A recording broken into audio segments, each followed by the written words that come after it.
Fletch, just back to Nick. So they're not going to need to cut. So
Do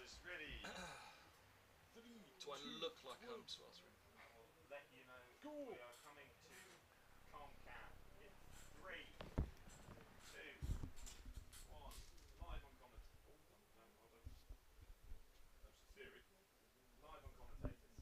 Well, a very good morning, everybody, and welcome back to Radlett, the Royal London Cup, taking place here in Hertfordshire, and it is a London derby. Surrey in town to face Middlesex, with myself, Kevin Hand, and Alan Coleman on the mic for you. First up today, here on what is, I can tell you, an absolutely sweltering day in Radlett. News of the toss is that Surrey have won it. They've elected to bowl first. News of those teams in a moment, but first up, we'll say good morning to Alan Coleman, and winning the toss and bowling first, probably not a surprise that Surrey have gone with it. No, I don't think so. I think it's where Middlesex would have gone as well, actually, to probably look to chase on this. But advantage of batting first with a deep batting lineup is you can really put a young Surrey bowling attack under pressure. And I suspect that's what Middlesex will be looking to do today. Incredible performance of Durham the other day. It was, yeah, outstanding, really. Showed the benefit of early wickets in the power play with Yadav and Bamber, who've been very good in the two games, both of them so far. And then just from there, you're really driving the game if you can get early wickets. So something for the Middlesex batsmen to watch out for today. And then going to Surrey on Sunday at Durham, batters were outstanding. The top three were phenomenal, really, weren't they? Eskinazi's innings leading the way with his 140-odd not out, backed up by Stoneman and Robson, just showed the quality that Middlesex do have in their batting lineup.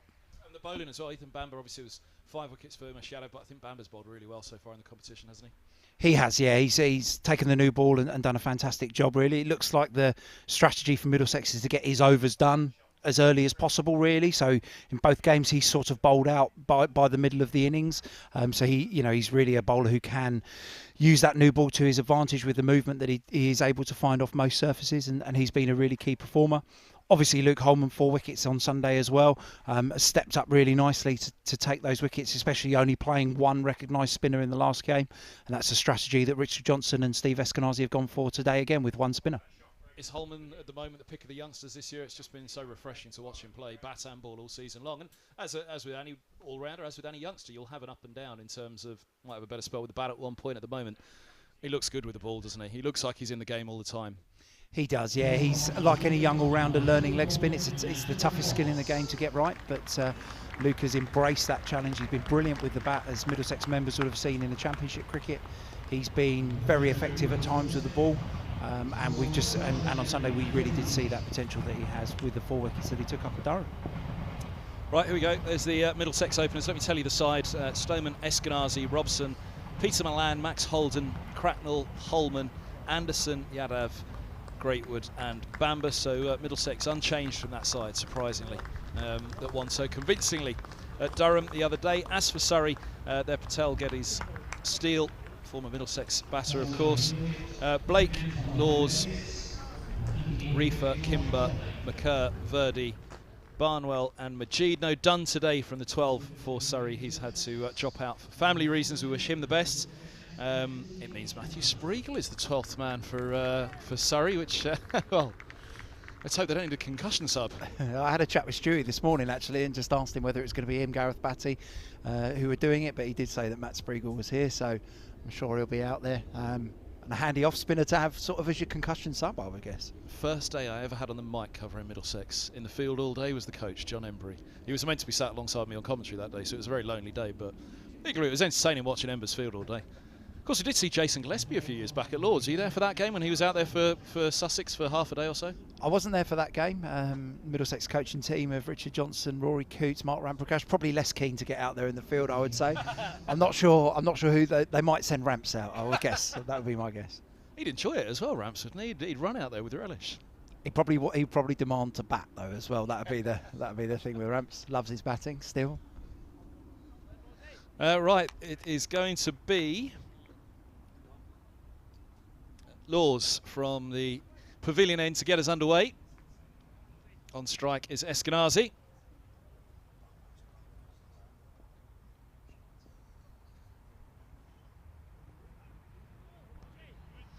And a wide to start up from Laws outside off. 6th highest List A score here last up for Middlesex in defeat against Leicestershire. Best part 700 runs scored in the day. It's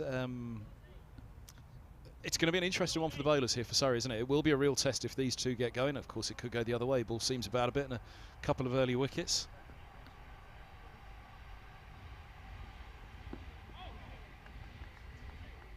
There will be a bit of seam movement, I'm pretty sure of that. Laws does nip this ball around. He's done pretty well in their red ball cricket of late for Surrey. Laws, a very talented young seamer, all-rounder actually. So there will be a bit of early seam movement, I'm sure, on this green surface at Radlett. But a great time to score runs as well in the power play with only 2 fielders outside the 30-yard circle.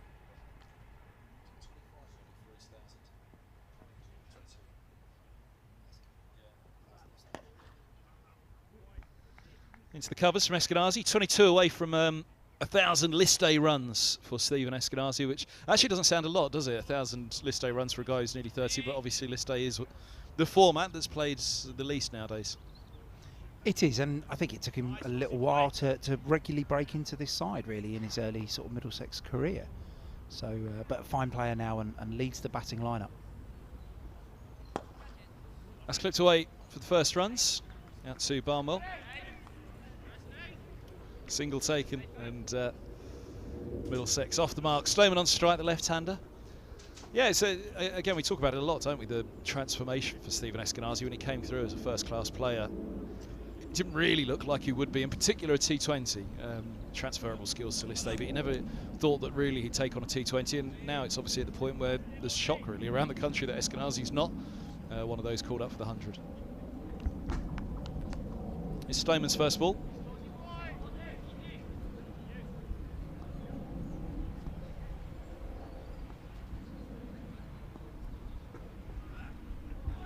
Another wide down the leg side, thinking about the run, but nothing doing. Short, fine leg comes around. Deep, let's have a look. Deep third and deep square, the 2 back.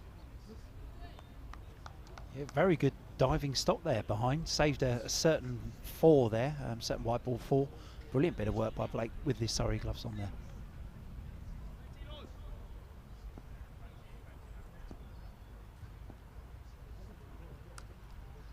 Onto the legs and clipped away fine.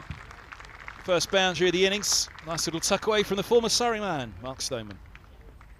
We saw the previous ball down the leg side from Laws. This one again just misses down to Stoneman's leg side there, and a very fine clip to the inside of the short, fine leg, and races away for 4 at Radlett, as we expect to see.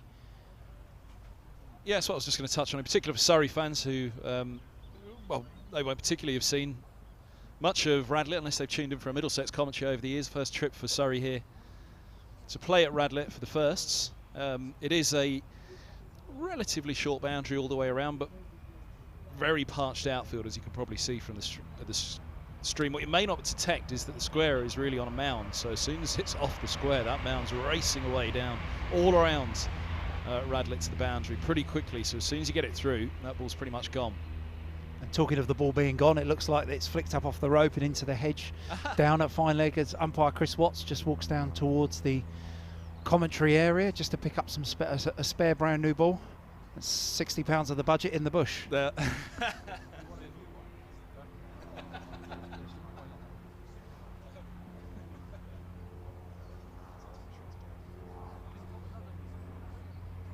Yeah, they'll find that ball just as the umpire gets back to the middle. Wasn't that the rule? Was it yourself or Gus worked out the rule of as soon as the ball is lost and the umpire comes off to find a new one, they find the old one.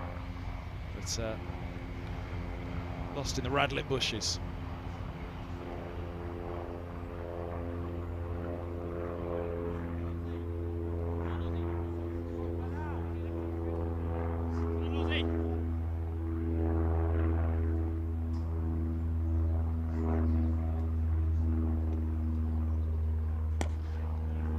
Better.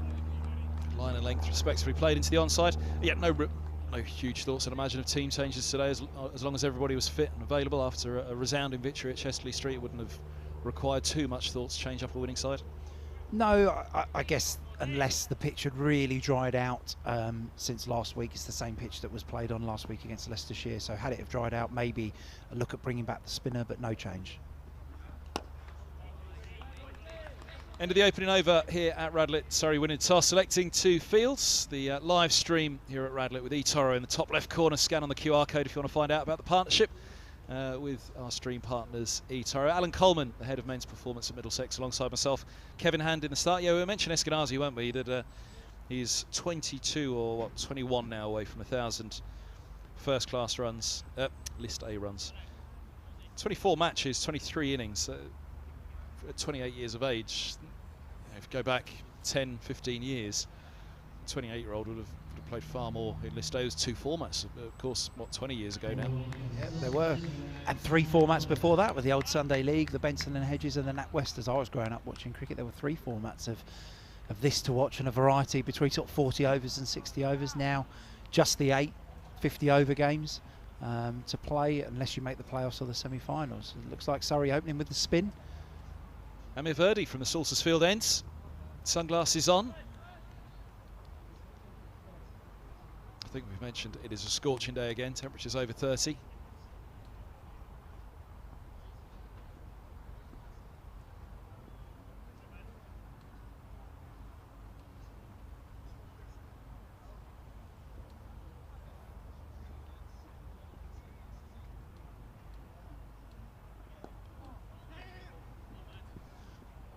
Quick single taken. This will be interesting actually to see Verdi in the power play here. We're so accustomed to it in T20 nowadays, aren't we, to get a couple of overs of spin early on.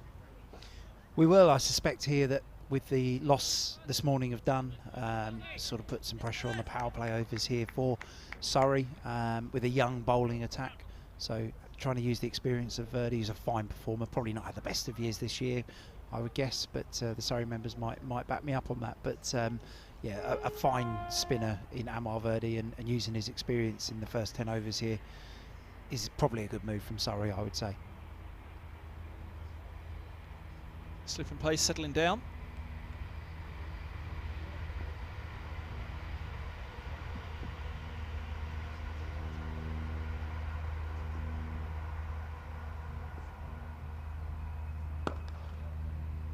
That's a lovely stroke, just a single. Wide mid off for Stoneman. These two put on a terrific stand. Stoneman back in his old stomping grounds at Chesterley Street on Sunday, back against his old team. Surrey here today. Fabulous player he's been.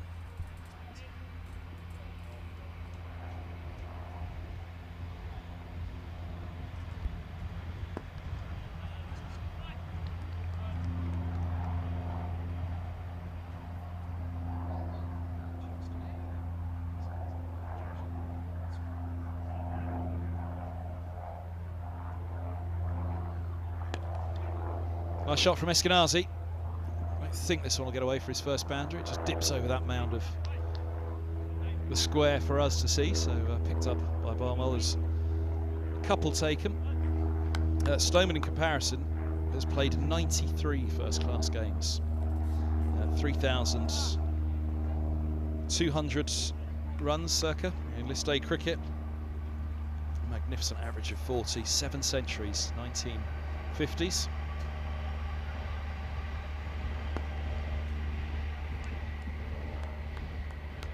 $7 years the difference between them. He's just turned 35. I missed his birthday. It was 5 weeks or so. Did he get him something nice?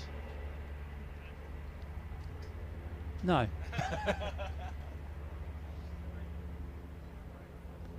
Attempted sweep from Eskinazi. Big appeal from around the wicket. Nothing doing from the umpire. Did you get him something? I didn't, no. The LBW shout just clearly pitches outside leg stump there. Pretty hard for a right arm spinner to get the ball to straighten off the line of the stump, so always going to be an element of doubt there for the umpire. Paul Baldwin. And what is the score? 11 for 11 for no wicket after 2. Oh, other announcement. Ryan Higgins, well done. That's been a very popular piece of news. He's returning to Middlesex. Yeah, I had to bite my tongue during the Leicester game when I was on commentary with you, because obviously we were waiting for the announcement to be made after that game sort of finished. But they're really pleased that Ryan is coming back to Middlesex.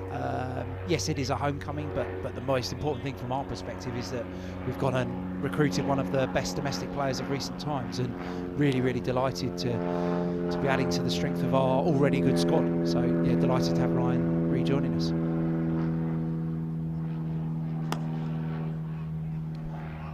Just gets through. They think about a single, but Eskinazi's back. Sent back quite quickly by Mark Stoneman.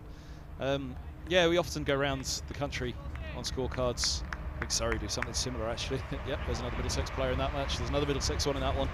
Higgins was the one over the years that always, I think, Middlesex fans and members felt he was the one that got away.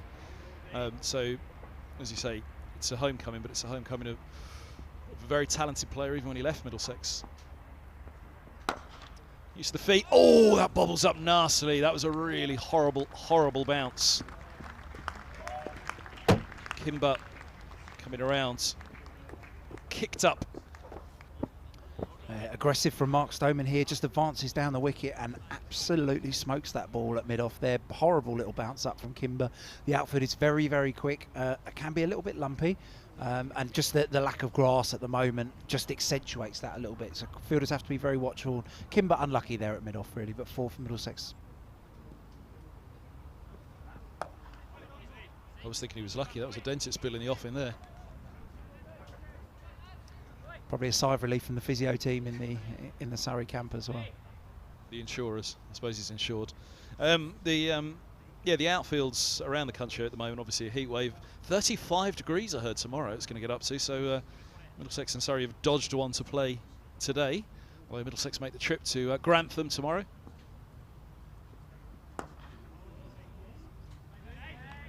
Air-conditioned coach for that one, or are they on the train? It's a coach. It's coach to Grantham. It's stay overnight, play the game. Then it's a sort of travel a little bit back after the game, stay overnight, and then travel to Taunton for the Sunday game. So it's a bit of a road trip from tomorrow for the Middlesex team.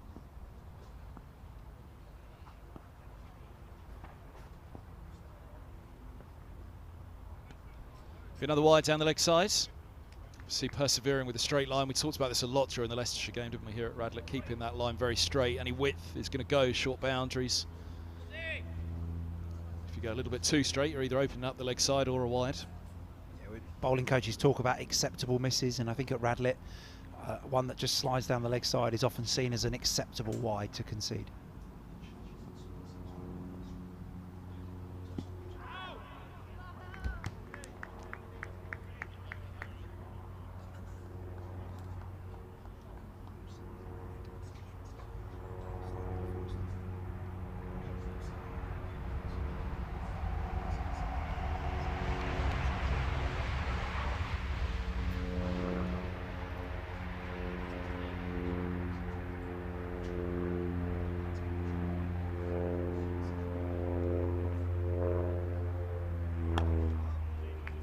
Top ball 20 over, 5 off it, 16 without loss after 3.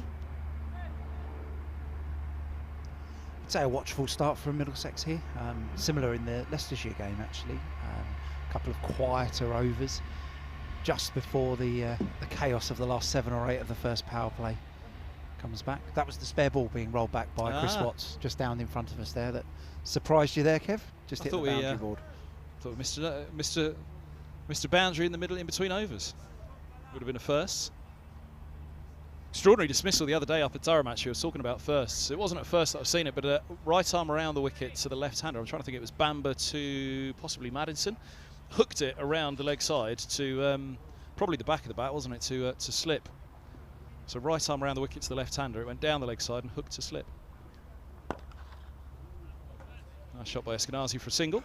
I think the bowlers will say they don't get a huge amount of fortune in these shorter formats, the 50 over or the T20, so any luck gratefully received, and there certainly was a little bit there from Bamber, who we said has bowled fantastically, so has deserved the good fortune that he's had there, yeah. But back of the bat, lobbed up to Sam Robson, I think it was, at slip.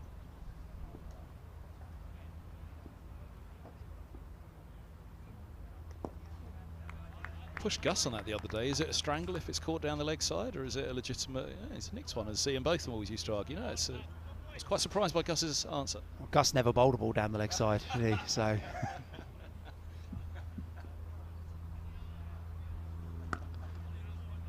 So he says. Has he got the barbecue fired up again today?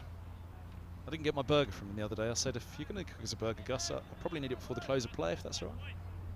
Nothing done.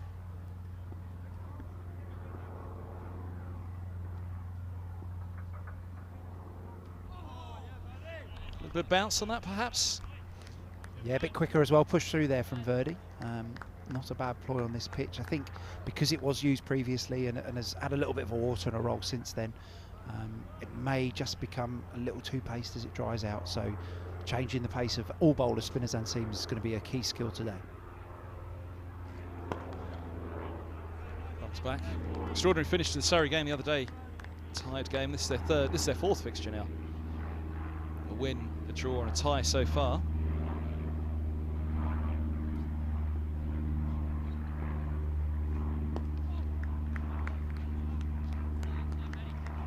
End of the fourth, just a single off it. Well bowled Amir Verdi, 17 without loss. Middlesex haven't been put in. Yeah, Surrey against Warwickshire, which was played at the Oval. Warwickshire winning the toss, deciding to bat first. Racked up 293 for 5, 54 for Yates at the top, 93 for Burgess. Pandya with 74. Surrey 293 all out to tie the game.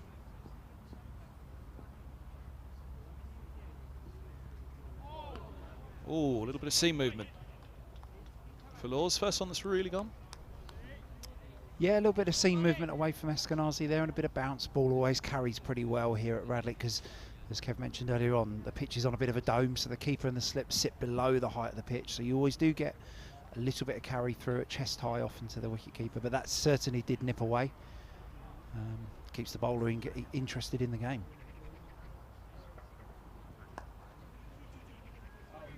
Nicely dabbed away to a deep backward point. That's a good tumbling stop out there again. Fielding's not easy in these parched conditions. An electric outfield always here at Radlett, but with the parched conditions as well, making it doubly difficult. In the outfield.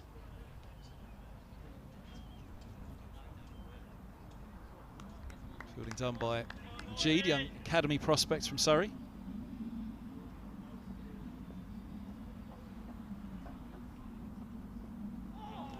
Another one. Just gets it to move away. A little tentative outside the off stump there from Eskinazi. I think Middlesex members would normally see him throw his hands through that and smash that past the right hand of point or backward point there. But a little bit watchful outside off stump from Eskinazi. Still trying to assess the pace and the bounce of the pitch. Would be a bad idea to hang another one out there to him right now. Slip in place. Straight a ball and they take the single. 2 to come at the fifth, 20 without loss.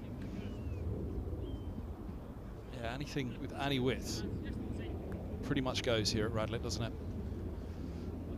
As with any outground, sometimes batters can be a little nervous about the bounce. Any given outground, so anything on the stumps, it seems as though batters have been a little bit more wary, so they've really looked to cash in if they are given any width. It's a nice leave, but it's a very nice ball again across the left-hander.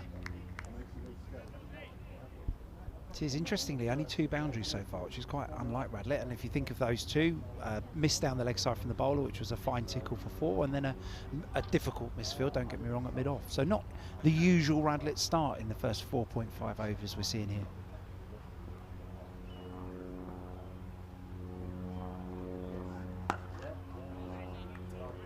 That's the end of the fifth.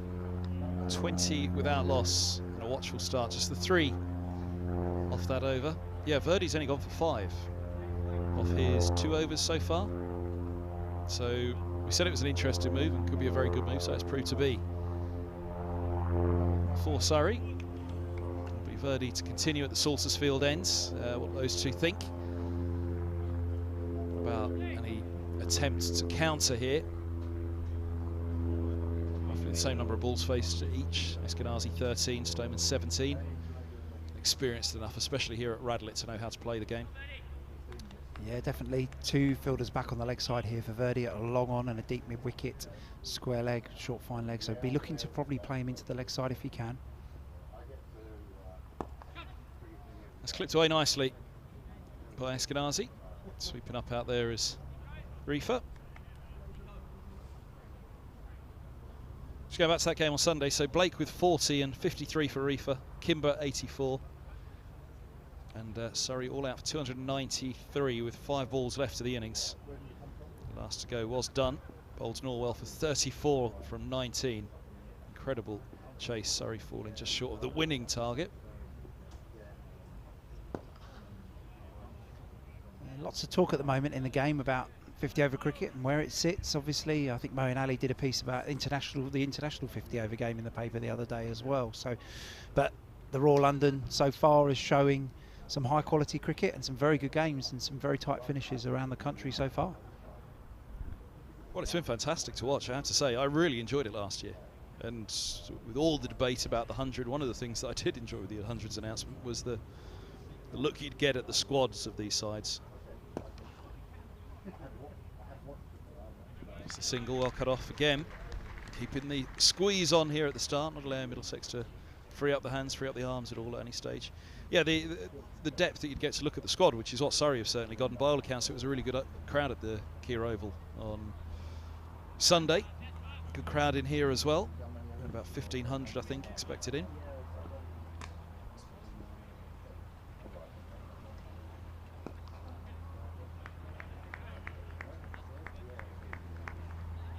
The interest is certainly there, isn't it, for the One Day Cup? But the key, I think you touched on it, didn't you? The percentage of Middlesex's cricket that's played in the month of August is quite low, and there's certainly a want, I think, from the players, more cricket in August, whether it's more List A cricket or an inside edge. Just to the short, fine leg, no run. Yeah, if you don't make a playoff, you play 8 days of cricket in August. That seems a bit silly to me, and I think we've got one home weekend day, which is next Sunday here at Radlett, or sorry, 10 days time or whatever it is on a Sunday. So sort of not really helping ourselves here as a game, are we, to continue to galvanise the young public who are drawn into the game with the shorter formats. Sharply taken single, wild throw, trouble on here, and that's going to go all the way. 4 runs it'll be. McCurr with the throw. Just try to get that throw out quickly. The pressure put on by the batters there, that's good running. Talks about the pressure put on by the fielders, making sure it was only singles. Pressure put on the fielders there by the Middlesex pair. Ticks the scoreboard along nicely, 28 without loss at the end of the 6th, and just alleviates a little bit of pressure for, well, there's a huge pressure on either of them out there, because again, the record that they've got at the moment, but always feels nice for a batter, doesn't it, to see a boundary, even if it's through an overthrow. It does, yeah. Good pick up there from McCurr as well. Batters put him under pressure with a run, just a slightly wild throw, and wicket-keeper and those backing up just weren't able to get a hand on it as the ball raced away down towards the sight screen for a welcome extra 4 runs for Middlesex.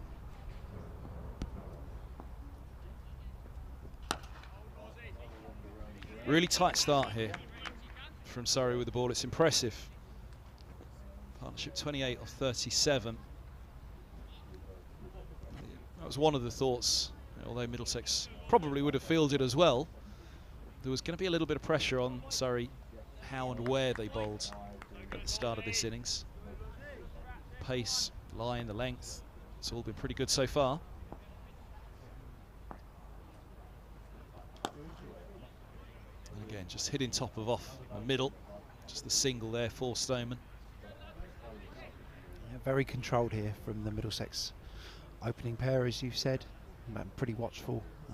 I suspect, by the look of this, a little bit more old-fashioned in terms of the way they're approaching this 50 overs. So maybe keep some wickets in hand and look to target beyond the 30th over, and almost set yourself up a mini T20 game for the end.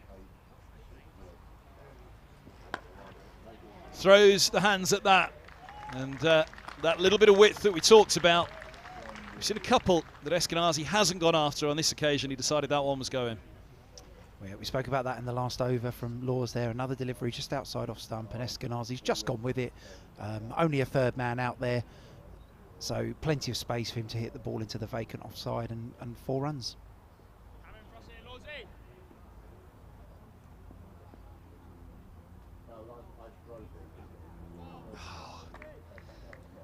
Just dies in him a little outside off. Eskinazi comes down to have a look at the track, but equally that was what we were talking about. As soon as there's a width, you almost expect Eskinazi to go after it now here at Radlett. You do. Such a strong scoring area for Eskinazi on through the offside. Very square on the offside often. Not sort of a big extra cover sort of driver in the classical style. Will hit the ball a bit squarer and put point under pressure, and he's done that just there. Now look at that one. A little bit of bounce there through to the keeper. Again, we talked about that, but only given out ground, sometimes the bounce can just be a little unpredictable.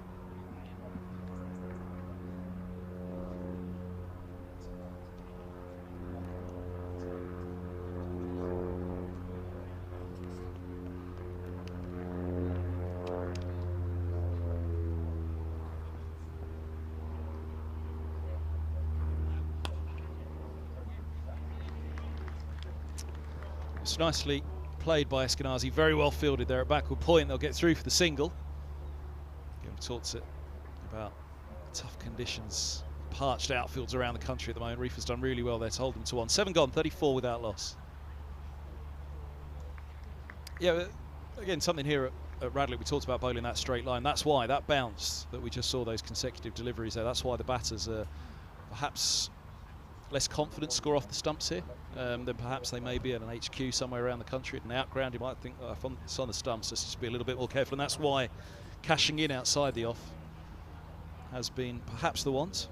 I agree, yeah. Try and score from outside off stump as best you can. I think that's where the Bamba Yadav opening partnership has been pretty effective. Middlesex, two bowlers who do hit the stumps a lot and are able to put the batters under pressure.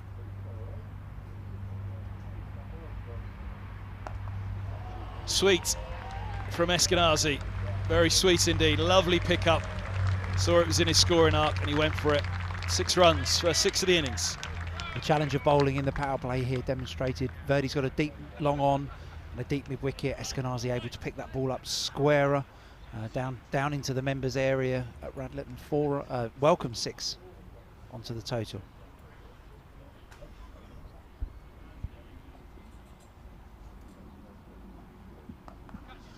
That's lovely. Really good from Eskinazi. Reverse sweep from the right-hander, and he's chosen an over, it looks like. Yeah, probably a touch of premeditation here from Eskinazi after picking up Verdi the previous ball over the leg side. He knows this one's going to be a bit more directed at off stump. Short third man and point inside the circle, so a shot you get any bat on, and you're probably going to race away for 4 if you can avoid a fielder.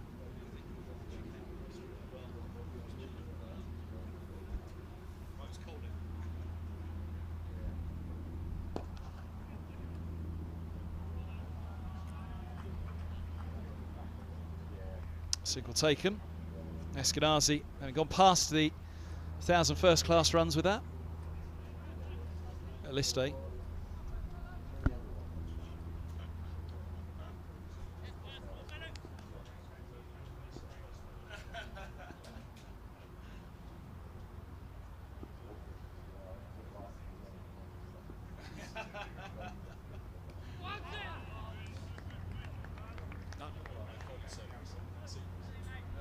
That's a lovely ball from Verdi. Something to think about for Stoneman.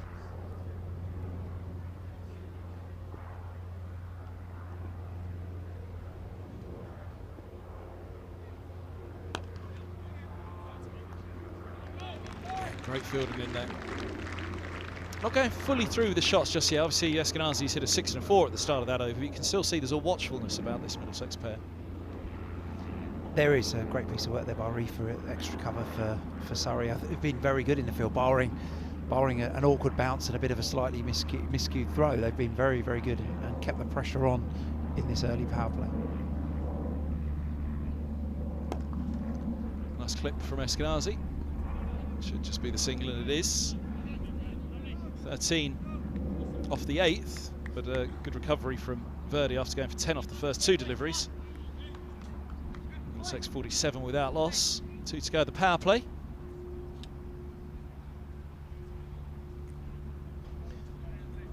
I just wonder if Eskinazi would try and stay on the front foot here. Just taken 10 off Verdi's first 2 balls there, hit Laws over the offside for a boundary in the previous over, and just whether he sees this as an opportunity to make a move. He's now 27 off 23 balls, so his strike rate has improved. across the last couple of overs, and just wonder whether in this last 6 balls of the power play from this end, whether he'll continue to accelerate. Width again, and a boundary again for Eskinazi. 50 partnership for the opening pair. Really crunched from the Middlesex captain. That's really the side that Laws has missed this innings so far, just a bit of width. We saw him miss down the leg side a couple of times to Stoneman earlier on, but a bit too much width there into Eskinazi's strongest scoring area. Tightens it up again. And just the single. And that's pretty much that line of length that we've talked about. From there, the batsmen are going to have to take some seriously high risks to score runs. Otherwise, it's a nudged and nerdled single. Yeah, that's definitely where the right arm seamer in a power play wants to be, just into the front hip of the right-handed batter. Pretty easy way to control the scoring rate if you can be accurate enough.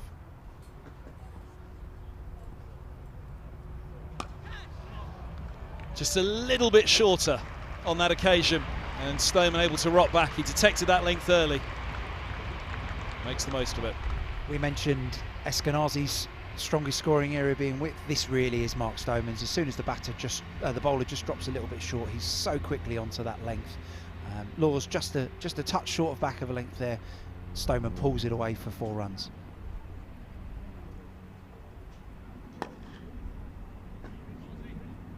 Responded well twice in this over now, hasn't he, to being hit. Single for Eskinazi, turned off the stumps. One respectfully played into the onside likewise by Stoneman, a dot ball on this occasion.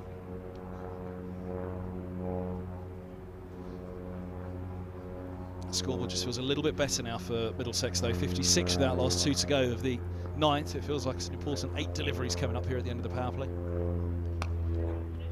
That's well bowled again. Be happy with a couple of boundaries they've got in the over, and won't look to be reckless, will they? But where's that carrot dangling? None down, 7 balls with all but 2 up inside the circle.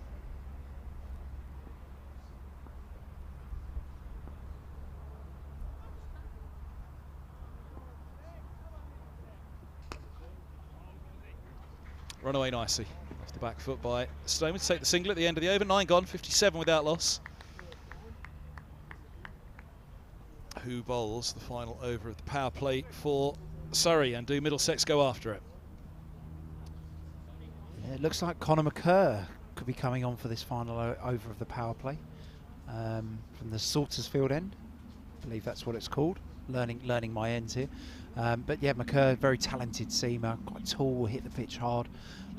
And it would just be interesting to see. This is, at the moment, this is now Middlesex's power play. If it remains at none down, it most certainly is. So it'd be interesting to see what moves Middlesex choose to make in this over with the new bowler coming on. It's an over that could go one or two ways, really. If McCurr's not on the spot from the off, then these two, well set now, will look to capitalise, but equally, against the new bowler, they haven't faced him yet. They haven't had a look at him. That might play to McCurr's advantage if they try and go after him for a ball that perhaps isn't there. Yeah, very good bowler, McCurr. When he first sort of came over from South Africa, was very impressive in second-team cricket. Struggled with injuries, probably not played the cricket that he would have hoped to have played. Leg stump first ball, just a single. But a very tall right-arm seamer, bowls a good pace and swings the ball away from the right-handed batter consistently. So a very talented young man who, if he does get it right, can be a handful. Stoneman and Eskinazi come to have a little chat. Fair to say, if this was McCurr's second over and Stoneman had faced him already, that would have been played with a fair bit more whip, but watchful of him. Rightly so, first ball.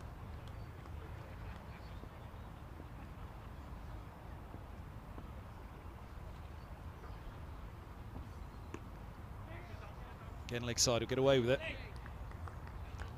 Just the leg by. Another good bit of Surrey fielding there from Laws at short fine leg. If he hadn't have got a hand on that, that would have raced away for 4, even though it was quite a thick bit of thigh pad that was hit there from Eskinazi. A couple of leg side balls first up. Watch for the good ball now. I'd suggest for Mark Stoneman.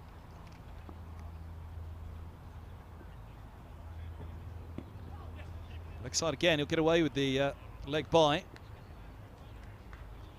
again, it just feels because it's his first over, they haven't quite got the pace of the bowler just yet. And he's got away with it to some extent, those 3 deliveries. Yeah, I think any one of those could have probably found an inside edge or middle of the bat and raced away on this very fast Radlett outfield. But yeah, I think you're right there, Kev. Just being watchful, trying to work out what pace McKerr's going to get off this surface. That's well bowled. Good line and length. Top of off. Again, not much that the batter can do with that other than go extremely high risk and go extremely high risk against a bowler for which he'd only faced 1 delivery from previously. This is turning out to be a good over for Surrey, which was partly my suspicion it would either go one way or the other. It would either be a case of the batters haven't quite got his pace.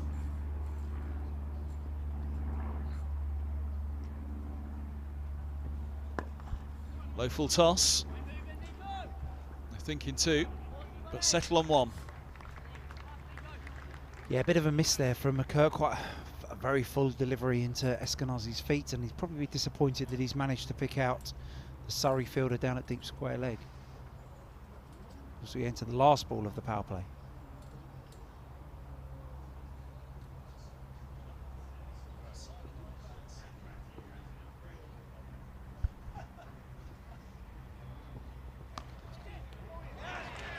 It's gone, backward point, and there we go. The 1 ball that they go after in that final over of the power play is straight to backward point, and that's the end of Stoneman.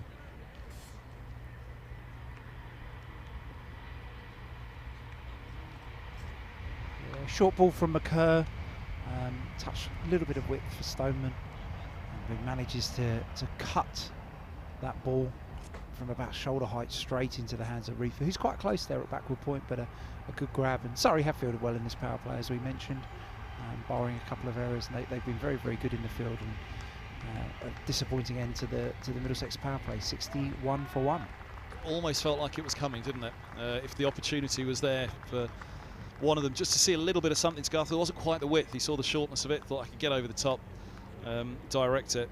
And last ball of the power play, decided to go for one that probably just wasn't quite there for it. Yeah, an interesting dilemma always at Radlett. If you get that half a step either side, that's probably going to race away for 4, and we're all clapping here saying what a good shot. So, yeah, tricky end for Stoneman there, really. Looked like he did struggle throughout the innings just to get the pace of the pitch. Was probably building for something and playing a bit of an ankle roll, but a decent power play. I think Middlesex will be happy at 6 and over for the first 10 with Sam Robson walking to the crease. Alan Coleman, thanks very much. We're going to change up on the mic at the end of the power play. 61 for 1 it is then. Stoneman caught Reefer, bowled McKerr for 23. So Sam Robson out at number 3 with Eskinazi.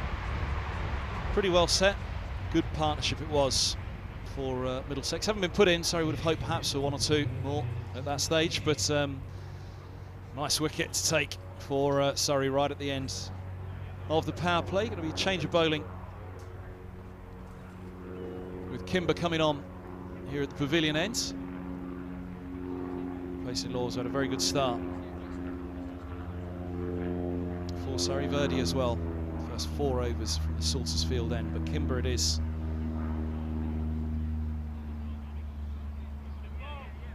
And we'll take over the duties just the way to our left-hand side here in the tent. Just looking at the field change. Pretty orthodox, deep square, long leg. Deep point and deep third. He's relatively fine down there.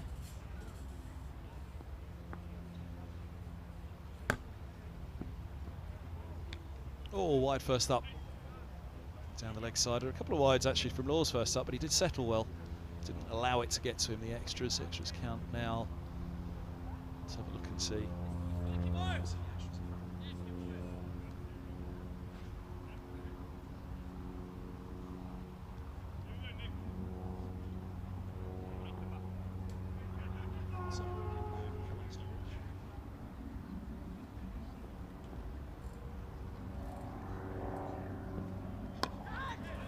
Oh, gets away with that one. Throw to the non-striker's end.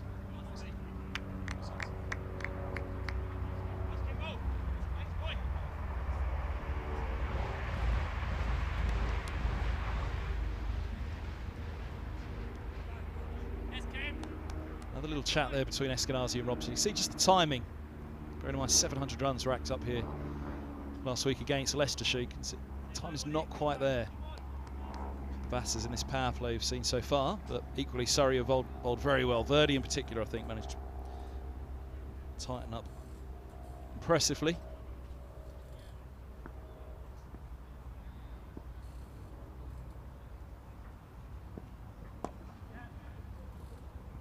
Just be a single out to deep square. The extras counts, it's only at 5, 3 wides. 4 wides now, that was the 6th extra, so tight enough from Surrey. Again, those wides not letting them get to it.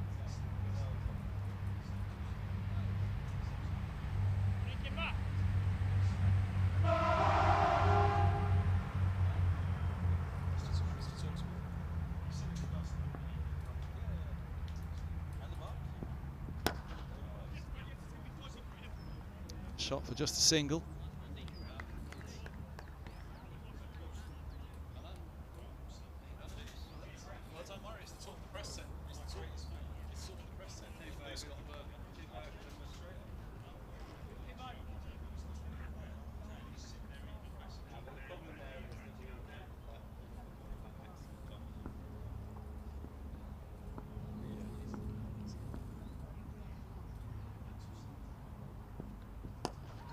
Sweet pick up. Oh, well, it was only just in the end. Robson's first boundary is a 6.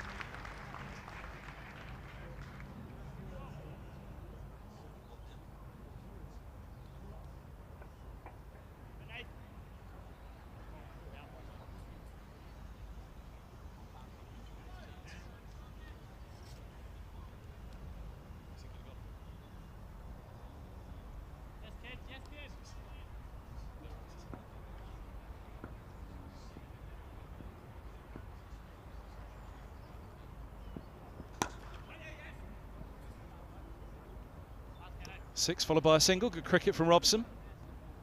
Wants to come at the 11th. And we'll say hello to Blake Cullen, who sat down alongside me in the commentary tent at the end of the over. Eskinazi to have strike.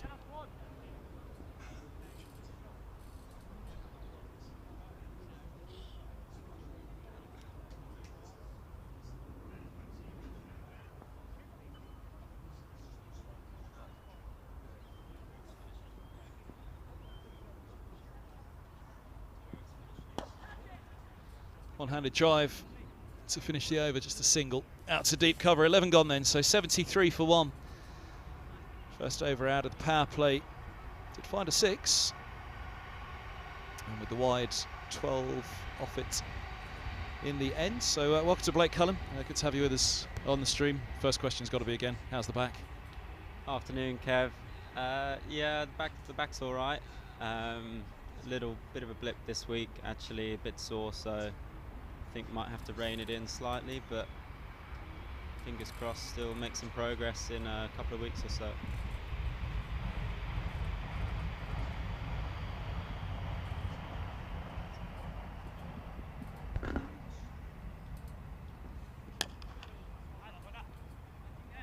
Nice shot out to deep cover for Eskinazi, just a single again. Again, watchfully played. With that wicket as well, it will slow them down slightly.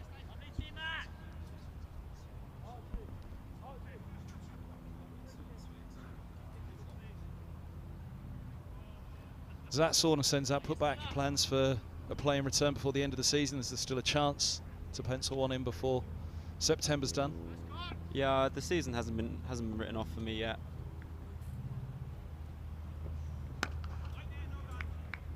I just think that it's just going to be a little bit of a rest from the bowling, see if it settles down. Well, it's essentially a pre-season, and you get a bit of back to bowling pain in pre-season, so it's not unexpected. And I think that a couple of weeks, leave it settle down, and then try and fire back up again and see where we get to. It's certainly not the end of my season, but I think I'd probably be doing pretty well to get back match fit for September. That's a beaut. Lovely ball from McCurt. Seems away from Sam Robson.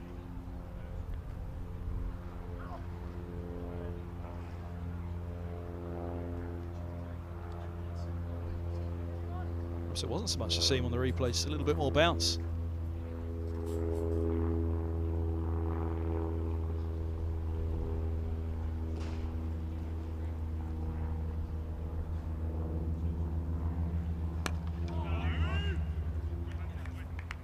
Good example again in consecutive deliveries. There were a couple of earlier deliveries. One just kept low outside off. I think it was to Eskinazi, and then the next one got big on him. And 2 deliveries there to Robson. Just a reminder, it's an outground. Yeah, a bit of up and down bounce as we saw sort of towards the end of last game. So I don't think this is a bad toss to lose for Middlesex. Actually, it'd be interesting to see where we get to this afternoon and this evening with that bounce. A little bit fuller outside off.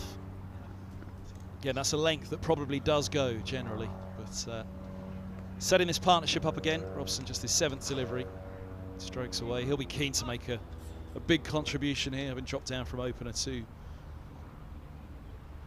the 3rd spot. Opener in the championship all these years for Middlesex, usually an opener in list A as well.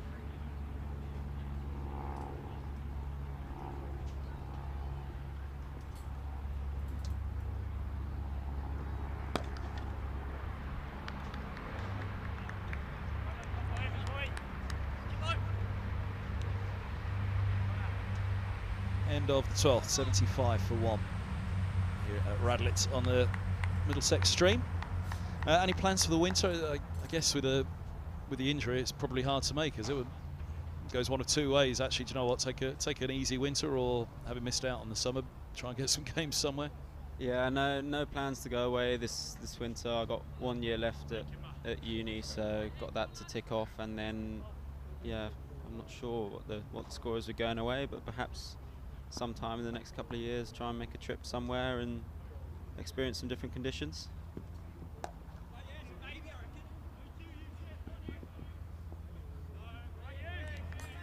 It's a single to start the over.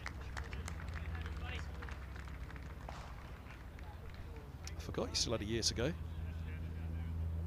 Yeah, 1 year left, but we've got ample Australian connections in the team if I ever did want to nip across the pond and see what a summer out there would be like, which as a fast bowler I think I'd do well to get the go ahead, but we'll see.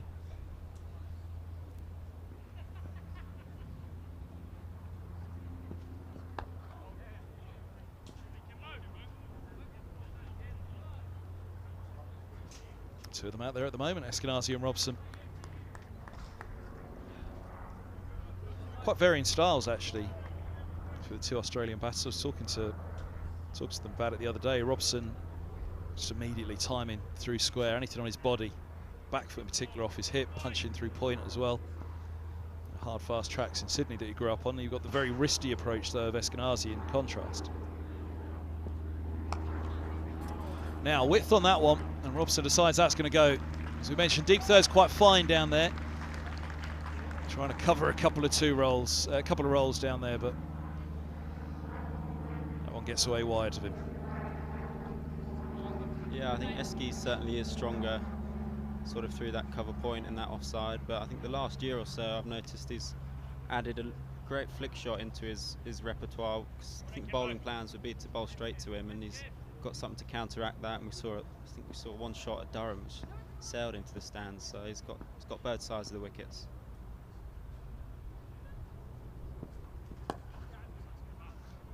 Single more for Robson, who's always insisted he's got all the shots all around the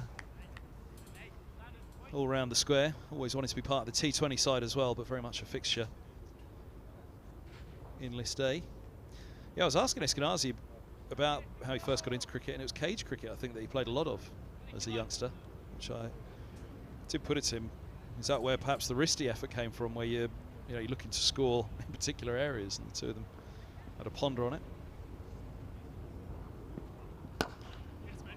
Lovely, lovely shot from Eskinazi. Probably shot of the day so far. He's into the 40s. Following up his century at Durham. Looking in good touch again here at Radlett. No wrist in that one from Eski, pure class down the ground.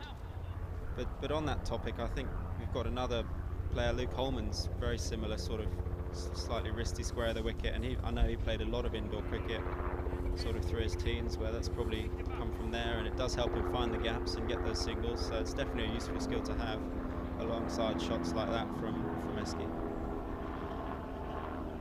Here's to more cage cricket then.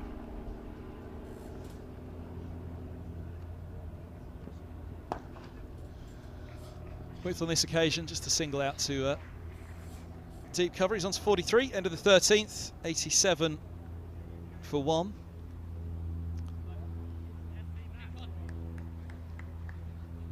The pace of the track here at Radlett's always an interesting one. I think one of your early games was against Hampshire, wasn't it, with James Vince? I remember watching that one square on and enjoying it greatly. It looks as though you enjoyed the pace of that one that day as well, some real pace and bounce. Yeah, that was my first team game here anyway, and yeah, that was a belter last summer. I think with plenty of runs scored, but also something on offer if you hit that length and get that bounce, as I managed to do on that day, which was nice.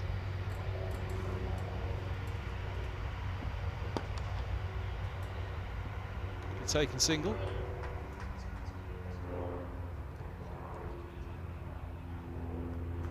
That'd have been one of the games, I'd imagine, that got you the 100 call up, which I think everybody realised on that occasion. That was a little bit of pace to be recognised from yourself. Missed out on the 100, of course, this year, which is huge frustration with the back injury, which means Toby Rowland-Jones got the call up.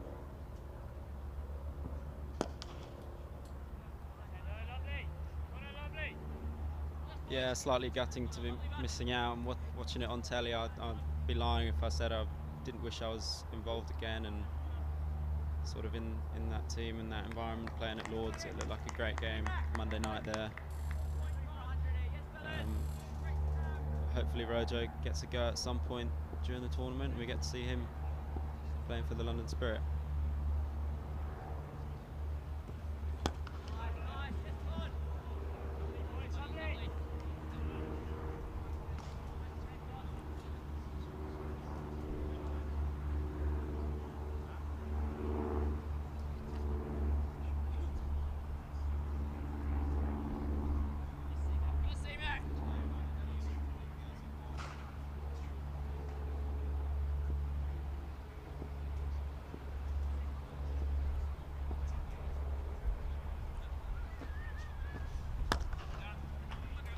A lovely looking shot, just the single out to the sweeper. Started up out there by Barnwell. Just looking at Robson's List A record, 26 games for him as well in List A cricket, averaging 37, 1 century. 650s. So just a couple games more than Eskinazi, but still 150 runs away from that 1,000 in List A, which Eskinazi has passed when he scored his 22nd run today.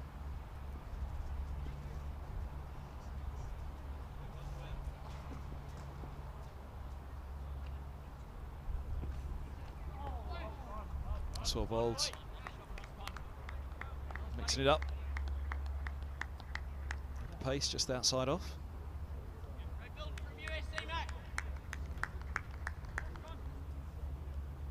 Felt as though it died a little through to the keeper. Maybe it's just more in the pitch, was it?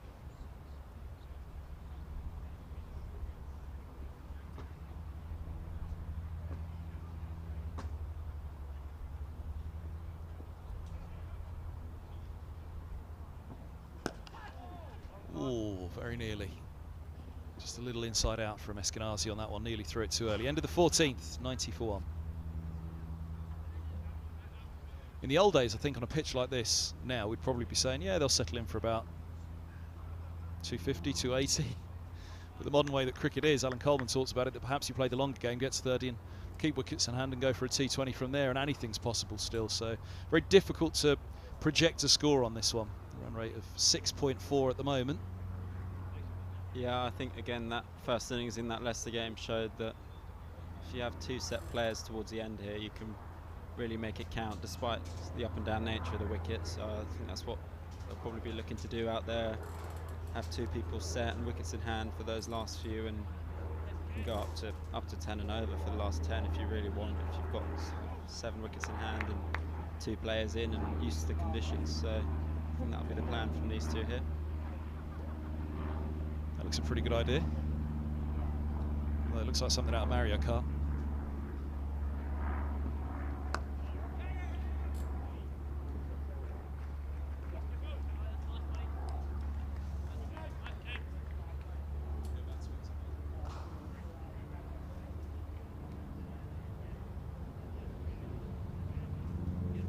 Mario Kart fan?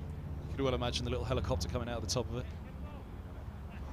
flying off over a cliff edge. It's been a few years since I touched Mario Kart. I'm showing my age, surely. Please tell me with Mario Kart I'm not showing my age.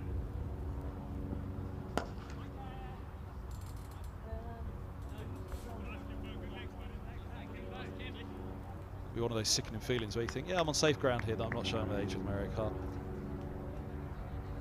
My kids still play anyway.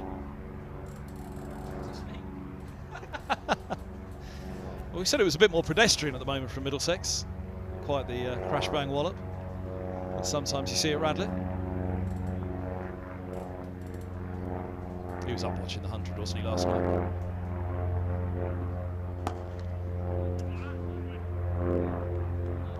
Hope he's got someone watching over him with the style of how the ball's flying to the crowd here.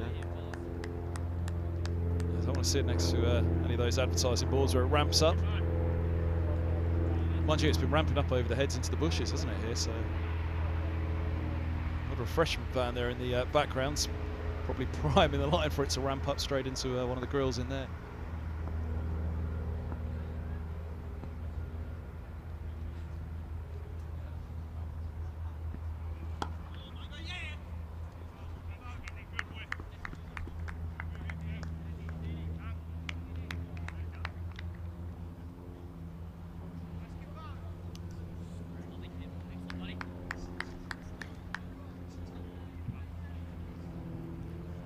Runs in the last 4.4 overs. They've done 60 on the board at the end of the power play, so yeah, keeping around that 6.2 as they have been the whole way.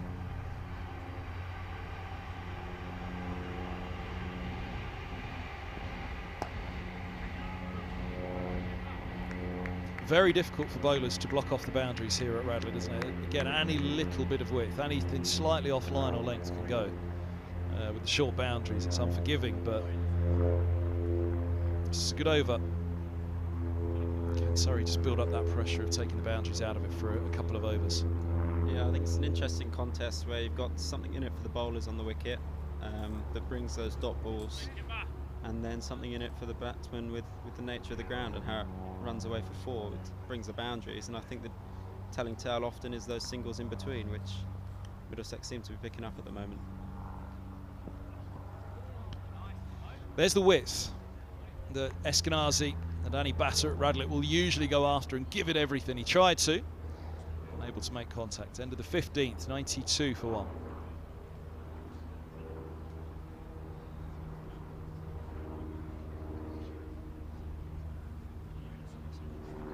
It's again, probably a good illustration of timing today isn't quite there for the batters, but that makes it a good contest. You want the bowlers to have some say in things. It doesn't need to be another 350 plays 350.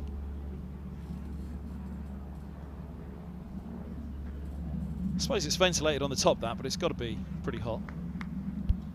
Headband on a day like this.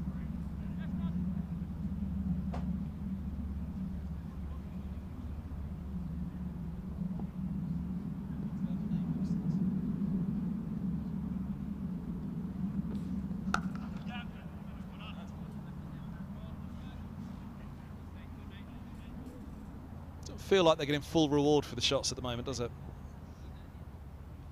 Pretty well set now. Eskinazi certainly on 46, Robson 17 deliveries. I guess it probably took around that same mark for Stoneman and Eskinazi to get going, 17, 18 deliveries before either of them really opened up in any way.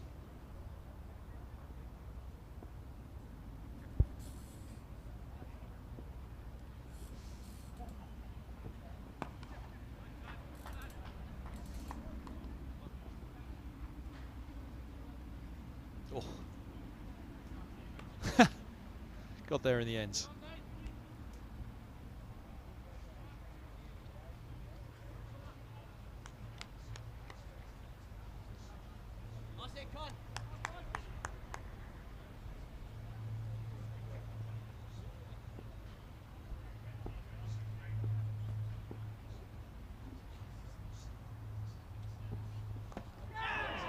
Plays on.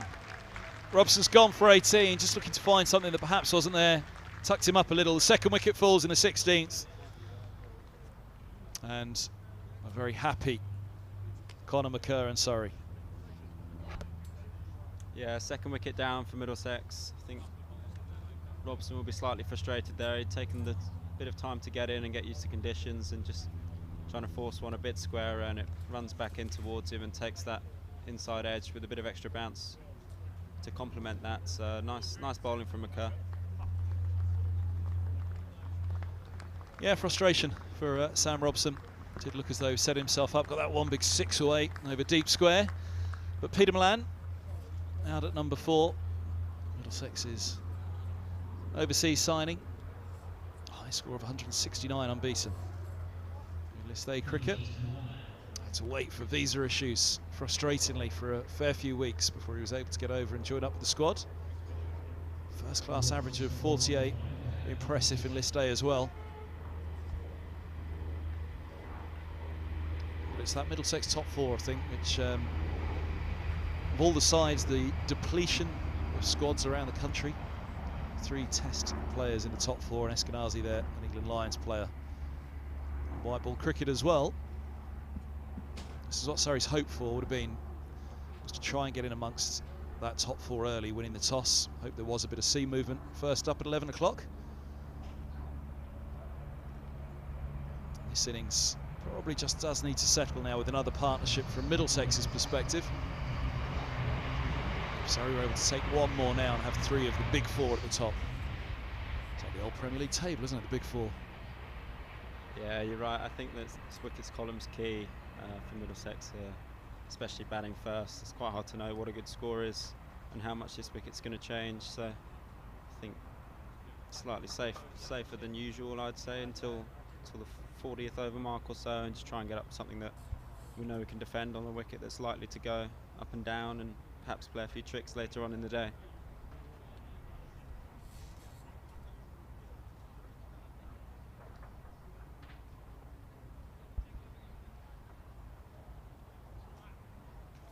So Milan takes guard.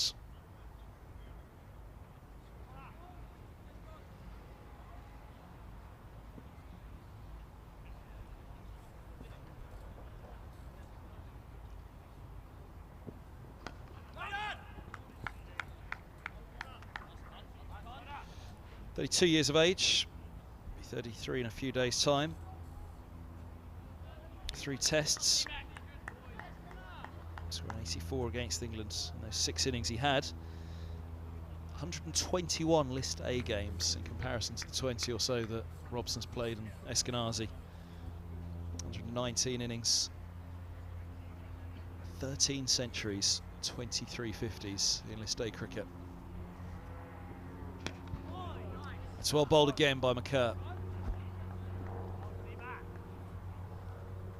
Certainly got the experience, but McCurr's started really well here. 2 for 9 off the 4 overs. Perhaps a few more inches in height, playing the difference so far, just extracting that bit more bounce and up and down movement that Laws wasn't able to with the new ball, being a slightly skiddier, shorter type bowler. I think McCurr and Kimball will just look to hit the middle of this wicket through this middle period and see what they can get out of the pitch.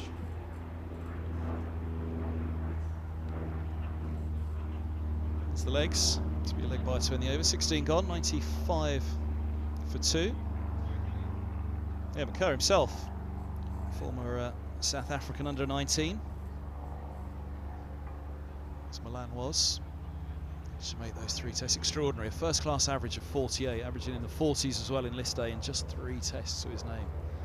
Fair bit of depth in South African international batting.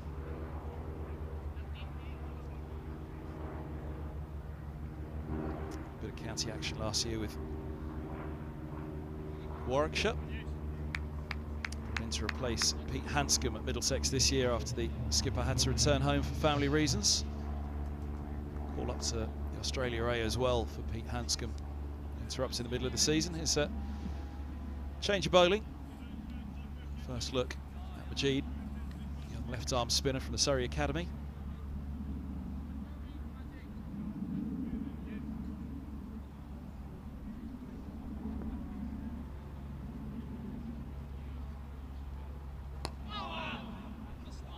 right up that one to Milan, right up onto the stumps, picks up a single out to deep square, gets him off the mark.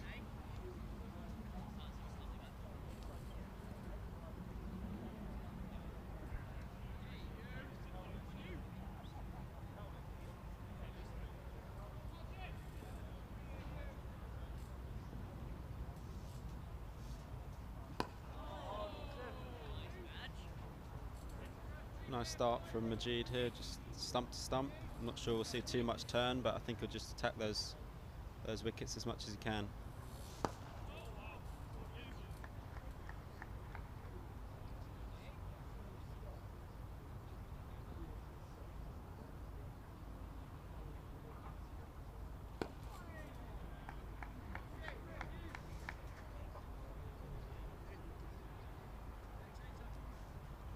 No rush, Eskinazi, I'm sure, for the 50. Milan looks as though he's just walked down and perhaps just got a quiet word as he taps away at the surface. Maybe saying no rush.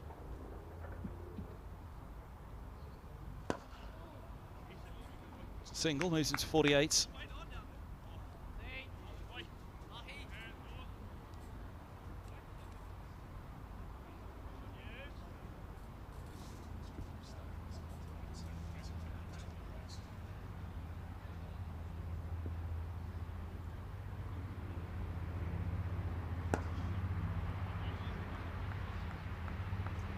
End of the over, Milan will keep the strike. 17 gone, 98 for 2 here at Radlett on the live stream from Middlesex. Blake Cullen alongside myself, Kevin Hand, in the commentary tent for this one, which fortunately is feeling reasonably well ventilated at the moment. How's the pavilion? I'm guessing the dressing rooms are probably pretty hot in there, aren't they? Yeah, all pretty warm in there. Bit of shade on offer on the balcony, but cooler than I expected in the tent, to be honest. I wasn't too keen on getting in here. I thought it might be a bit of a sauna, but it's quite nice. We've got the fans on, so pretty pleasant down here. You can relay it to everybody else that's coming on today. It's not as hot in there as you'd expect.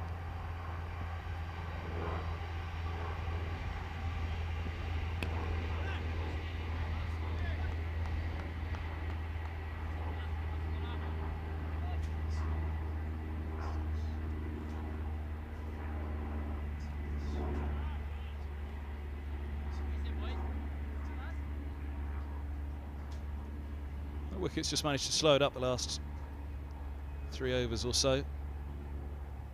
Middlesex were 60 on the board by the end of the power play.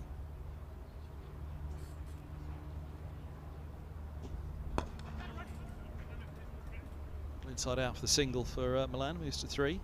Well into the 90s by the 15th, end of the 15th, so last 2 and a bit. The wicket of Robson's just managed to slow them down. That run rate, which was up around what, 6.6.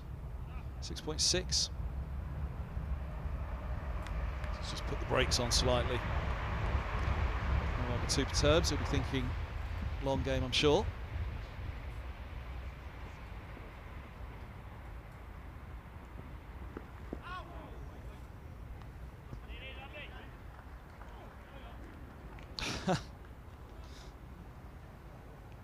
Eskinazi just having to be mindful in his crease.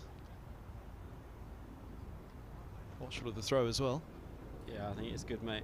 Still, just try to get that one somewhere near him, make him swayed out the way. But I think McCurr again is just hitting the top of that bat, top of those stumps, and looks tricky to get away here.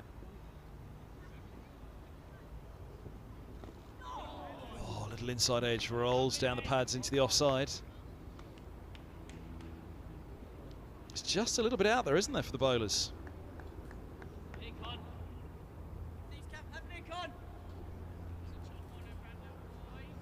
Too dissimilar to the ball that got Robson.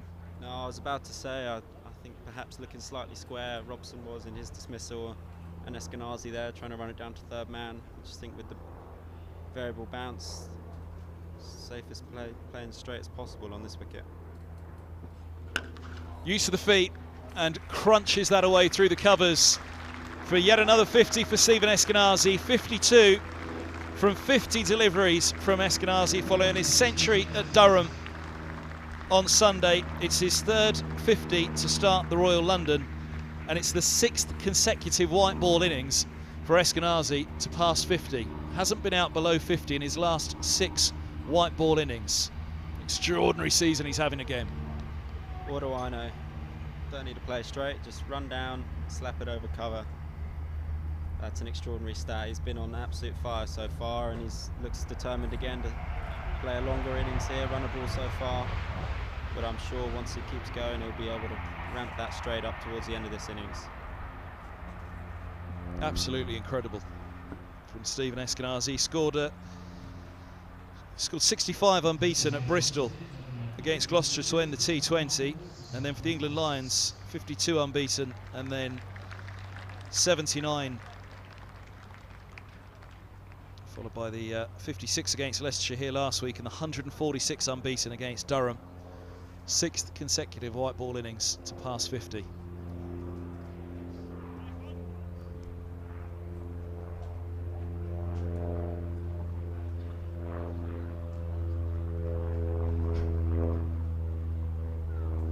And so far he's only been out in 2 of those 6 innings.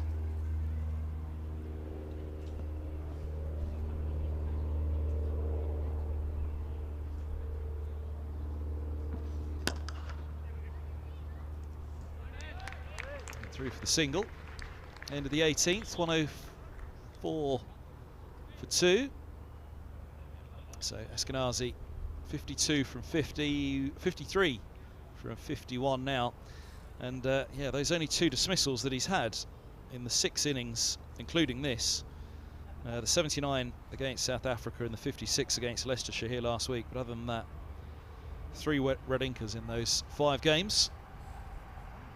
Yeah, he looks, as I said, he looks determined, and he's not the type of batter to give it away here. Once he's got to that 50, I think he's got his eyes on batting as many of these 50 overs as possible and racking up good score for his team.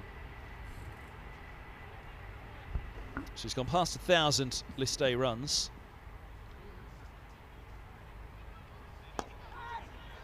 Goes up in the air, cry a catch, but it's just a single out to deep cover. He moves to 54.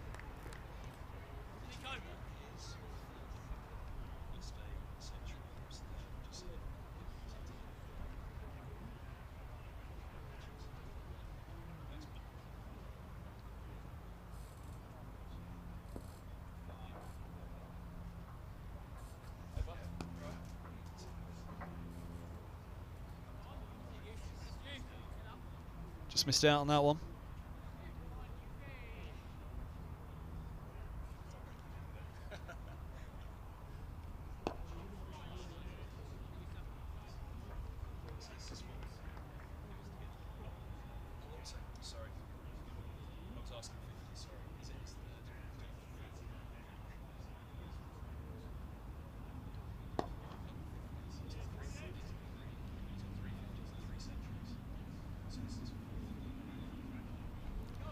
So 3 list A centuries for Eskinazi, and 4 50s to go with that as well. Average of 49 in list A cricket.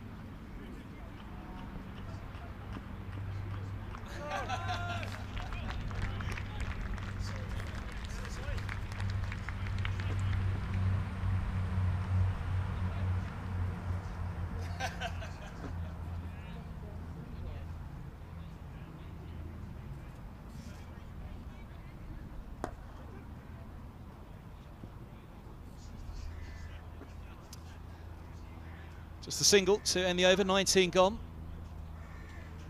108 for 2, so Eskinazi, yeah, it really is an incredible stats list for him in list A, as it is in T20 now as well, where he had to wait his chance for a fair while. 64 T20 games now, 1 century and 14 50s in that format, average of 35, which is very healthy.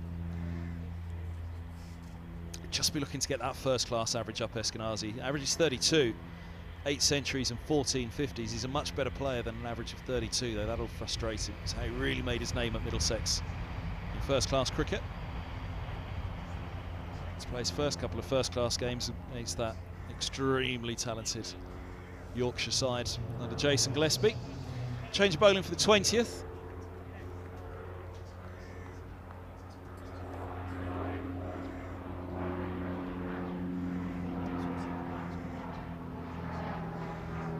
Kimber done for 26 from his first 3 at the Pavilion end, a change to the Salters Field end.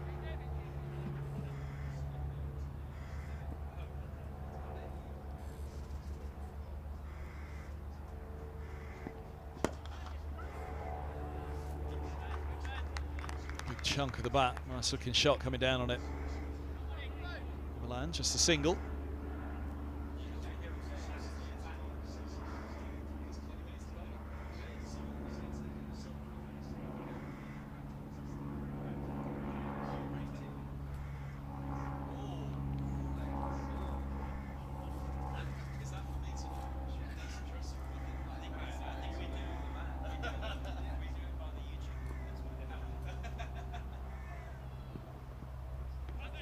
It's going to be a wide.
Oh, tumble.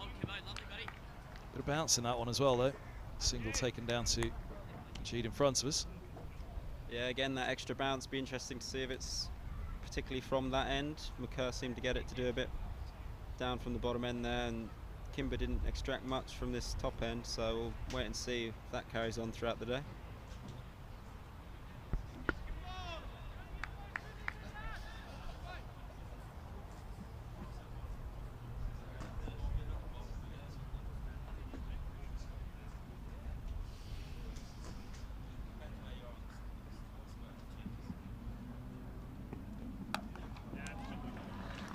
Short, width and put away.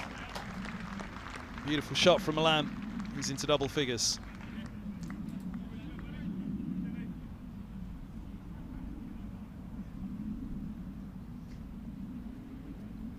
Something Stoneman was looking for himself, though. He just didn't quite have the width for him to be able to steer it, put it where he wanted to go.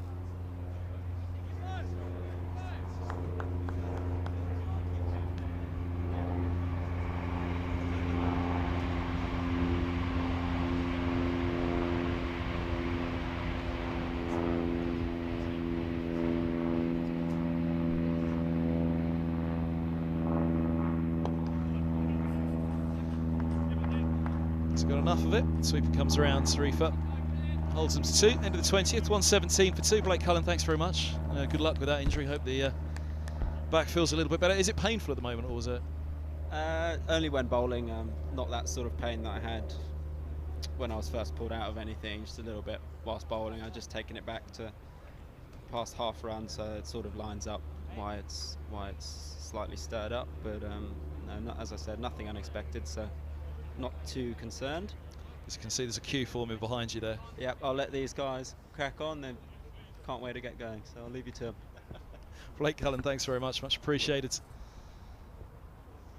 Your time, 117 for 2, with 20 bowled here.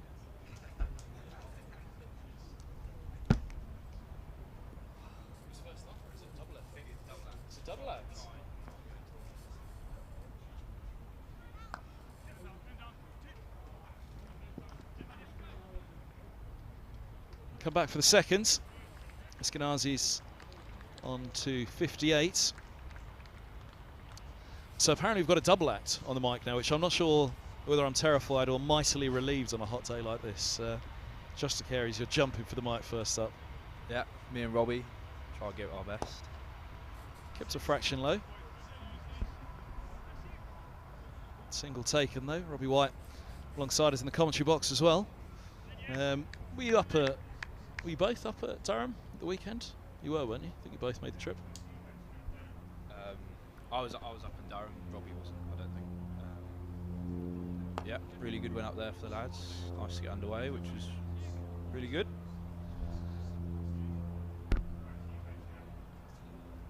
Is your injury still playing you up, Robbie?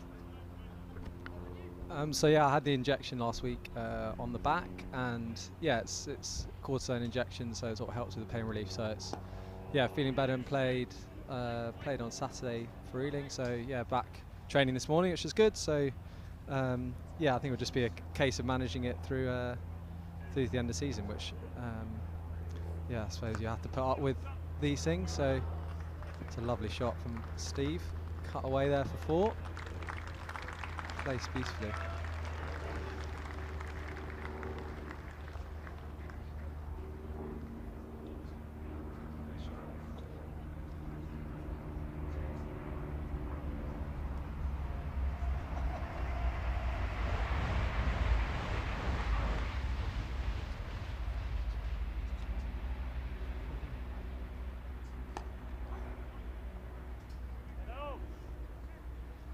So were you watching on Sunday on the stream? Or you played Saturday, didn't you? Yeah, I was watching on Sunday. Yeah, great performance. Looked like really good job with the ball, restricting Durham to a pretty modest total, and obviously early wickets and Umesh sort of leading the way, supported well by the other guys, and then never really looked in doubt in the chase. So yeah, it was great to watch on, and good to get the sort of first win in the comp, and sort of get the momentum going again. So yeah, hopefully it's the start of a run for the guys. It looks to have started pretty well today, to try and set up a winning score.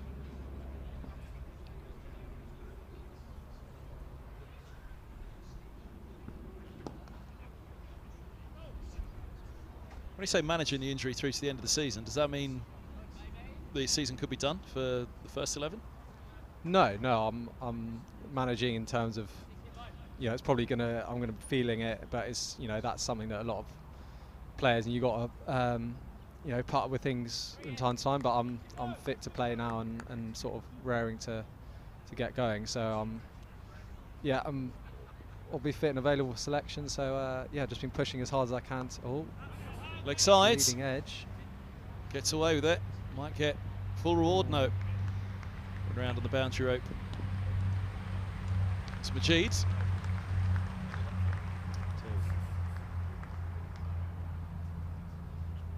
Strong leading edge that from Eski, well placed over backward point. Flick through mid wicket over backward point. It's a nice shot there from Steve.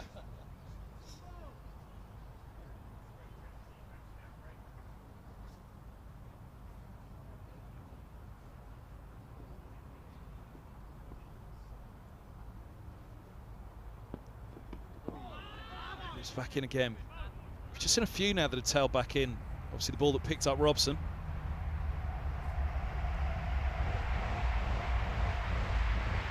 Said the other day, there's always a little bit there in this wicket for the bowlers. So if you bowl your best ball and bowl it hard into the wicket, it can give you a little bit of bounce or sideways movement. So you feel like you're in the game. The batters try and get through those good balls, and then you can cash in on anything that's loose, because you get such good value here.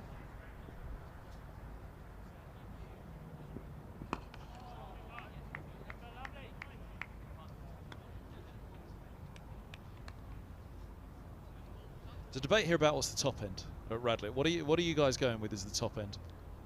As the designated home player, I think probably the far end maybe, but there's not really a top and a bottom. So I think, doesn't it tail away towards the railway track? Isn't that the bottom end? I think it tails away both sides really. But you probably got pavilion and other end. But I mean, once you're outside of the boundary rope, it falls away dramatically down to the railway tracks, doesn't it?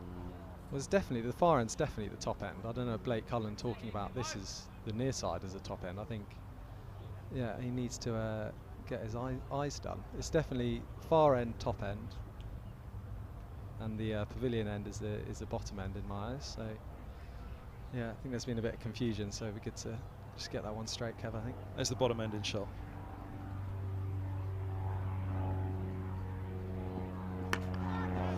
Try a catch, but safely away. Birdie gives chase. It's not going to keep its legs down that slope. Heading towards the lowest point of the ground, I think we could safely say on that front, down towards the railway tracks. Back for 3, end of the over, 131 for 2.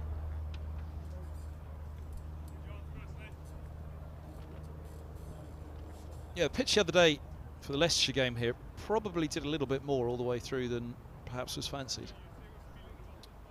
Yeah, I think the second innings when the guys were batting, I think they found there's a bit of invariable bounce, which obviously makes any chase harder. So, not sure they'll be too disappointed with batting first this morning. Yeah, both sides wanted to field, but you can see the reasons why. But equally, it might not be a bad toss to lose this one.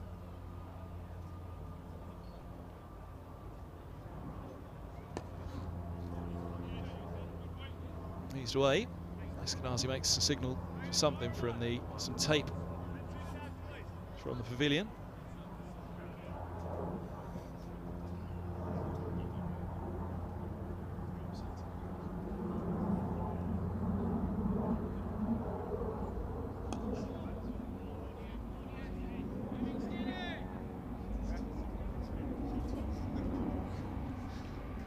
I've just been corrected. That wasn't tape wrapping around his back that he was calling for. He wanted something stirred into his drink. Legally, of course. Hydration.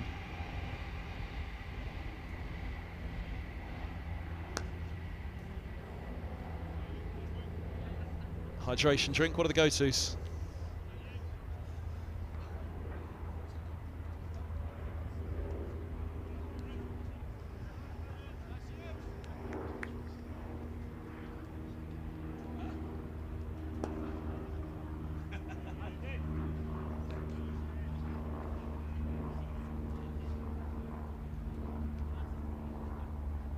I think it was Gus was telling the story on air the other day.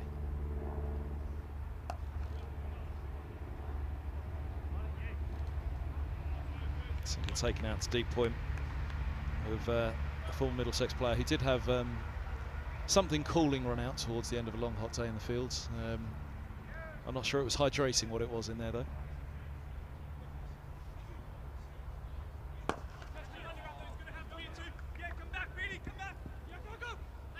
Come back for the second. Well run. I think players can get quite fussy these days with choosing their different drinks. I had Luke Holman asking for a specific flavour of hydration tabs the other week, so I had to remind him that very happy to provide the hydration, but it's not a menu. You're not getting a choice of which flavour you want. There's berry or orange and pineapple or something. Yeah, cola. So I'd, more than happy to help the guys out, but yeah, the hydration is the key, not the flavour. It's not out at a bar. Tilanwala Luita on 12th man duties today, and Jack Davis as well.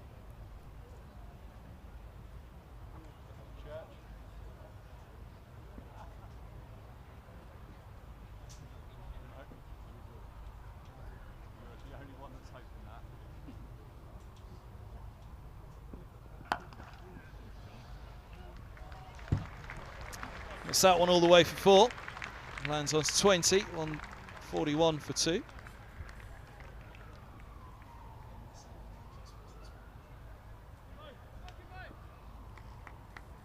Great shot there from Pete.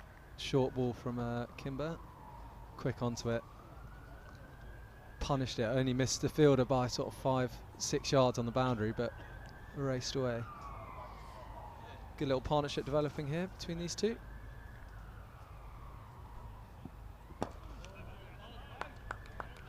So bowled. Yeah, this is a partnership that could be really dangerous for Surrey, and it could be pushing Middlesex up to that bigger score. It's hard to tell. I think somewhere around the 15th over mark. Blake Hull and I were discussing it. It is hard to call what a projected score would be on this, especially in the modern day of cricket that we live in. In the last 20, anything's possible, really. The last 10 as well. I think with Radlett, one thing you're always hoping for is a couple set batters going big. Can generally be quite hard to start and get the pace of the wicket sometimes. So lovely shot. 4 more. Milan moves to 24. Partnership moves to 51 for the third wicket.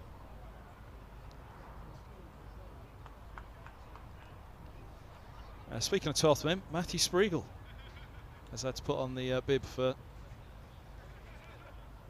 Surrey today, with Dunn dropping out this morning. So Spreagle, part of the coaching setup. Oh, bobble. Nasty bobble as well from Majid. Watched it well. Down at deep third in front of us. Gets the recognition of the 12th man, Spreagle.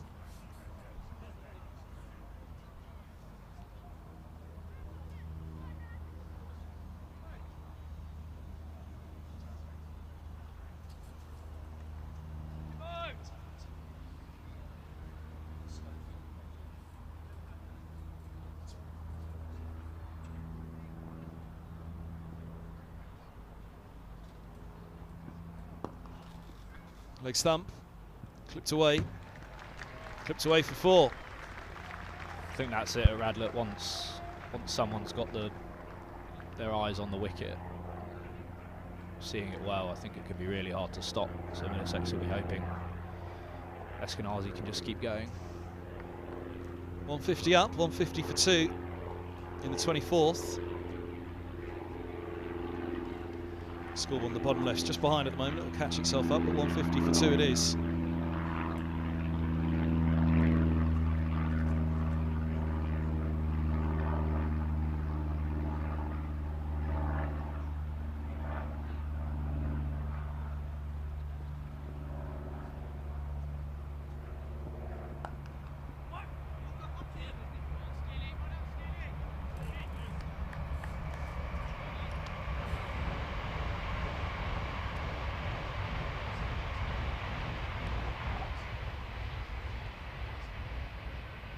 End of the over.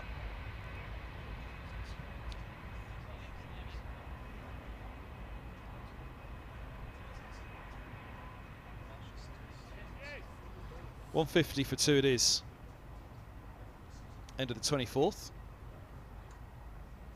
Eskinazi 76, 25 for Milan.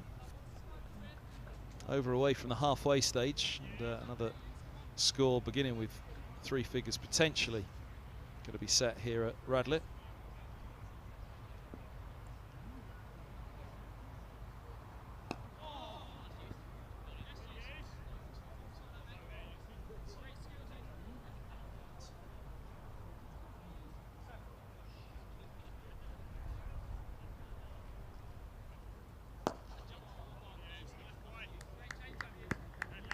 I thought you were going to say, actually, when you were talking about here at Radlett, I thought you were going to say that something around 3 has to be there or thereabouts what you're posting, but as we saw the other day, 360 was the target set for Middlesex.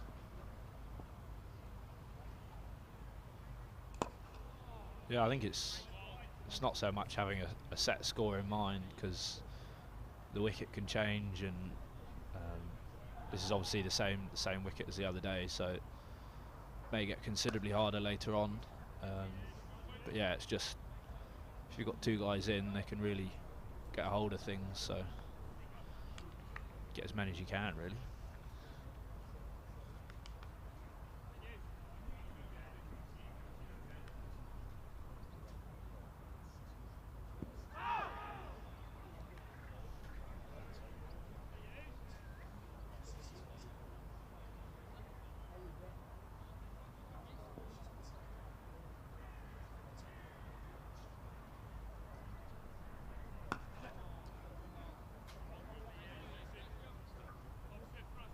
single more, 153 for 2. The scoreboard in the bottom left of the screen, it will catch itself up in a moment. Just a slight technical here at Radlett on the live stream. It's the end of the 25th, so the halfway stage. Middlesex put in here by Surrey. 153 for 2. Again, it's so difficult to call nowadays a projection in an innings. Do you double the score at 25? Do you double it at 30? I guess if you're still 2 down, 30 overs in, then you are thinking double it at 30.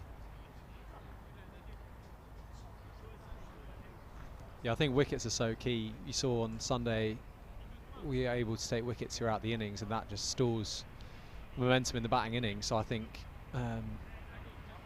yeah, that's the best way to try and stem the flow of runs as a bowling team, is to take wickets. And we'll just be looking here to these two to bat for a period as they are, sort of ticking over nicely at 6 and over, and then that gives a great platform for the guys coming in to really accelerate, and that's when you can get up to sort of 350 plus, which I think is a really tough score to chase down, even on here. Cameron Steele into the attack. Bit of width on the leg spin first up, not bowling to his old mate Eskinazi. It's Milan on strike. Could be an interesting pairing. See them chuntering away already. He had a few years at Middlesex, Cameron. He's a great guy, played quite a lot with him in the second team.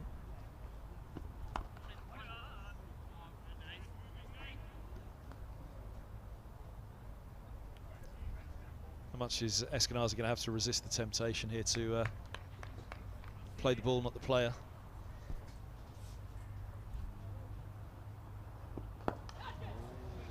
That's playing the ball. Beautiful pickup from Milan for 4 more. Into the 30s he goes. Great shot from Pete there. Yeah, it'll be an interesting battle between Cameron and Steve, very close friends. Yeah, it always puts a bit more on the contest when you've got that personal relationship. You know, him versus Ryan Higgins has always been an interesting duel over the last few years, so that'll be nice that won't continue when he's coming back to Middlesex at the end of the season, so that's good news for Middlesex. Full toss, gets away with it into the covers. Has he been dubbed Agent Eskinazi yet for Higgins' return? I don't think that's he can take any credit for that. Oh, that one goes the other way, cut down into the ground.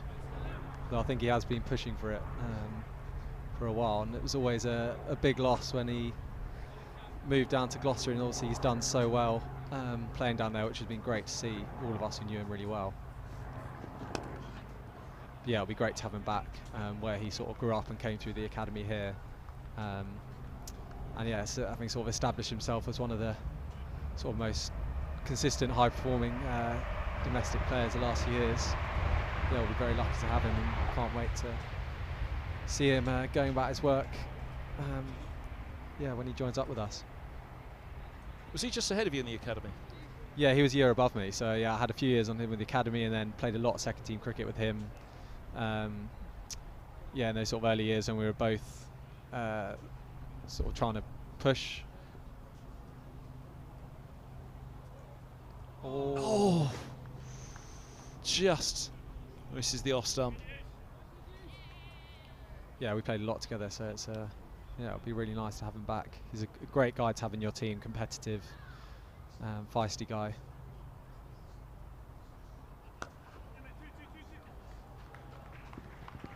With again, doesn't get away with it.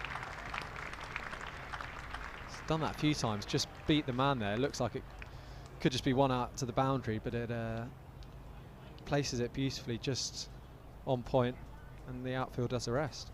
Always go back to what Ben Brown said on commentary about Eskinazi when he was captaining Sussex as keeper as well.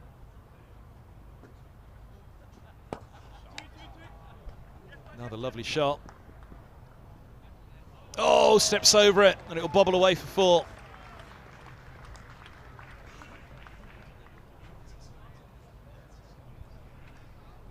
Talked about the bobbly surface here. It's a nice shot though by Milan, giving himself that little bit of room. Tricky corner down there, lots of sympathies for the fielder.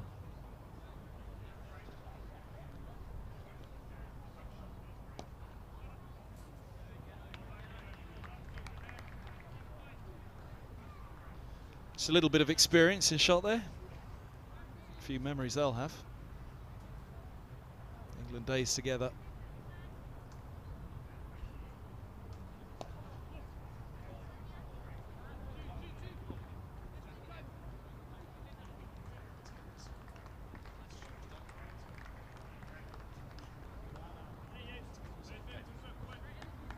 I think would they actually have overlapped as players at Surrey. It was Stuart done by then. When Ramps moved across, I think they probably had a year or two together.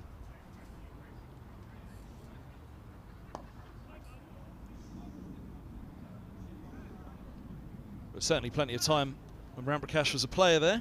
End of the 26th, scoreboard's just slowed down. End of the 27th indeed, scoreboard's just slowed down again. 167 for 2.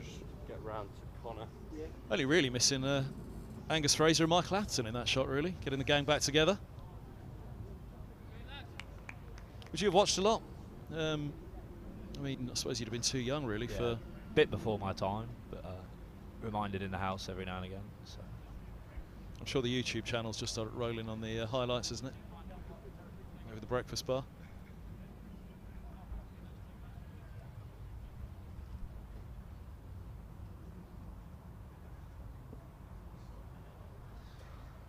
.168, 167 for 2. Low full toss, given the treatment. Mind your heads. Ah. Nearly into the Mario Kart pair. Just toying with the field a bit here, the two guys in the middle. The wicket's gone back after the 4 that was dispatched over there, and now one over long off that's just come up. So. Hope that gentleman was awake by the time that ball came towards him. We were admiring the efforts of those shaded seats that were brought along, but one of the gentlemen sat in them had managed to doze off when Blake Cullen was alongside me earlier.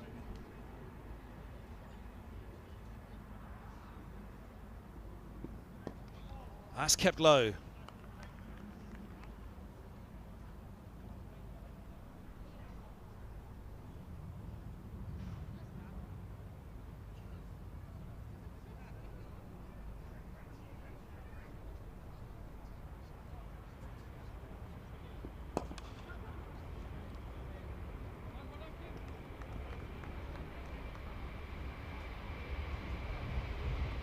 Single again. That scoreboard will update in a few moments. It's 87 for Eskinazi now, 38 for Milan. Came together with the score on 94, 174 for 2.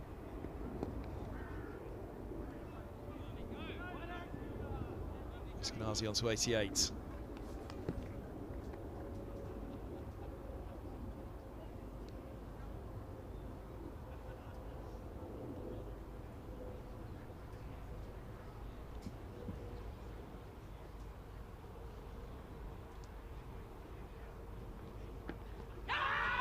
Oh, going down, I think. Just a little straighter. He hadn't gone a long way across, I don't think.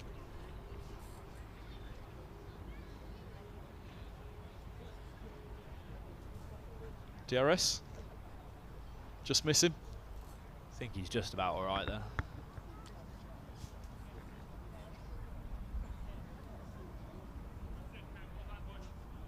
Yeah, 175 for 2 it is now. At the end of the 28th. So they're not far off that 200 mark, and you talk about doubling the score at 30. This is a dangerous partnership that Surrey need to break.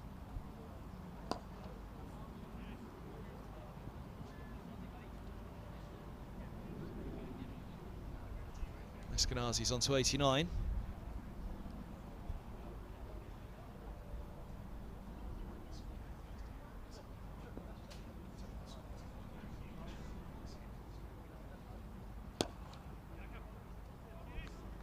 .77 for 2. Milan on 239.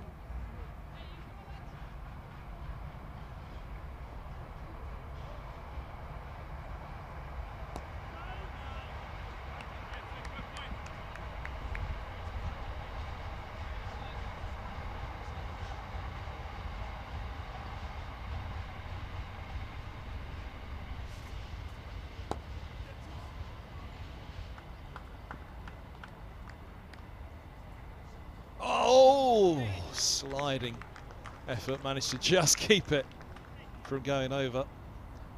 It's going to be like that all day. Same for Middlesex in the field.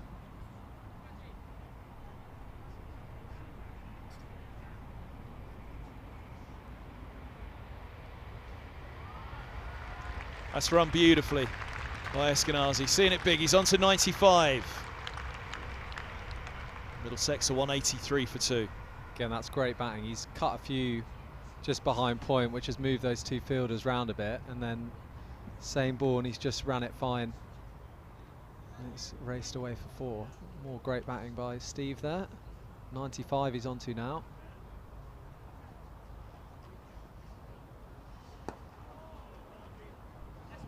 Hand off the bat. End of the over. So 29 gone, 183 for 2. Yeah, you mentioned it earlier, partnerships, particularly here at Radlett, key. Because if you get in, you can feel you're really in, despite perhaps just not quite trusting the pace or the bounce at times. Yeah, I think it's really difficult to stop when 2 players are in and going. It's yeah, very difficult to try and stem the flow of runs. We saw there that outfield's just a nightmare for the fielders, so you're always going to pick up a few extra runs and misfields, and a couple have already gone through the guys on the boundary. You sort of feel for them. Yeah, it's looking pretty dry out there at the moment.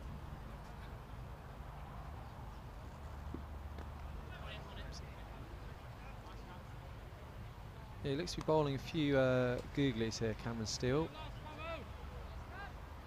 Just trying to vary it to keep the batter guessing.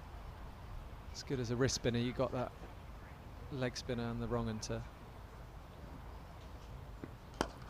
It's dropped short on that one and given the treatment all the way. Wow.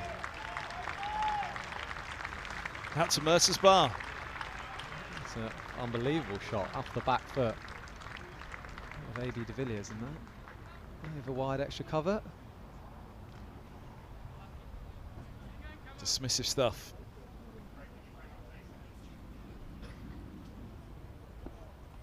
Oh, what a ball to finish, to follow. That was incredible from Steele. And Milan has done extremely well to keep his back foot in.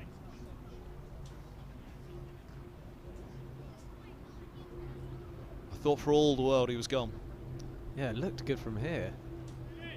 He's done well to just hold his back foot there.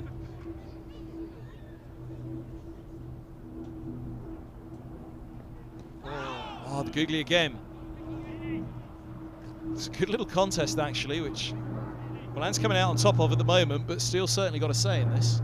It's sort of the theme of some of the overs that we've seen, where a couple of balls that look really threatening and closed a few wickets, but then you get the odd boundary and you tick over and suddenly you got 8 off the over. Goes up and over again. Moves to 49, Peter Milan, from 45 deliveries. Yeah, so just over pitch there, and he's put it away, and yeah, having looked uncomfortable the previous 2 balls, ticks over with another boundary.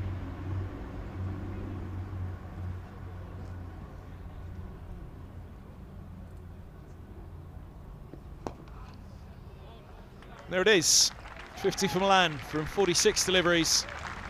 That to end the 30th over. Brilliant 50 from Peter Milan with 5 fours, 2 sixes, and a partnership now for 48 minutes, which really has given Middlesex the chance to launch at the halfway mark, at the 30 over mark.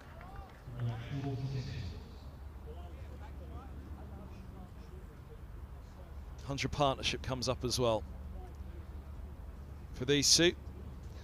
Sorry, you've got to find a breakthrough somehow here, or they could be looking down a very, very big score.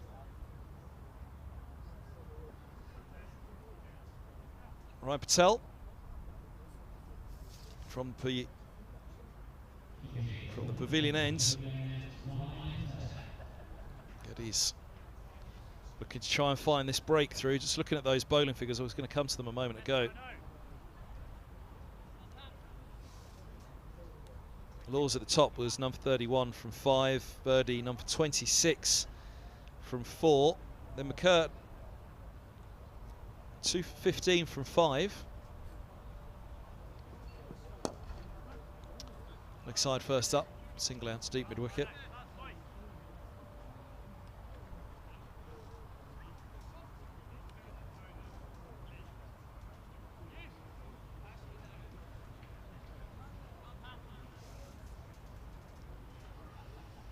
Kimber none for 54 off his 6, so going at 9's the most expensive.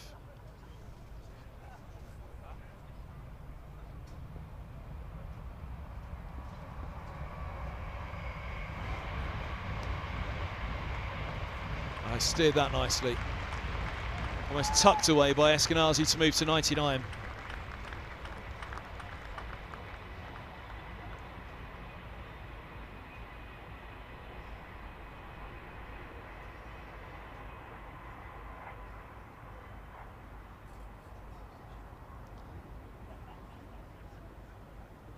Just finishing those bowling figures.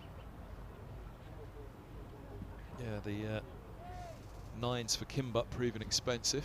We lost the ball in the meantime. We have. I was looking up to see when that next ball, the next delivery was coming. It's another ball ramped up. So a replacement ball being looked for as Eskinazi moves to 99.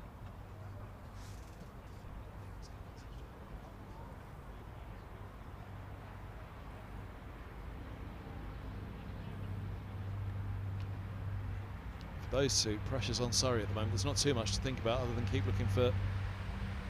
They don't even have to particularly be bad balls.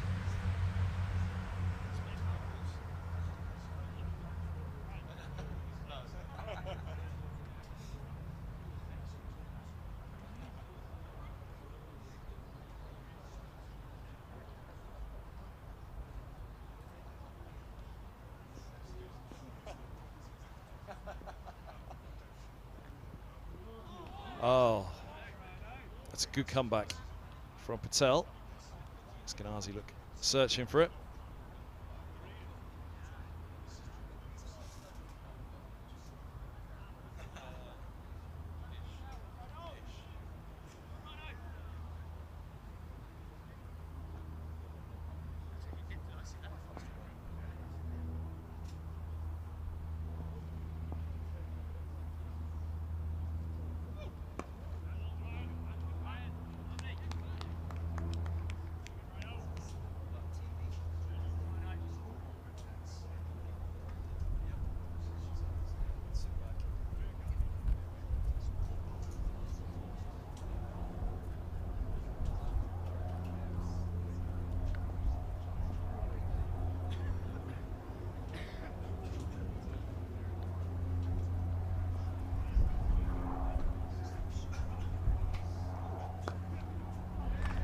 There it is, century for Eskinazi.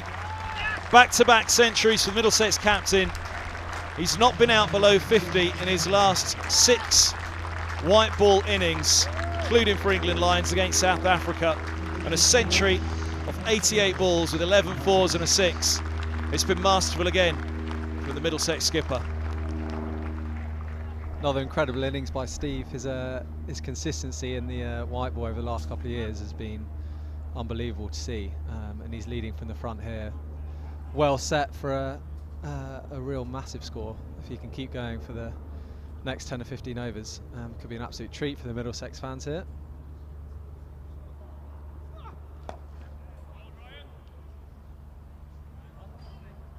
Single more to end the 31st. 201 for 2. Eskinazi onto 100s. Milan, sorry, on to 52. Eskinazi with his century. Robbie White, Josh Carey, thanks very much. Pleasure. Yeah, I don't think there's much mileage in this duo, but good while it lasted. Cheers, Kev. Cheers, guys.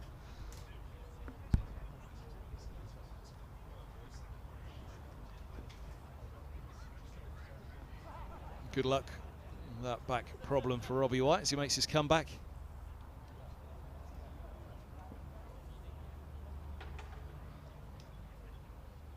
Speaking of comebacks, man we can never get rid of. Oh, cry catches. Oh, no catching that, only in the crowds, as Milan goes after that for another 6.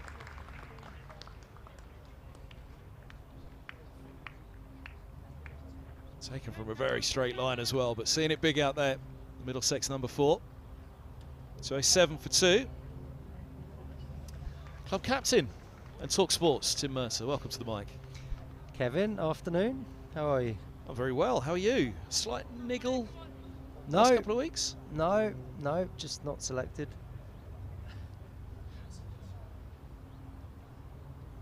There was some bit of aching pain you told me about, I'm sure, a couple of weeks back. After the Sussex game, so I missed the Durham game.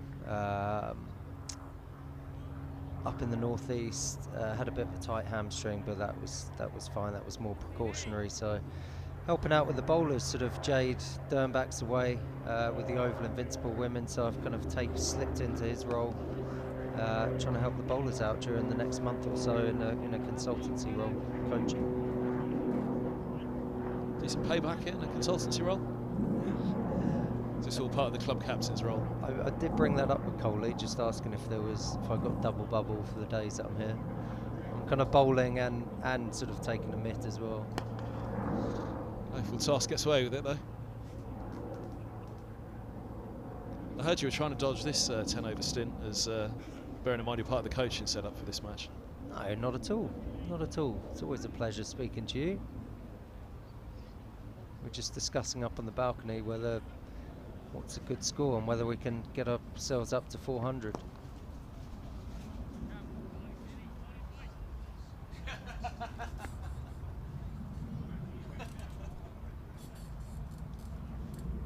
It's been really difficult to judge this one all the way through. I mean, what, 90 on the board after 15 overs?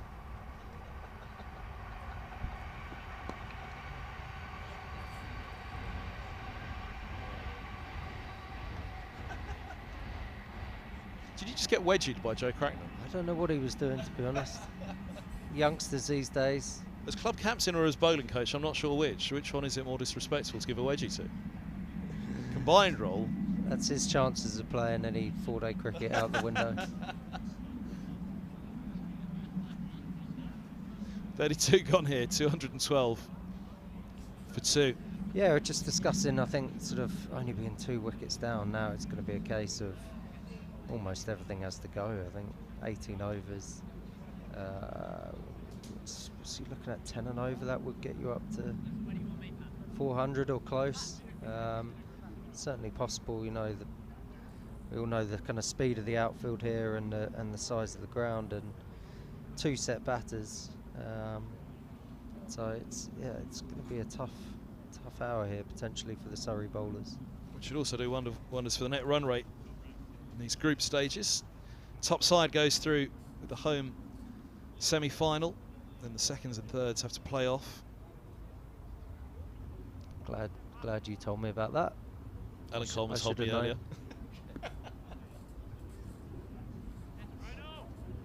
No, it's a competition I think we've really got to target and go hard at. We've got 2 high quality overseas players in as well.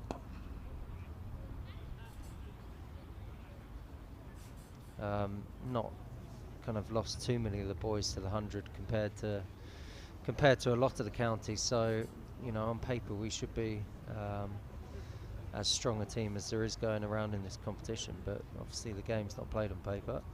Taking a slight punt, but I can't imagine there's a better top 4 in the Royal London than what Middlesex have got out at the moment in Stoneman, Eskinazi, Robson and Milan, and then that middle order of Holden, Cracknell, Holman. It's not bad. Anderson as well, all the way down at 8. Use of the feet and a flick of the wrists. Incredible shot from Stephen Eskinazi. Absolutely incredible. He moves to 108. Yeah, he's certainly in the form of his life here, isn't he? It's kind of, as I said, with such a small ground, it's so difficult to defend when someone's seeing the ball as well as Eski is. So, I mean, there's potential he could score double 100 here as well. I mean, I'm well, just throwing that out there. Holden's 166 is in danger here for sure. Holden was very worried about that upstairs. It was actually the first thing he mentioned. He's sort of about 10 minutes ago, he said, oh, you know, I could be in trouble here, and none of us knew what he was talking about. Obviously, he was just thinking about himself again and his record. And his exact words are, if I'm out there when he's on 165, just watch out for a quick single, and if there is a run out, don't be too surprised.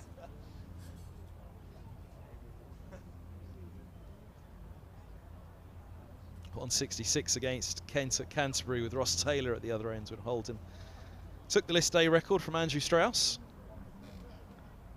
His was 164.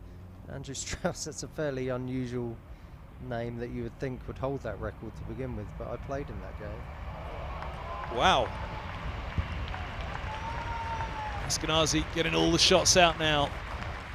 Ramps it, paddles it for 6 more. Lovely reverse scoop almost. He's sort of gone down to play the paddle scoop and it was outside off and flicked it. It's great innovation. You know, it's a shot that I think most batsmen need in their armoury these days. You know, I think Joss Butler probably started it, but wow, great shot that was.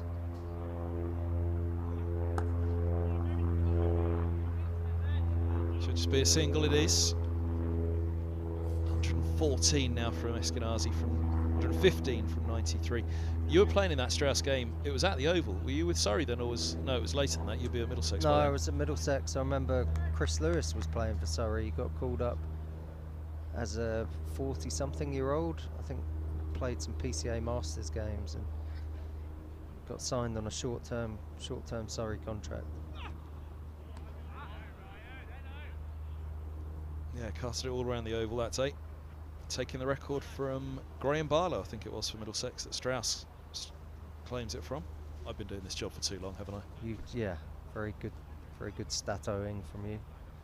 But yeah, that day there was a tiny boundary and a really good wicket at the Oval, and he just kept putting the ball into the stand that day. I remember it well.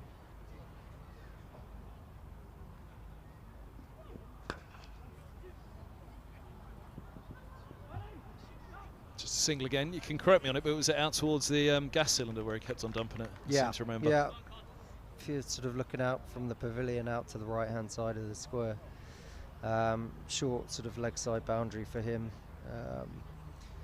So yeah, that record certainly is in danger. It probably would have gone the other day at Durham if we were chasing any more, to be honest, the way he was playing. So yeah, as I said, he's in the form of his life and feasting on any bowlers that come his way.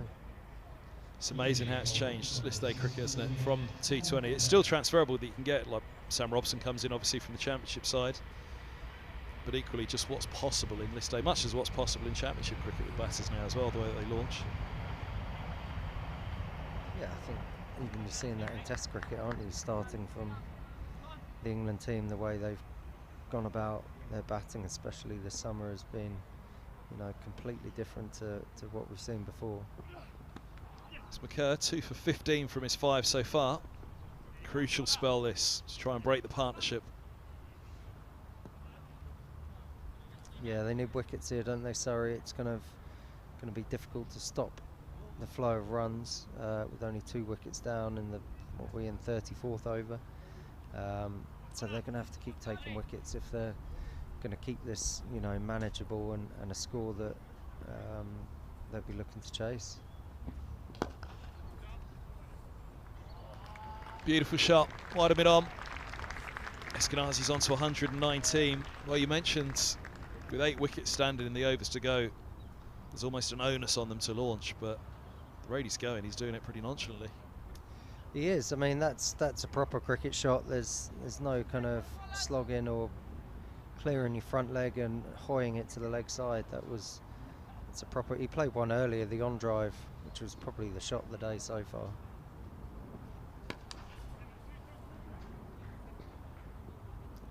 Tough in the outfields. They'll think about 2, but it's just a single as Patel comes around. How were the Island games? Two games you did, I think, for TalkSport? Yeah, they were good. They played South Africa in 2 T20s down at Bristol, which was, you know, so-called home games for Ireland. But yeah, I've done a few of their games for BBC and TalkSport, and I really enjoyed it, to be honest.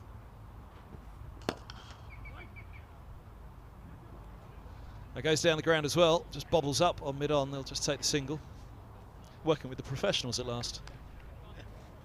Yeah, it was good fun. You know, Ireland got close in the first game. There was only maybe 15 runs in it. and then went down sort of pretty badly in the second game. But yeah, it's good to watch. Obviously played with a lot, if not most of the Irish lads that were playing.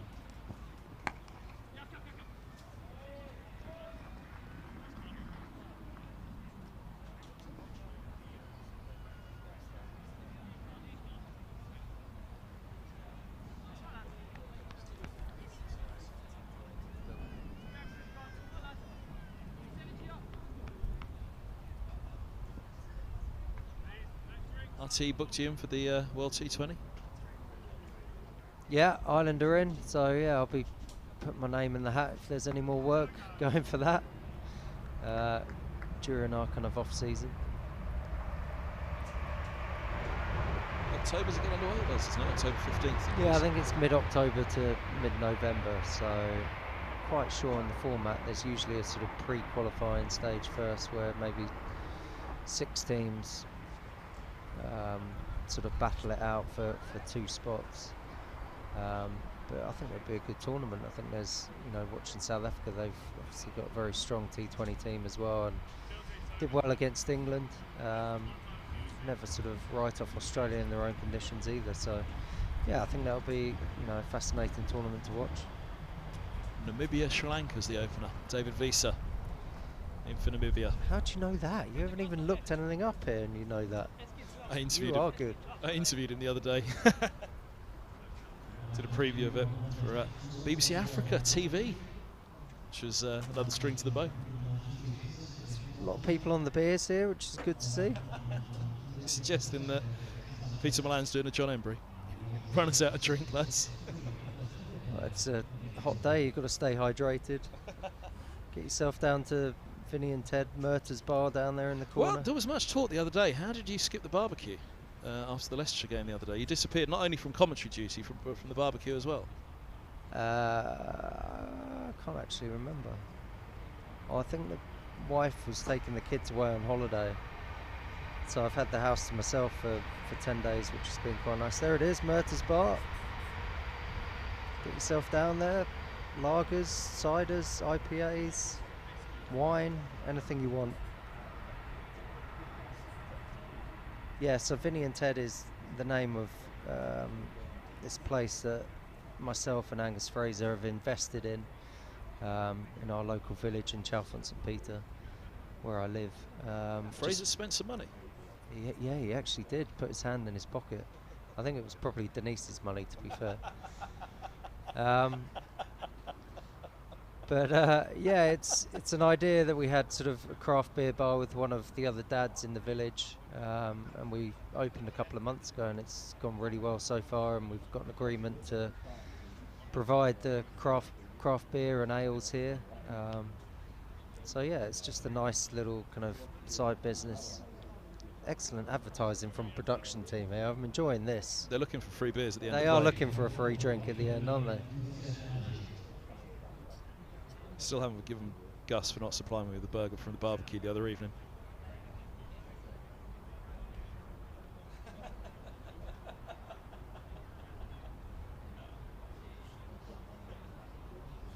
You cannot beat a bit of advertising. This is exceptional. Well, it's not the BBC now, so we're quite safe. Drinks break done here. Hydration drinks break, we should add. Partnership's 141 now. 235 for 2.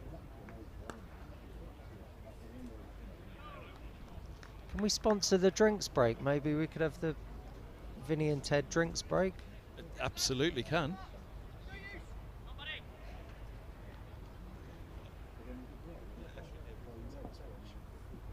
All right, I'll mention that.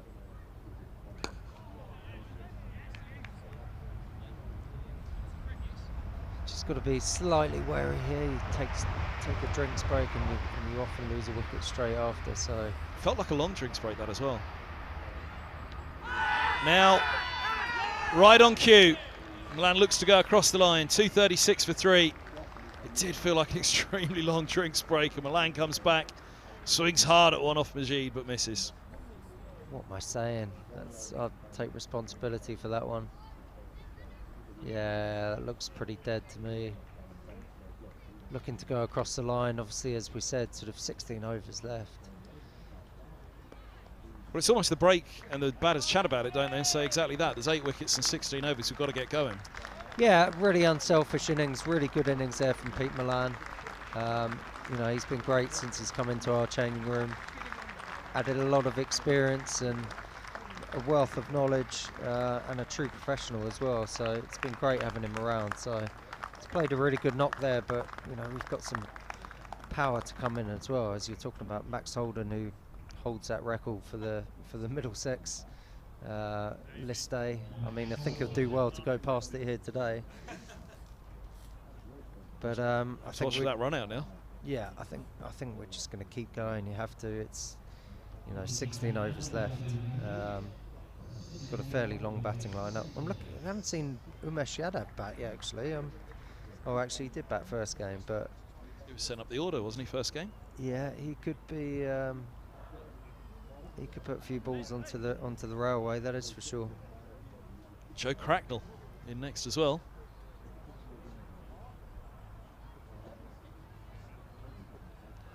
That was the highest 3rd wicket partnership for Middlesex against Surrey in list day cricket. 142 the partnership.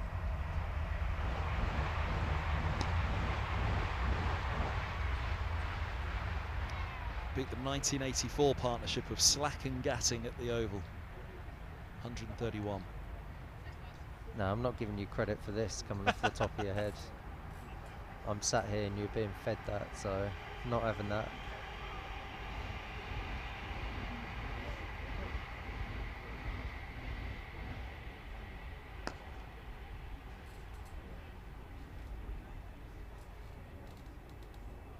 What milestones next up for you? Records ready to tumble. What was it this year? 900th? Yeah, 900 was the first one of the year, so I haven't got too many more since, to be honest. I got injured in that first game, and that was me done for a while. I think it's important Max sort of gets into his flow and his rhythm pretty quickly here. It's, as we've sort of spoken about, sort of being unselfish and looking to do a job for the team. There's, you know, probably not much time to get yourself in. You obviously want Eski to perhaps try and bat through the innings now and be up to the likes of Holden and Cracknell to kind of produce that impetus.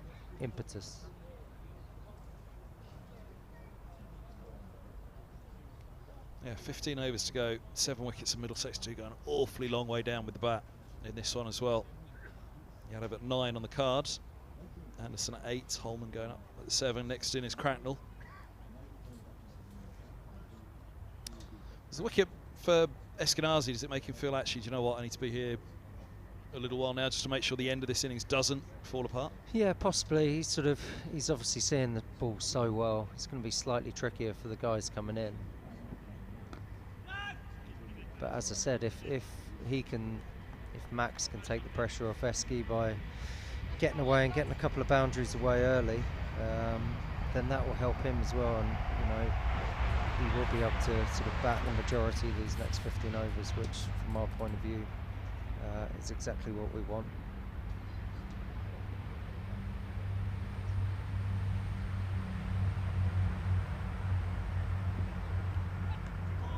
Oh, it gets past. Would have been a brilliant catch. Okay, causing problems again. Yeah, just sliding across Max there. Just had a little fiddle in the channel, and as you say, a great effort by the keeper. But you know, another run to the Middlesex score.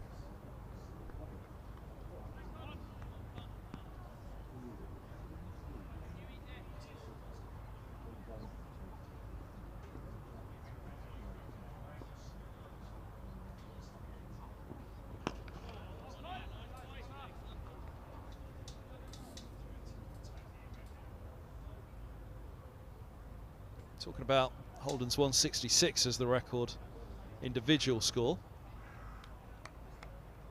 That was when the list A record for the team was broken at Canterbury, 380 for 5.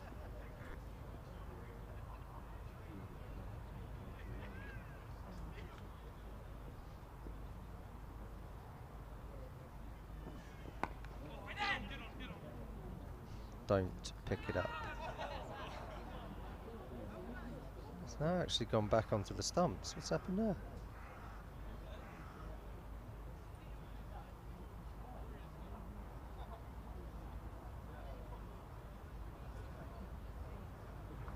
Let's have a look.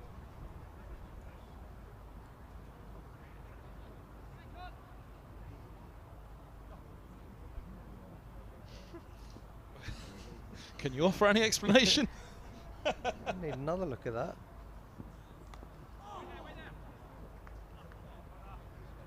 You can have another look now.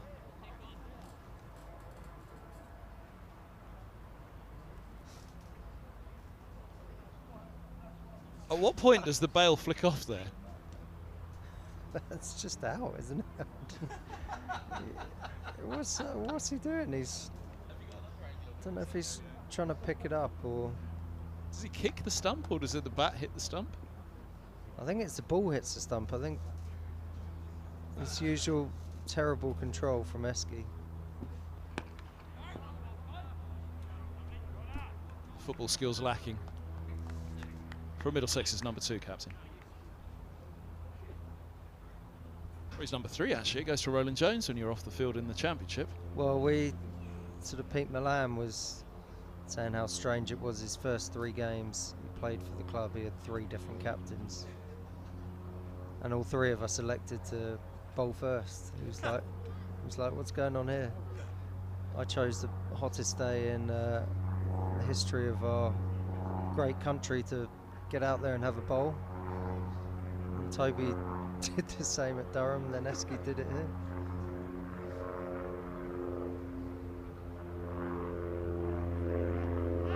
It's the favoured reverse sweep from Holden. Contact made.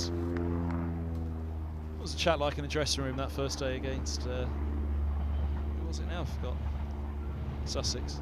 Well, there wasn't much chat because everyone was so knackered, to be honest, and hot.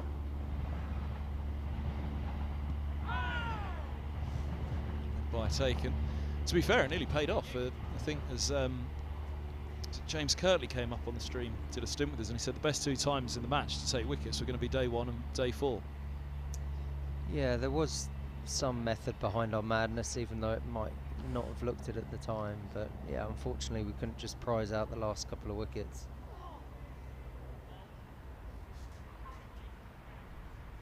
I'd have had an answer then to every single person then who given me a bit of grief about bowling first in the hottest day. Angus Fraser was a little bit sheepish when the wickets were tumbling on that final day. Having dubbed you NASA, apparently. Oh, that's typical from Fraser. Throwing a few knives into my back. He actually walked in the dressing room first day and said, yeah, I think it's the right decision, go for it. There's a reverse sweep again. And gone. Catch taken by Verdi. 242 for 4. Middlesex trying to charge here. It's a shame from Max. It's just bounced a little bit on him. Top edge and straight to the man at backward point. But it's a kind of unselfish nature that we're speaking about. We kind of want to push this game on and want to score as many as we can. And he's almost sacrificed himself a little bit there in the pursuit of more runs. But as you said, we've got some depth in our batting, and you know, Joe Cracknell's a very fine striker of the ball, so you know, if he gets himself going, this ground definitely isn't big enough. Yeah, Cracknell will be desperate to contribute here, and he made a real name for himself in the T20 the last couple of years. Missed out on the list day last year when he was called up by the 100 for London Spirit. But a chance here in the back 13.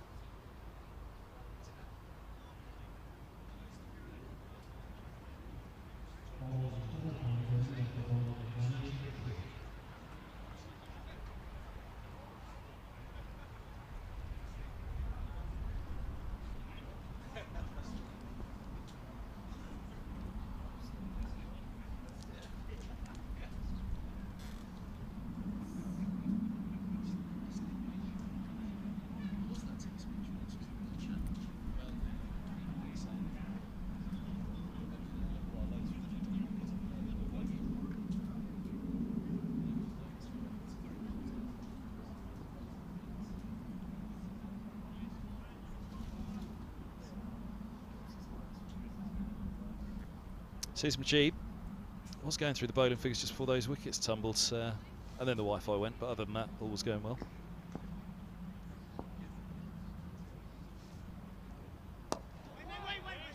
One ball to come of his 9th for Majid. 8.5 for 46. 2 for 46. 2 for 47. Yeah, that's exceptional in and amongst some of the carnage at the other end. There he is, 9 done, 2 for 47 then. So yeah, his economy's just below 5.4. McCurr is going at 3.2, 2 for 23 from 7 for McCurr. He obviously was brought back to try and break the partnership, but it was Majid that picked up Milan for 64 and Holden for 3. So 37 gone, 242 for 4.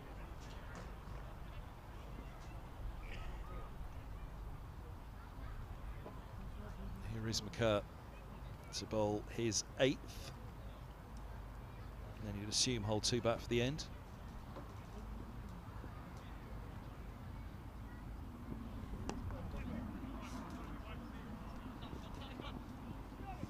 Big 2, but just the single. I think it's a case as a bowler here, you kind of get through a few overs and you go and hide down at fine leg somewhere and hope that the captain doesn't see you again, doesn't bring you back on. Try and mix in with the crowd.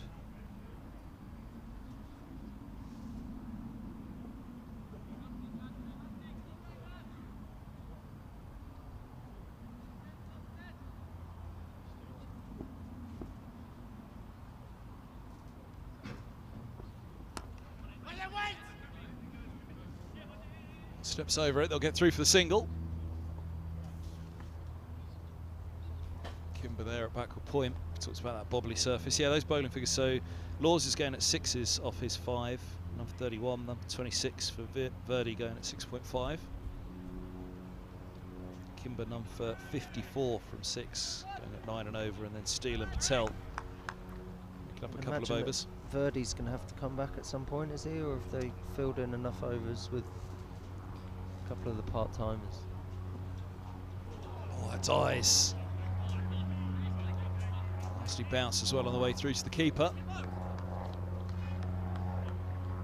See, this is the hope from our point of view as well, that being a used wicket, you know, that it's going to get trickier and trickier, and hopefully spin more, and hopefully you'll see more variable bounces as the afternoon wears on.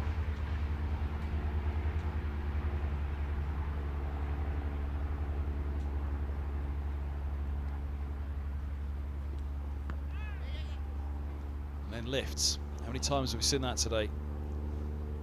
Consecutive deliveries doing something almost directly opposite to the previous. Jeez, yeah, that has really got up. Probably pitched in similar areas, those last 2 balls. One has shot through at sort of mid-stump height, and that one's hit Esky on the glove up around his neck. So, yeah, it's one of those wickets where I think if you whack it in and rather than just place it there, you're going to get some reward. Called through quickly. Cracknell's on to 2. Were you playing in the game here when Hilton Cartwright got hit in the grill off an extremely full-length delivery, just exploded on him? Should have been what, somewhere around 2018? I remember, what, a one-day game or a 4-day? I think it was a one-day game, yeah.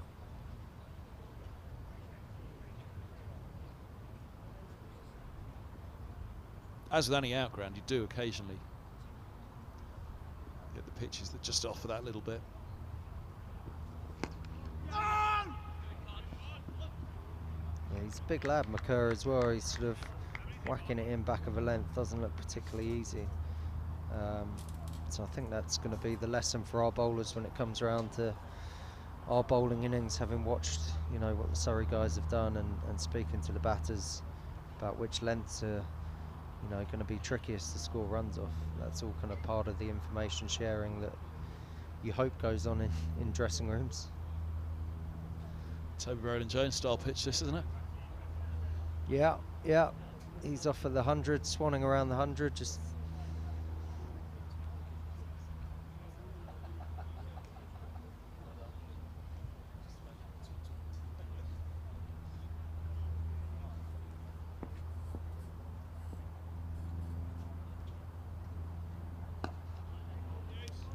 He'll share the love when he returns, won't he? Beers will be on Toby. Yeah, he's, you know, fair play to him. Really happy when that call came through. I think Morgie gave him a call and said they were going to pick him up instead of Blake. Big appeal. First impressions were that was outside the line, but we'll have a look at the replay.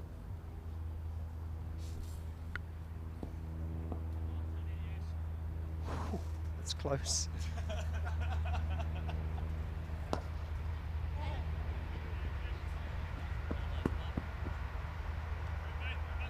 Not a bad shout, shall we say? He might have got away with one there, Joe Cracknell. But again, as we say, he's sort of trying to take the positive option. There's only one man out on that leg side for him. Quite an inviting gap. Well, interestingly, it was the same way that Milan fell. We haven't seen that many. I mean, here at Radlett, you quite often see a lot of runs square of the wicket into those trees, which try and protect the windscreens in the car park away to our right, over towards the railway track. There haven't been that many huge shots into those areas today, which is where both Milan and Cracknell were trying to score. Yeah, they've bowled quite well here, Surrey. Last 2 or 3 overs, just put a little bit of a squeeze on our batsmen. Just sort of getting ourselves up towards, they get an extra fielder out, don't they, for the last 10 as well. So hopefully setting ourselves up for a real kind of big 10 overs between 40 and 50. It's the end of the 39th, 250 for 4. I'm going to guess those square of the wicket shots, which we haven't seen as much from today, the big pickup shots, square of the wicket. It's probably been a lot to do with that bounce, hasn't it? Yeah, it has been a little bit inconsistent. So we'll speak to the batters when they come in, but perhaps, you know, that isn't an easy shot to play on this pitch. But that's 250 up, I think, as I said. Another 11 overs. What you're looking at as a minimum, you're probably looking at 350 as a minimum, really. I think they would certainly be happy if they kept us down to 350. So it's quite a crucial little 11 overs in the context of the whole game coming up. Well, yeah, 30 overs done. 2 wickets down. Talk of can Middlesex double the score at 30, which would have been 400. I'm still not writing off 400. Take some good going to get there, but a turn again there for Steele. Luke Holman will enjoy seeing this. Said this morning, you know, changing a winning side as it was up at Durham would have been tough, but looking at the way this pitch is played, there would have been a fair chat perhaps about getting Walla Luita into the side for this one. yeah, it wasn't an easy decision.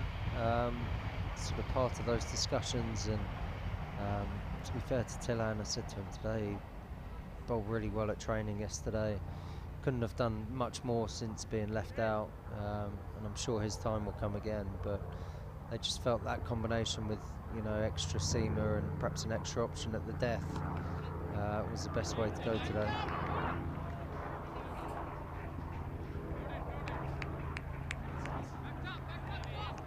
It's back into his ground.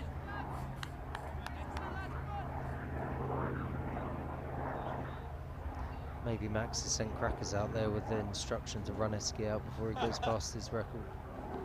Oh, look at the bounce on that. Luke Holm will be rubbing his hands together. Yeah, certainly some turn and bounce there. That will be encouraging for our spinners. Don't be surprised if Sam Robson bowls a few overs, maybe even Mark Stoneman, because it certainly looks like it's drying up and starting to spin. Using the feet, but not getting there. Up in the air it goes. Mid-off takes the catch. Kimber's underneath it. Cracknell's gone. 5th wicket down for Middlesex. Yeah, shame, just losing our way slightly here. Joe Cracknell trying to be positive and aggressive against a leg spinner, doesn't quite get there and spoons up a fairly simple catch from mid-off. I think Alan Coleman said it early on that it feels like the kind of pitch where partnerships are going to be key rather than constant onslaughts from batters. Middlesex quite rightly, with 2 wickets down and 20 overs to go, decided to charge. Might just have to have a slight correction in the trajectory, the projection now. With the fall of the 5th wicket, here's Holman. He's had a fabulous season. Bat and ball, as you said, he'll be rubbing his hands together, watching that ball spin. But a bit of work to do with the bat first. Yeah, I think we've still got to sort of back up. We've got Martin Anderson coming at number 8, who, you know, is a genuine all-rounder. So, and then Umesh, he can strike a ball, and then, you know, even Toby Breakwood is a good striker of the ball as well. So, yeah, we've got to keep going, but I hear what you're saying. We don't want to lose too many wickets in the next few overs that then stifles our, you know, pursuit of a big score in that last 5. Of course, it was the 8th wicket partnership that did the damage for Leicestershire here last week, wasn't it, when they were around 200 on the board. 8th wicket partnership of a century. Ended up getting up to 359 when Middlesex would have had hopes of restricting them to 270, 280 at one point. Yeah, that was a good bit of bowling from Cam Steele there. I think it was actually the wrong one. I'm not sure if Joe Cracknell picked it, but fair play to the part-time leg spinner. He took some tap a bit earlier on, but you know, he's come back well and picked up quite a crucial wicket for his team.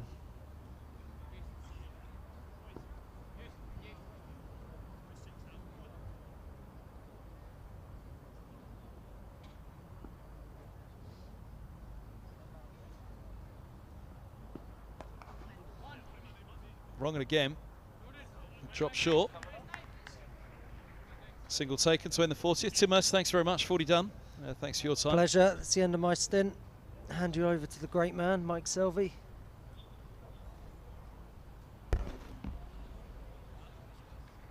.252 for 5. Showing his age there, getting out of that chair, I can tell you.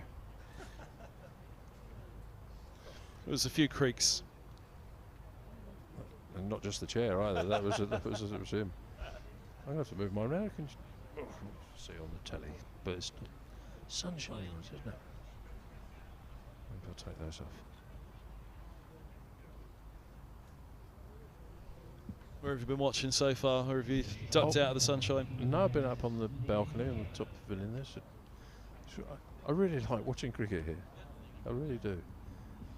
And just like looking down over the game, I sort of think, you know, it's like a proper game of cricket going on with all the mayhem going on elsewhere around the country with the cricket in the 100, and you know, this is, in a way, this is the game, isn't it? Yeah, you can see it in the attendance today, 1,500. It's been well attended up and down the country again. The figures at the Oval the other day apparently were very impressive for that Warwickshire game.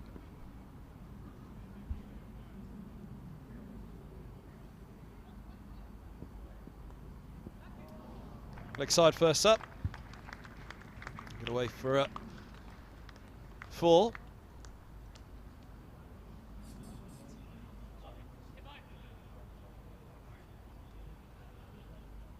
Thought it was leg byes at first. Nice little tickle. Yeah, a bit of a gimme one. Take that one. A little loosener. Can they get going again? It was quite the partnership between Milan and Eski. I think they tried to crack on in those. The 10 overs just gone and come a little bit unstuck with it, because now now's the time where you're looking to do it. Mercer and I felt the drinks break came at actually a bad time. It was a really long drinks break, and then the wicket fell immediately after, when perhaps Milan and Eskinazi had looked at it and said, I think it was 16 overs at that point, 8 wickets standing. Yeah, we were starting to think, oh, we can get 400 here. You know, Eski can get 200, and you know, best laid plans, but it's, I'm sure the boys have all been telling you this is a used pitch, and already we're seeing some balls going up and down from the seamers from that kind of heavy length, and yeah, it's not going to be easy to bat on later on.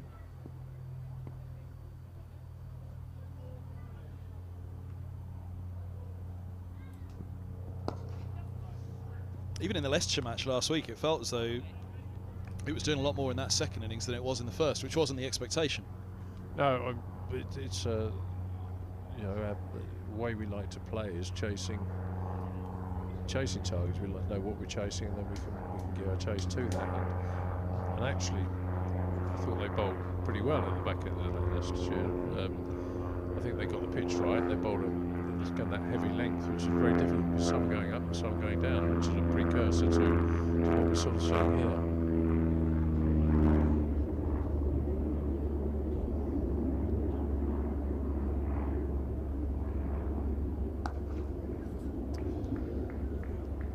Just a single out to the sweeper.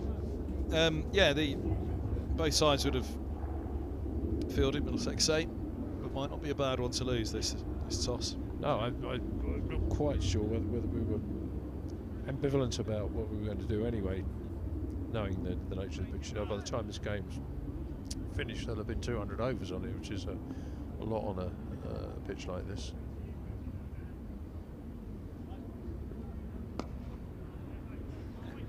And actually, it's just approaching its 1000th run in that time, isn't it? It was 700 last week. I guess it is. Yeah, that's a lot of cricket, isn't it? Go back that Leicester game, incidentally. I actually messaged Paul Nixon after the game to say I thought their fielding was remarkable, absolutely remarkable. Ground fielding, that's to say, on the outfielders as we have here. And it was just as parched as this. This hasn't deteriorated at all. Well, what he replied was that he said the Grace Road outfield has no irrigation, so the Grace Road outfield is very much like this. So that's kind of what they just. And I actually think that learning to field on outfields like this is the good way to learn.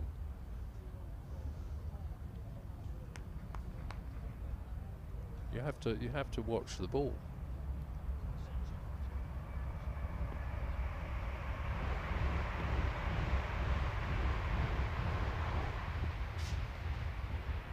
Goes after that one, just a single down to fine leg. Many years ago, we went to a cricket club in Guyana called the Demerara Cricket Club, very famous cricket club. And there was like a press match, or we were playing this thing. And you go there, and it's a nice little ground, and it's got a double-decker wooden pavilion, old pavilion, really nice thing. But the outfield was just tussocky and bare and horrible, really. You know, this times two, and you think, well, how can anybody field on this? And you go into the pavilion, and there hanging in the pavilion is two alumni of Demerara Cricket Club. One of them's Clive Lloyd, and the other is Roger Harper. Two of the greatest fielders there's ever been. And I asked Clive about that once, and he said exactly what I just said to you, that you learned to field on that because you had to watch the ball. I mean, this is very much the kind of surfaces I grew up watching on TV that you'd always see, because the irrigation just wasn't as good back then. No.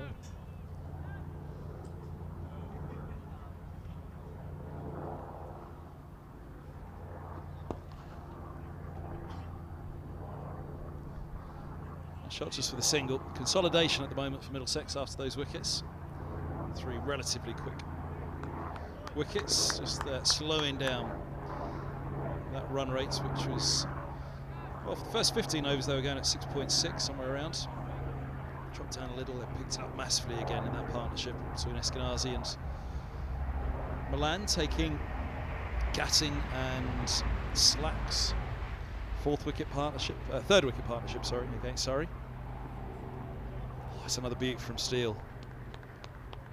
Holman will be interested in that at the non-striker's end. Well, just a little bit in there, isn't there?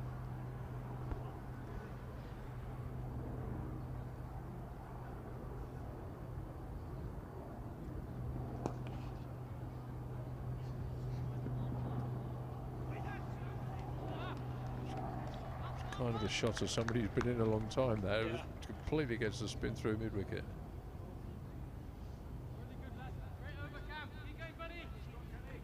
Ushered away. Incredible performance at the moment from Eskinazi. Hasn't been out below 50 in his last 6 white ball innings. Is that right? I mean, he's always first on my fantasy cricket team that I have to do every match for Beat the Prez, and he's always first out there. Just bank on him.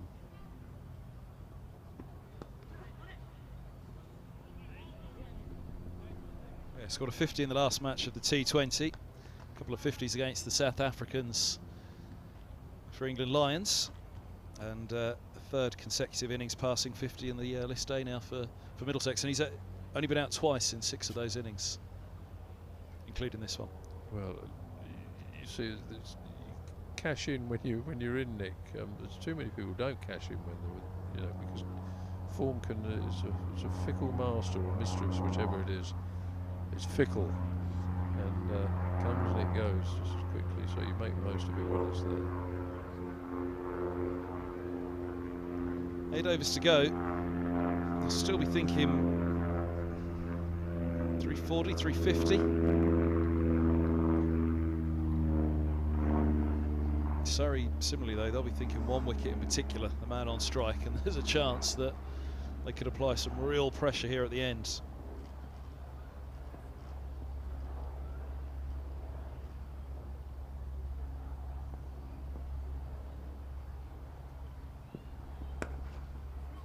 Width from Kimber, gets away with it, just a single. Stretching for a little Eskinazi.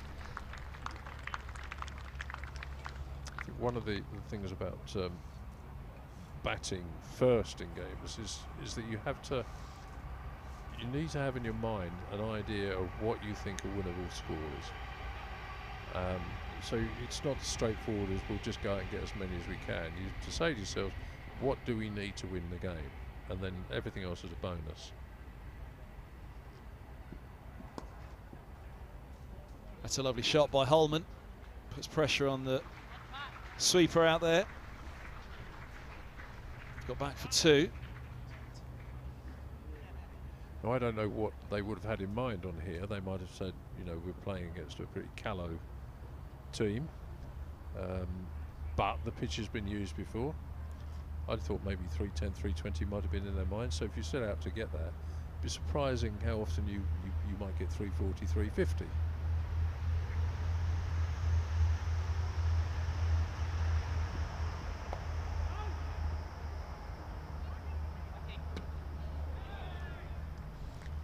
Do the opposite, and of course you set out saying, yeah, we should be getting 380, 400 on here. You get 280. That's how the game works.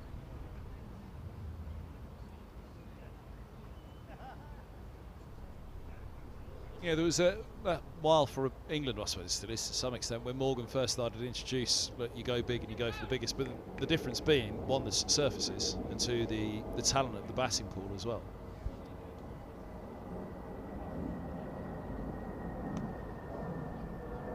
Didn't get up down the leg side, actually. He's done well to clip that away. It's a brilliant piece of fielding. Spin around to find it. Just felt as though that kept a fraction low onto the legs of Holman. If you're playing on a pristine pitch that's set up for batting, then as many as you can get is not a bad strategy. As especially T20, very rarely would you lose 10 wickets in T20.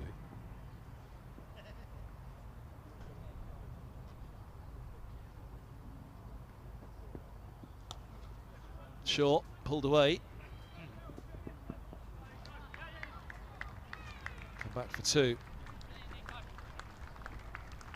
think it's the kind of the micro data that you get for T20 will tell you that this was certainly a situation a few years ago that a number 7 batsman or batter in T20 cricket faces an average 7 balls.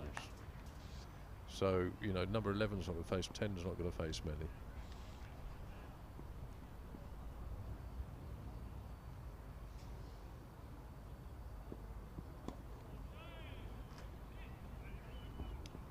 Clips uppishly into the onside, which again just a sign that unless you're well set here at Radlett today, timing not easy. End of the 43rd, 271 for 5.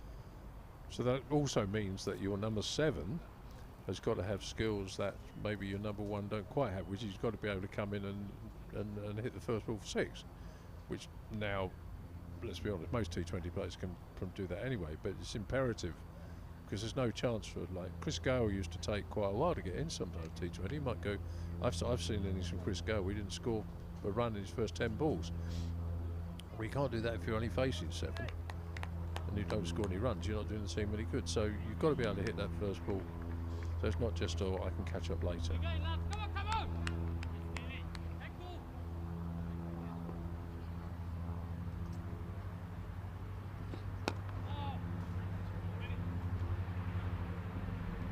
The way Chris Gale went about it, I always thought when Paul Sterling was with Middlesex, I don't think he ever realised how much time he really had. He could have given himself longer to, you know, in those T20s to get in and give himself that chance to keep going all the time. I suppose you have a point and counterpoint there, don't you?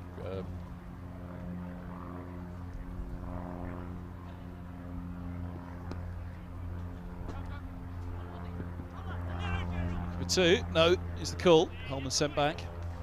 A few years ago, when I was just at the Garden, I spent a couple of weeks with Melbourne Renegades. Chris Gale was playing for Melbourne Renegades. They were opening batting without fit. And I made exactly that point about Chris Gale. I said, what do you do if he's not scoring his? I'd tell him he's got to. He said, right, take it on. I just say, I'm taking it then. Because you can't afford to have that. Or he didn't want in his team somebody taking 10 balls to score 1 run, and then even if they catch up, because what if you don't catch up? The use of the feet, the cries catch, and gone. Taken down at long on. Kimber comes in. The end for Luke Holman. Middlesex 6 down here, still trying to charge. Hasn't really happened since the fall of the wicket of Milan.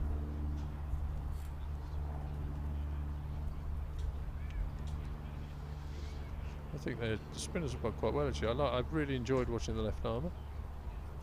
He was only young and Majid, is it? Yeah, Majid, the left armour. And I thought he had nice action and he looked promising, bowled a good pace. And the leg spin here has done its job, hasn't it? It has. And it's just putting a bit of pressure on the back of this innings now. For Middlesex as Martin Anderson walks out to bat at 6. High score of 44 in this day. Again, he's a much better batter than that. He's batted up at 4 in list day before, at 3 in T20. Big hitting capability for Anderson for sure, but hindsight's wonderful, isn't it? But since the fall of Milan, it almost feels as though a partnership needed to build again. Every time they've gone to hit out, the wicket's gone. Well, we can get back to do they think they've got enough here already? I don't know. I think they'll know better how to bowl in it, having watched the back end of the last match here, the Leicester game, and also the obviously the first innings here. An opportunity for Martin though. It's not, he's got 7 overs here to go, which for T20 is a half the innings almost, isn't it? You're getting on from that. He's plenty of time, and so if you could regard it as that, he's a really talented, potentially talented cricketer, Martin. We've yet to see the full potential of it.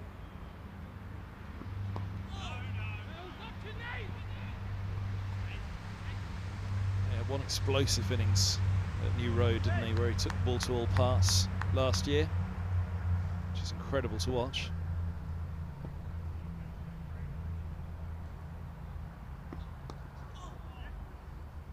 He very nearly won us a game down at Sussex too, didn't he, down at Hove?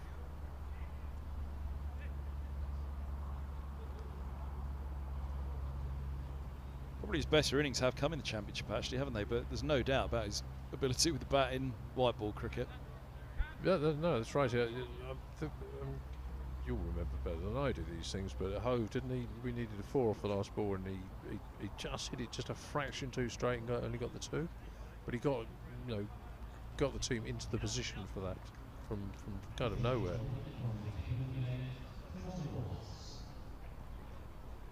Tom Law's back on to bowl the 45th. I'll update that scoreboard for you in the bottom left there. It's fallen behind. So 44 overs bowled, 274 for 6. Eskinazi's on 134. Holman gone, of course. So with 1 to his name, Martin Anderson, the man we're talking about. Should still be looking at 330 here.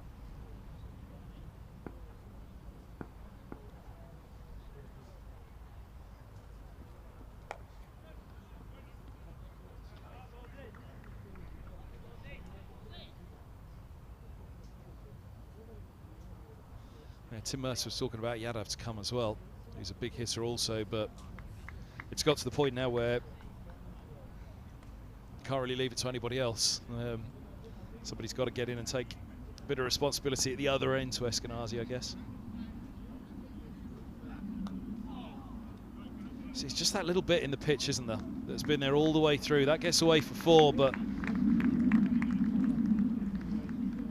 Anderson was troubled.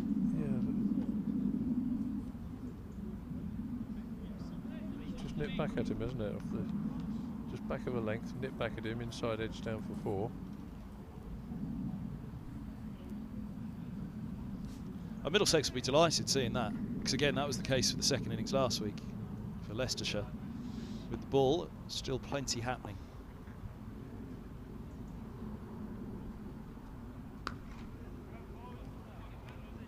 It's cut away hard, looking for 2, but just the single.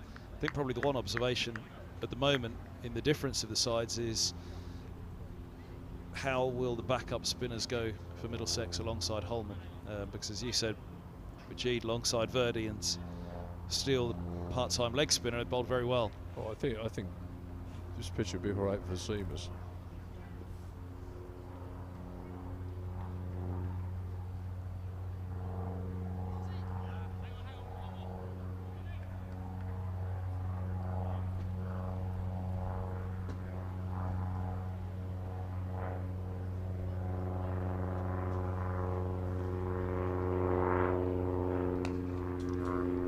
Toss, gets away with it, just the open face from Eskinazi for a single.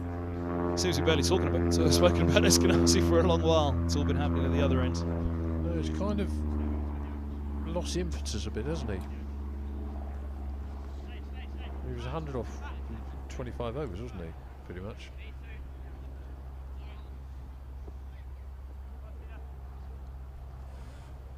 Well, the 166 record of Max Holden is still in danger here.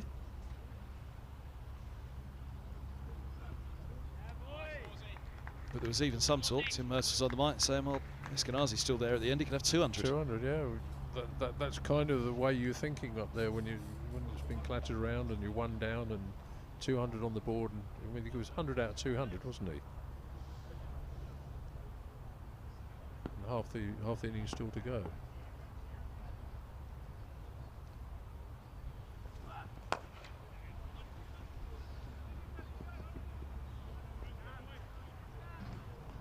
Finding the field a little bit though. Just that 1 boundary in 2 or 3 overs, isn't it? Yeah, they have. They found the fielders a lot in the last little while. It's kind of built that frustration, I think, with those wickets hitting out. 5 overs to go, 281 for 6. Anderson, who's a very good driver of the ball. I was making the point with Tim Mercer as well that where some of those wickets have gone, I think Milan and Cracknell survived a very good LBW shout. Looking for the big sweet pickup shot that he plays. There haven't been the usual shots into the trees or onto the railway track, square of the wicket here at Radlett that you usually see when a side really is getting going. It has been more runs down the ground, which perhaps is a little bit of a reflection of that bounce we've been talking about as well.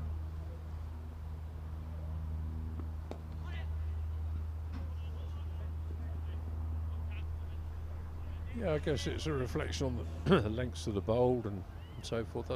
I've actually seen a lot more shots down the ground all round from batters this year. I don't know why that is, whether their techniques are being reined in a bit from some odd idiosyncratic things to more orthodox hitting, full face hitting.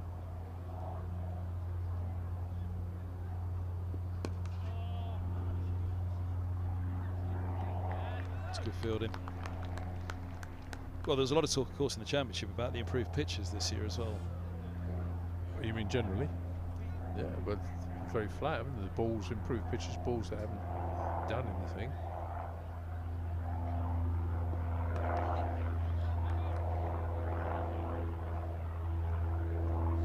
Yeah, it's been a summer for batting, no question about that.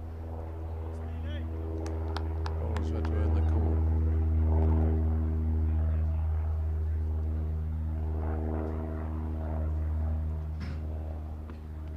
Oh, reverse sweep comes out from Eskinazi, going down. Really went early and opened up to that one against his old mate Steele. Let's have another look. He's looking for that shorter boundary there, isn't he?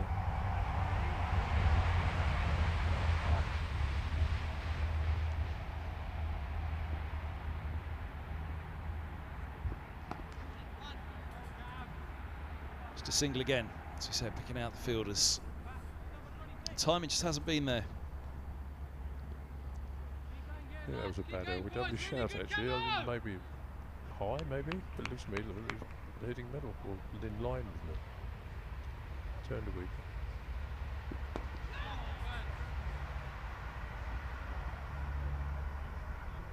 And a point I was going to make as well. So that's the end of the 46th, 285, 286 for 6. As Anderson moves to 10.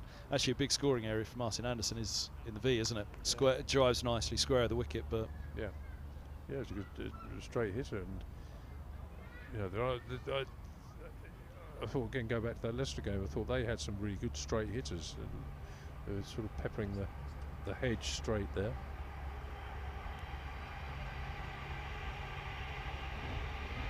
can there be one last charge here? 4 overs to go.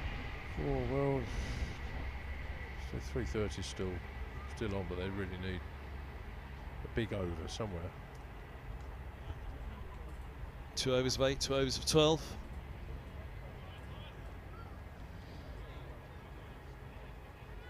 They protected the boundaries really well again, you know. It's had that one, maybe it's one boundary in that inside edge. Well, huge credit to them, because they were under the cosh. They were really under the pump out there, sorry. Absolutely agree.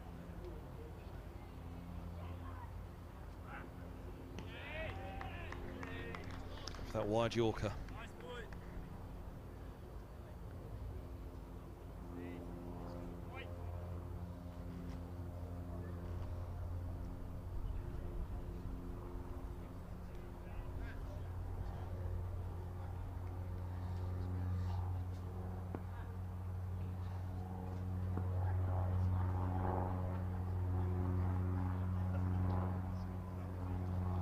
The wide Yorker as well. Oh, that one gets through on the keeper.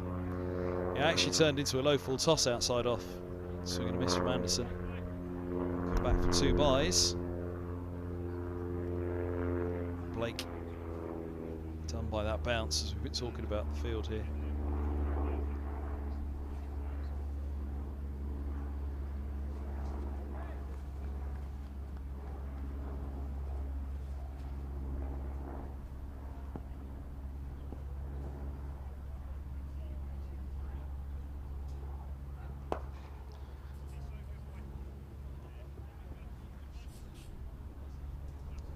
But wasn't there?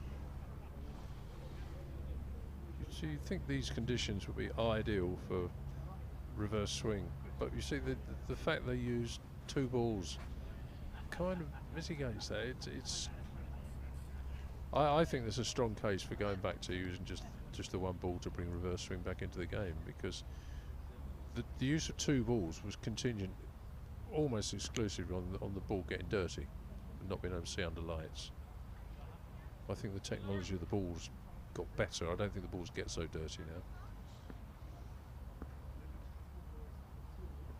now.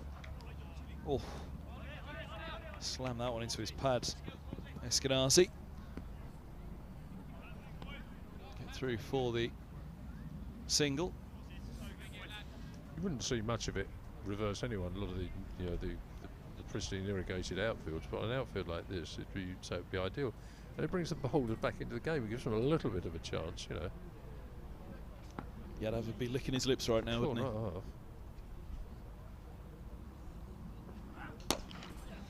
Low full toss again. And that one is wide of the fielder for 4.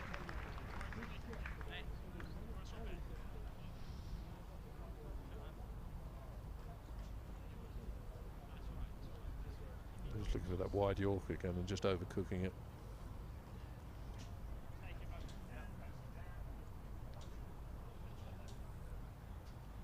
For 44, wants to come from his 7th Laws.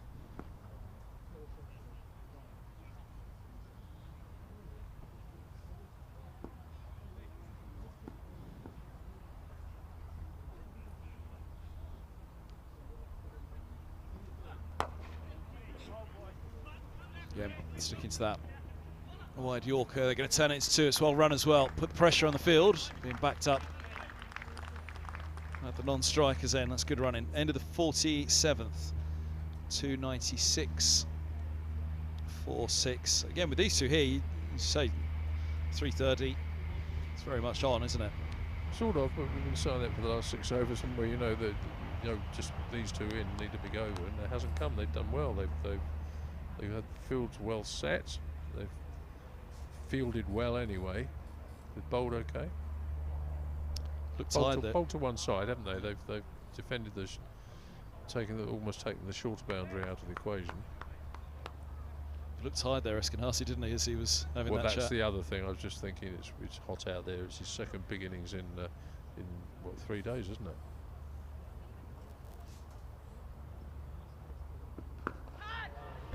That's a very big shot. There was a cry of catch optimistically somewhere in the field, but that's heaved out towards the railway line for 6. 300 up.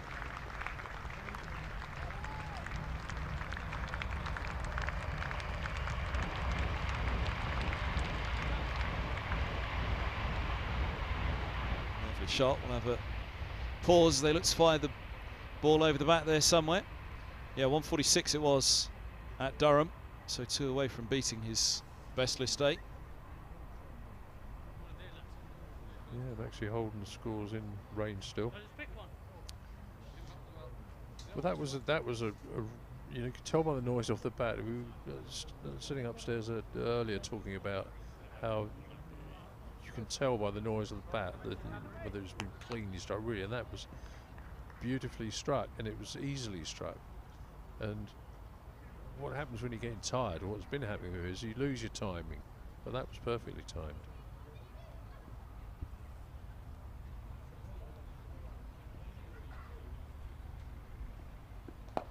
Oh, looks to go again. He's got underneath this one, and he's got away with it. That's a deep mid-wicket. They're coming back for the second. I did wonder whether he was going to pick this over, Eskinazi, pick his old mate Steele. It's his joint highest score, matching the 146 he got just a couple of days ago up at Durham. He's looking to fetch it, that's for sure. He'll try and bowl it wider and wider.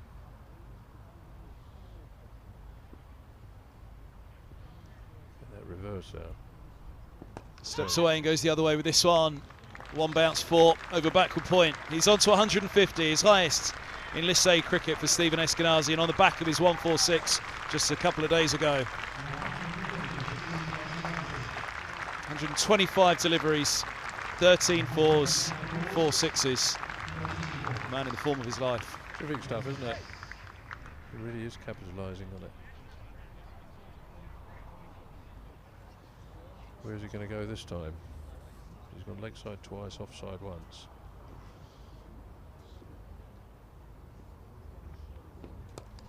Oh, that was floated nicely, but it's really nicely stroked actually. Pressure on the fielder, a slide and a stop. They'll get back for 2.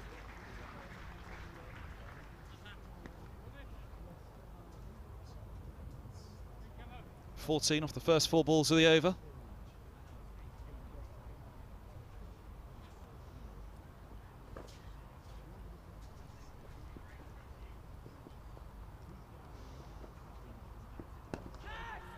Oh, he's got it over extra cover. It's going to be 4 more. The cry catch did go up, almost rightly so on that occasion, but sweetly struck. Yeah, again, it was, you just hear the noise off the bat there. That's come out of the middle. It's a controlled shot. He knew he was lofting it.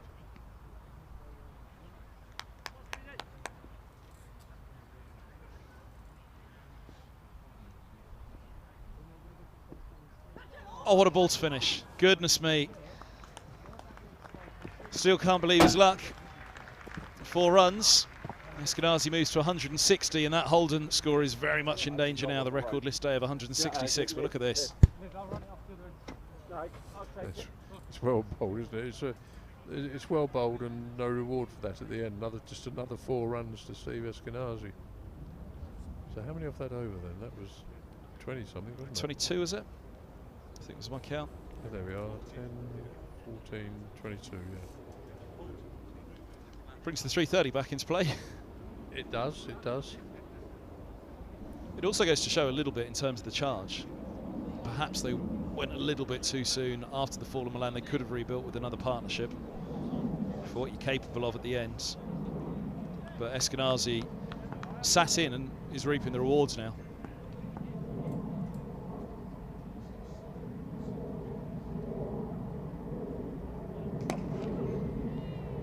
Full toss, single, which will give the strike back to Eskinazi with, what, 11 balls left to the innings.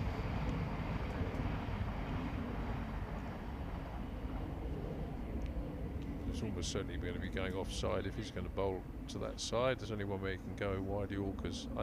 Wide Yorker's a good ball, I think. Don't very often, hostage to fortune here, don't very often go for 6. Oh, goes for the scoop. Ramps it up over his shoulder for 4 more. Brilliant from Eskinazi, 164. Holden's list day record, just 2 runs away. He read that well, didn't he?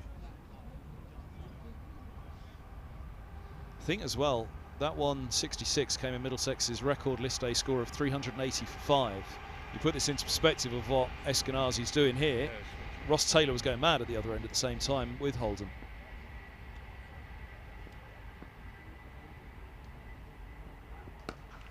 Swings hard, swings all the way, and there's the records.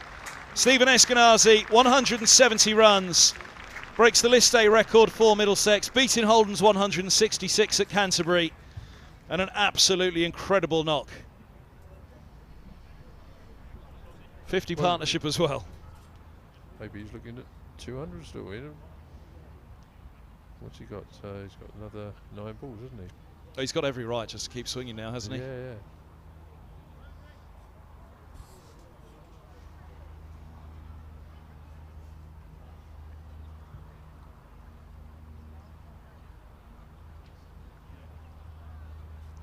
The drink being run out for him. Putting out some more gloves, more drink. He called for an energy drink earlier. I think he's obviously flagging as he has to be after that innings the other day. Think so, wouldn't you? It's hot out there. There's a lot of running. I tend to forget the amount of running that they do in these. The sprinting, the ones turn into 2s and the 2s into 3s, and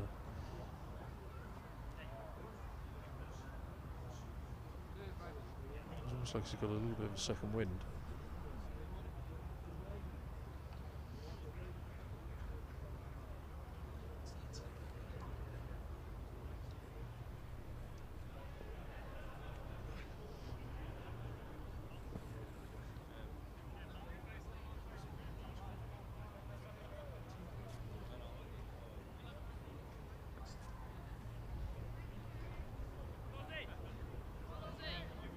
All right, here we go.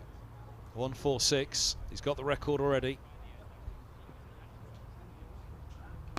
Low full toss. Looking for that wide Yorker again. I've got a single. He's on 171. 330 is on the board for Middlesex. 330 for 6. Got 8 balls to go. Over to Anderson. He's going to have some real freedom here to swing. I think that timing on that was a little bit out, you see. I think he was trying to hit that just too hard rather than relying on the innate timing he's got.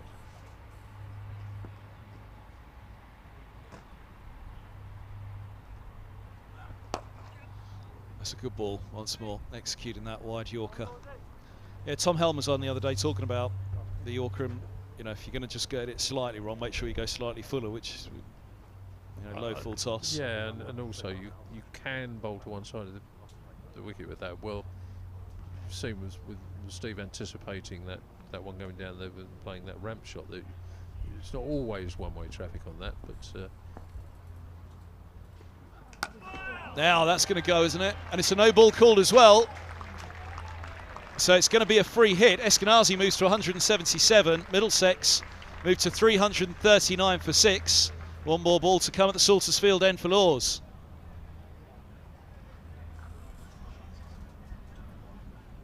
it's a no ball for that, but you don't mind that. Bring him on, you say, wouldn't he, there? Probably another one of those. It's a baseball slug, isn't it, basically? So here's the free hit. He's on 177. Bit of respite while they go find the ball in the car park. There's a shrewd person in those car parks there around the back of the trees. There always parks the back of the car facing the ground. Yep. There's a few nervous looks perhaps for those that have faced the ground. That means you can drive home. That actually happened in a club game when I was a child. I remember the chap sat in the car park still waiting for the windscreen company. It was pitch black. Everybody else was on the way home and he was waiting for his windscreen to replace. I've never ever made that mistake once in my life of parking towards the cricket. I think I saw some footage from one of the games in New Zealand last year, I think, and I can't remember who was batting, but he basically put the ball through his own windscreen. That was. Here's that free hit. That's well bowled again. Right into the block. Oh, throw to the non-strikers then. They get through for the single. Oh, well, that would have been a way to go for Eskinazi, wouldn't it? He's on to 178. It means he's got strike for the final over. 22, who knows? He'll surely be going for it. He's got every right to here, hasn't he? I tell you what, wasn't one of his brisker singles, was it, that one? He does. And, you know, you mentioned that that timing that was missing when he tried to hit it too hard. That was a shot of a tired batter, wasn't it? No question. Yeah. Really tired.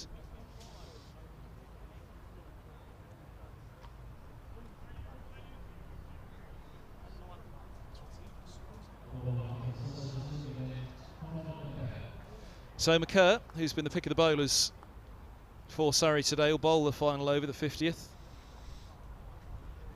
And he's up against Eskinazi on 178. What's going to give? I don't think you'll get a 22 run over to Eski that bit, because I think he's bowled right. Hit the pitch quite hard, hasn't he? Oh, well bowled. Block hole delivery first up. Top ball to start the final over. Perfect example. That was it. Yeah, proper bowling, wasn't it? If he's going to bowl that, then he's going to have to give himself a little bit of room there.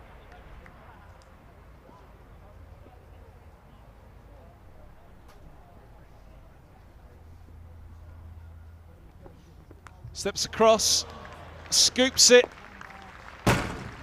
4 runs, 182, 344 for 6.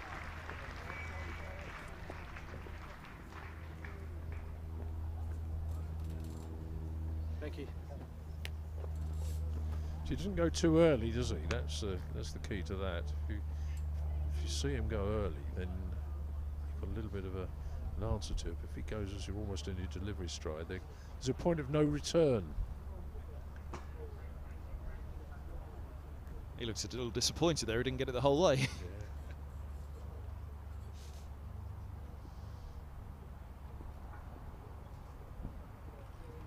Edged, gone. Stephen Eskinazi, 182, 136 deliveries. A punch of the gloves for McCurr. A pat of the back for Eskinazi. He's broken the Middlesex list A record of Max Holden of 166. And another century for Stephen Eskinazi. Back-to-back list A centuries. Going for the big shot. Brilliant, brilliant catch by Blake, it has to be said. What an outstanding piece of wicket keeping that was. But Stephen Eskinazi, it'll be a long time before that record's broken, you'd have thought. 182, he smashed it. Holden went 2 runs past Andrew Strauss's 164. Eskinazi's gone 16 past Holden's. That is incredible from the Middlesex captain. And just a few days after that 146, his own highest list A score up at Durham. A terrific innings that, isn't it? I can't imagine how Andrew Strauss would have got 160 in a list A game. Well, we were saying there was a short boundary. Sorry, Strauss, if you tuned in. Tim Merter was playing on it. He was talking about it. He kept on hitting it to the gas cylinder. Was the short boundary at the Oval. Fair enough. Now, here we are. There's somebody who's come in, you see, with 3 balls to go. He's not got 3 sighters, has he? Now Yadav will have strike.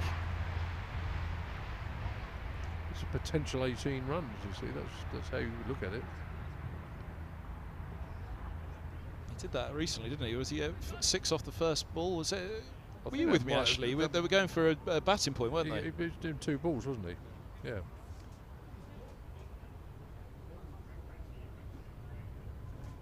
It was either going for a batting point or they were hitting out. It may have been both. They were hitting out against Sussex at the end. It was that match that they nearly turned around at Lord's.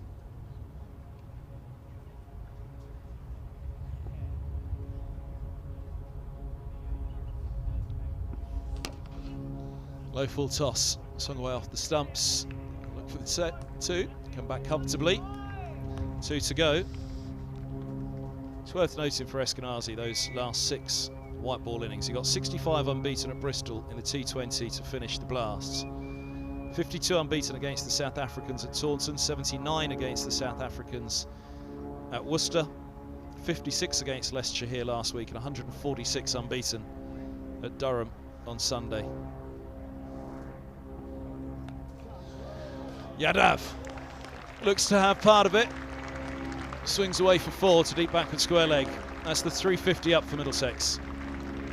Quite a clever shot that actually, because it was slow ball. It's a slow bouncer, and with the bowler, the cutter. But he had to wait for it. Just the right line to be able to swing round on it slightly too leg side. It's actually good batting. He's got great coordination, it seems, with this batting, is what I've noticed. Seems to adapt so well. Last ball of the innings.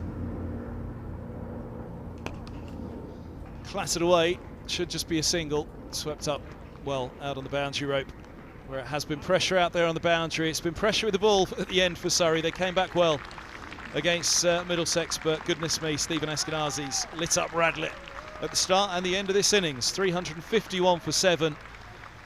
Well, I'd like to say that from Middlesex perspective, that's enough, sufficient. They'll have to bowl pretty badly against, you said, a fairly callow Surrey side to not win this game now. But it's great from Stephen Eskinazi there. He's in such a rich vein of form, and you know, it's absurd that he's actually playing here and that he hasn't got a 100 contract. You know, I see, you know, some teams signing replacement players and people. Who's that they've signed? And this bloke is just careering it at the moment.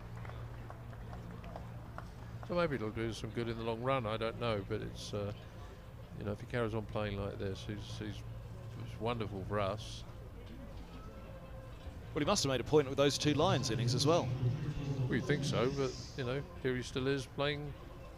Well, I remember jinxing him a few years ago at the start of the season, saying he was my dark horse for England, and then he had a couple of barren years in the Championship as a result. But he got that 100, didn't he, at the start of this summer, Championship 100, then broke his hand in the same game, and that put him back a wee bit. Right, let's take a break. We could talk about that innings, particularly from Eskinazi all day, couldn't we? But Leicestershire last week, 359 for 8. Middlesex, 344 for 9. Leicestershire winning by 15 runs. So, yeah, it was a mammoth score then. 352 is the target today from Surrey. That record score from Stephen Eskinazi, the record list day score for Middlesex. We'll be back with the chase here on the Middlesex Live stream with our partners eToro in the top left corner. Scan the QR code to find out what the partnership's all about. But 352 is the target as we take a break here at Radlett.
And welcome back to Radlett, everybody. The chase about to get underway. Surrey require 352 to win, having put Middlesex in this morning.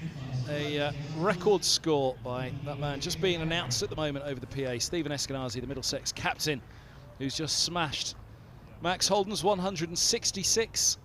List A record for Middlesex. Smashed it by 16 runs as well. Holden who'd taken it from 2 runs from Andrew Strauss. Who'd taken it from Barlow in turn, who I think was in the 150s. It might be a while before this one's broken for Eskinazi, but then he did hit his own his own list day best just the other day when he hit 146 at Durham. I'm Kevin Hand. Alongside me on the live stream from Radlett in association with eToro in the top left there. Scan that QR code for the information. Is Alan Coleman, and that wasn't a bad innings. No, very good innings from Eskinazi. Obviously, as you just mentioned, to break the Middlesex record, no easy feat, and taking it off Max Holden, who Middlesex members will remember him playing so well at Canterbury in 2019 under the floodlights to break Strauss's record before then. So fantastic innings from Eskinazi. Well backed up, I thought, by Peter Milan. Thought his 64 in 60 balls was a fantastic innings, where he scored all round the wicket as well. Middlesex will think that they stagnated a little bit in the middle there after the 30th over, and probably had their eyes on 400, but a rally at the end has got up to a very good score. I think 352 on this. We did see a bit of variable bounce during the first innings there, especially early on with the new ball when I was with you earlier on, Kev. So I think Middlesex will be hoping for a couple of early wickets and to make this quite a tricky chase. Here's Yadav to get us going from the pavilion end here at Radlett. And it'll be Patel at the non-striker's end. Geddes on strike, the skipper, who put Middlesex in this morning to face the first ball. Oh, edged down to deep thirds. He was looking to run it, but there were 2 in place, so it was a bold thing to do, first ball, when you haven't had a look. Yeah, just guided down for a very comfortable single down to the 3rd man region. Martin Anderson down on the boundary there for Middlesex, and Surrey away off the first ball.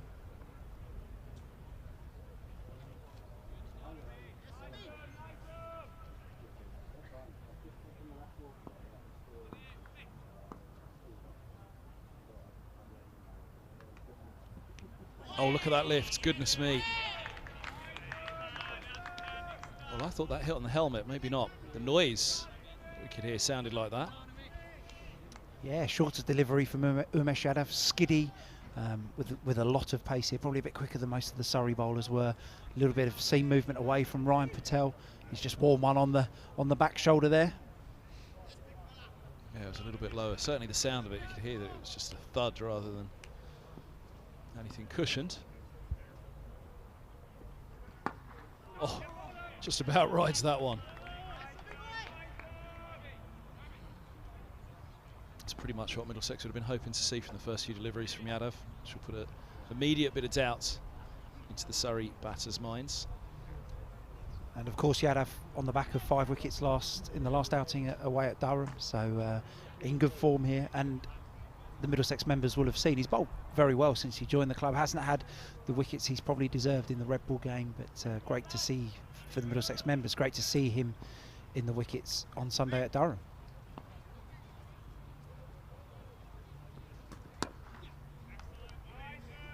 Drops a single into the onside to get off the mark.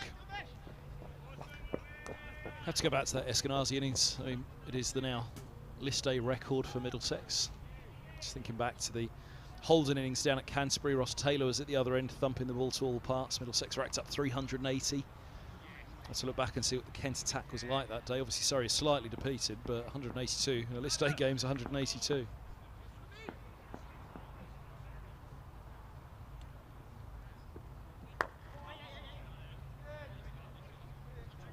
Through for the single.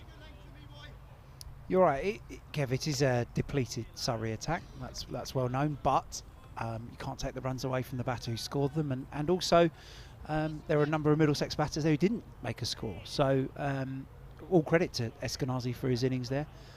A fine record that will hopefully stand for a little while, and he'll be hoping longer than the 3 years that Holden stood for. Edged. Oh, and to the right of Eskinazi at slip.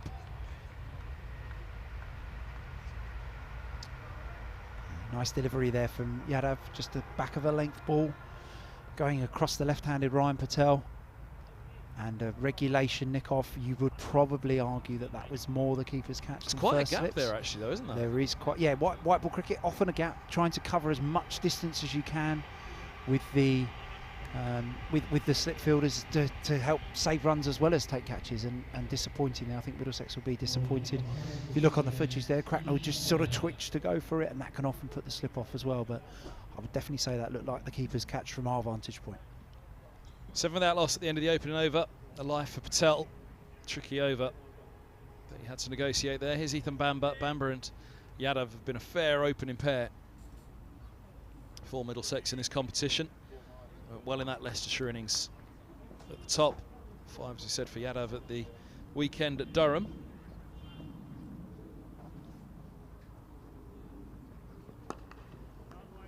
Looks like Eskinazi's just tightened up slightly at slip for the right-hander.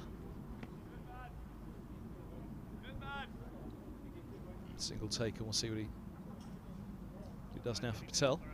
I think it's a difficult ground here for slips to get their line and their depth. As we've mentioned previously, you do sit below the height of the wicket here as a slip fielder or as a wicket keeper, and that can just mess around with your angles a little bit. They did look quite wide in that first over. They've definitely tightened up here, got a little bit closer to the wicket keeper Joe Cracknell just to close off those gaps, but they will be standing closer for Ethan Bamber as well than they would be for Yadav, so that does affect the angle as well.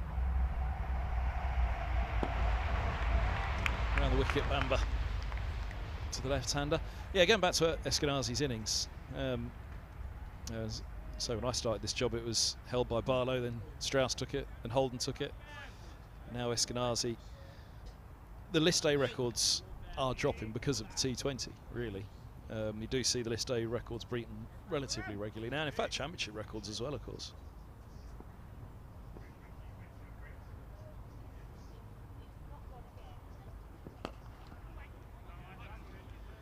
You see those scores of 150 plus a little more regularly now. I remember the Surrey members will remember Ali Brown got a double 100.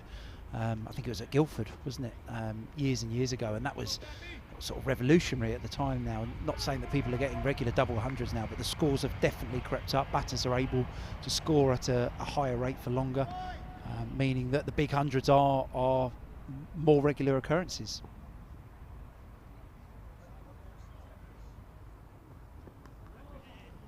Bowled. So just trying to use his feet. They'll get a single.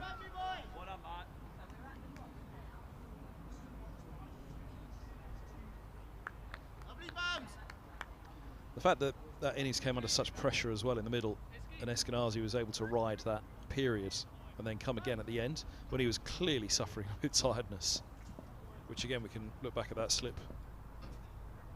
Miss there, again it was probably keeper's catch, but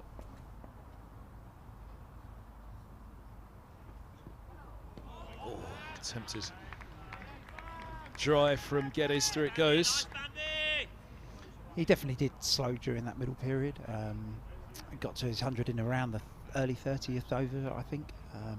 Then had probably a period where he scored at about a run a ball until his 150, and then obviously kicked on again. So, but read the situation well. Going at the other end. Yeah, Middlesex lost wickets through that period, so did read the situation well and went to the old-fashioned method of let's keep myself in here for the last few. Lovely shot. Sweetly struck away. Oh, one-handed. Well done, sir. We saw a full delivery from Bamber earlier in the over, again pitched up, perhaps asking the ball to swing a little bit. Just too much width there for Geddes to climb into, as so often we see in white ball cricket, and 4 races away to the extra cover boundary. 13 without loss at the end of the second. 2 ahead on the comparison. It was a relatively pedestrian power play for Middlesex. 60 on the board by the end of the 10th. But it just goes to show it doesn't need to be crash bang wallop in the power play. I'm sure Surrey will have done their homework as well and said to themselves, look, Yadav and Bamber, this is going to be difficult. don't lose the match before you've got going. Yeah, definitely early wickets key. Not losing early wickets is key in any run chase in limited overs cricket. I think Surrey will have looked at Yadav and Bamber as two bowlers perhaps to sit on a little more. The slightly less experienced Greatwood, Anderson, Holman trio will make up the bulk of the rest of the 50 overs. Perhaps a bit of Robson or Stoneman thrown in there as well.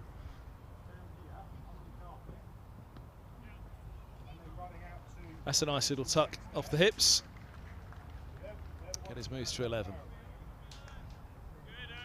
Such a nice tuck off the hip that he actually just guided it with his hip there, Kev, I think, for 4-leg get buys. No, there you go, just a bit of thigh pad, guided nicely with the hip, down for 4. He knew what he was doing all the way.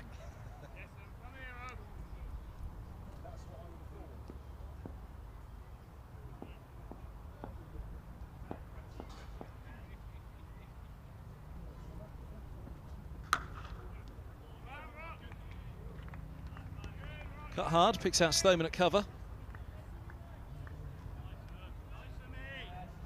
Saved a certain 4 there. We saw Middlesex actually hit quite a lot of fielders, I think, in that middle period. Robson, Milan sort of period seemed to find it their tighter extra cover fielder quite a bit during that sort of 20 to 35 over period. And Surrey have just done the same, they're hitting it straight to Mark Stoneman.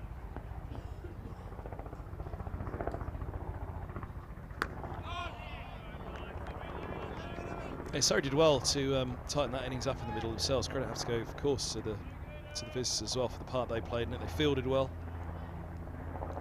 Very few misfields, thinking of it across the innings, bearing in mind how difficult the outfield is. Yeah, I thought they were outstanding in the field. There was the early on misfield that took an awkward bounce at mid-on in front of us in our commentary position. There was the wild throw, but aside from that, they were pretty outstanding in the field, I thought, Surrey. Oh. Goes through the inside. Geddes certainly looking to get after these fuller deliveries there. That's beaten the inside edge as it sort of tennis balled a little bit. Looked like it gripped in the surface and tennis balled its way through to the Middlesex wicketkeeper Joe Cracknell.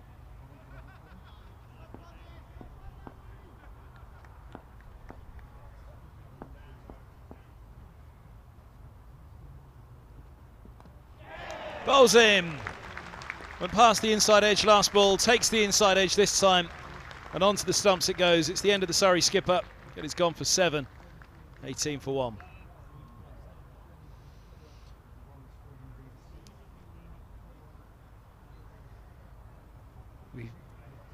We've spoken about early wickets being key in any run chase, and Yadav has delivered one here for Middlesex. Another full delivery to Geddes, who's looked to get after those fuller deliveries. Buster drag on, big thick inside edge, and disturbs middle and leg stump for Middlesex's first wicket. So it looks like they really moved the feet on that one. Let's have a look. Yeah, no real foot movement.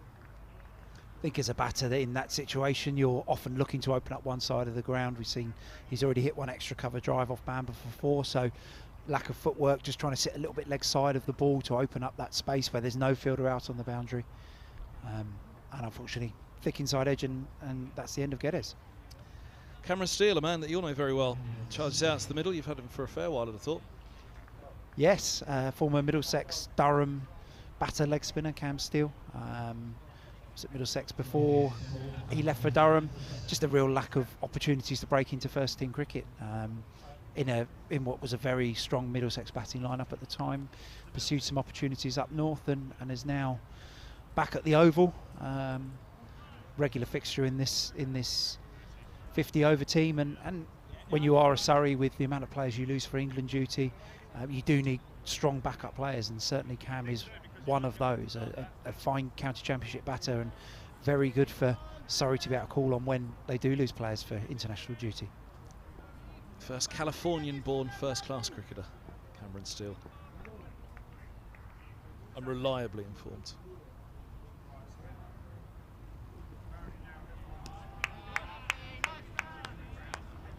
An 18 for 1 it is then. That was the last ball of the third that picked up the wicket. There's been a few American connections of late, isn't there? Has Liam Plunkett gone to play for America? Yeah. Doesn't sound like a bad gig to me, that.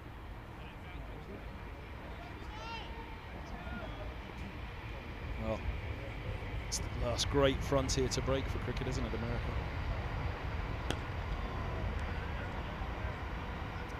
Maybe cricket could do what the NFL and baseball does, and we'll take a few games to Florida or something like that in the middle of the year.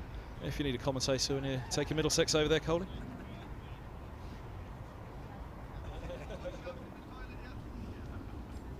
Just announced some Major League Baseball games next year, haven't they? I think it's at the London Stadium, isn't it, in the middle of June?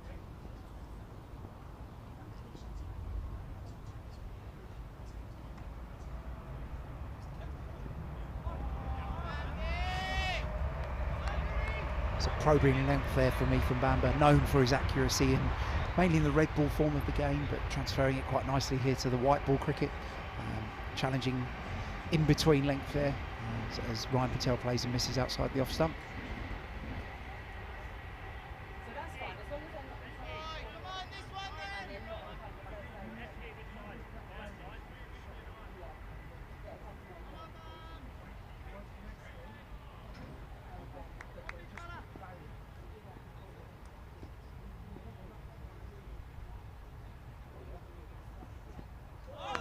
Oh, look at that. Let's get back in his ground as well. Lovely ball from Bamber, just that climb we've been talking about all day. Yeah, another probing length delivery there from Ethan Bamber. This one does bounce a little bit more, as it sometimes does on hybrid cricket pitches. Do find that these do bounce a little bit more, and that flies through to Joe Cracknell. Ethan Bamber's clubmate, Joe Cracknell, obviously with the gloves on there. Good period of pressure this from Bamber.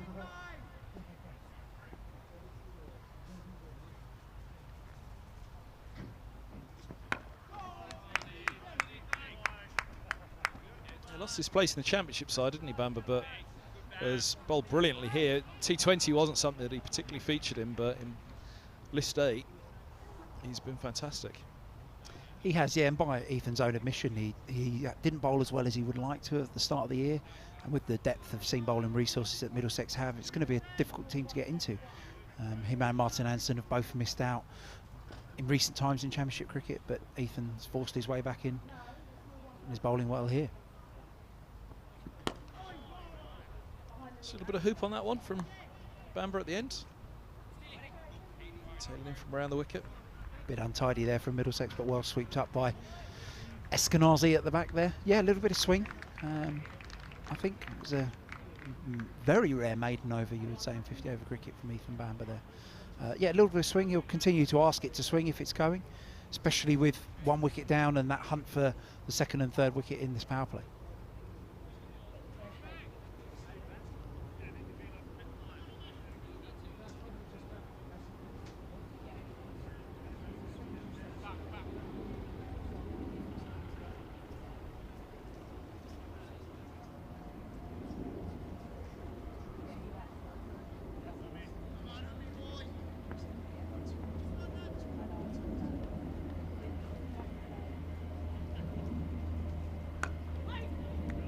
Let's go back to Eskinazi for a moment. When Holden took Strauss's record, it was quite an achievement for a young Max Holden to hold the List A record for Middlesex. He's gone on to be the T20 opener, of course, since then. But yeah, Stephen Eskinazi, that is a pretty big score. Do you think of the batting tracks that Middlesex have played on over the years, Uxbridge and the like, for List A games, where you've seen, we were chatting about it off air, weren't we? Gatting, Shah, Joyce, some of the names over the years. Oh, goodness me. That is a sharp, sharp bouncer from Yadav. And Steele up on all fours, fortunately.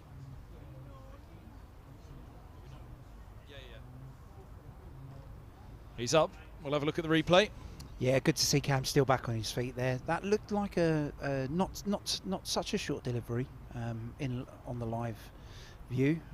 It is short, but it has jumped up at him, has taken off a little bit, and it's hit Cam Steele straight on the grill. It looks like straight on the flush on the grill there. So physio will be on. Just a bit of concussion protocol here, a little bit of testing just to make sure Cam's okay. Fingers crossed he will be. and he'll be able to continue his innings. But just to show how tricky this wicket can be against the new ball. Well, I mentioned that Hilton Cartwright delivery a few years ago here. I think Tim Mercer was on with him. I was talking about, and he got an identical delivery from that, which almost climbed out of a foothold to thump into the grill. Steele will just go through the concussion checks to make sure he's okay. But yeah, that was almost identical to the one. I think the Steele one, the Hilton Cartwright one, because that would have been in one of the first. What was it, around 2014, the first year of maybe a little later of Radlett's use for Middlesex. Somewhere around 2017 then was Hilton Cartwright, I think, was it, or maybe 2018. He got one that really leapt off a very full length, smashed into the grill.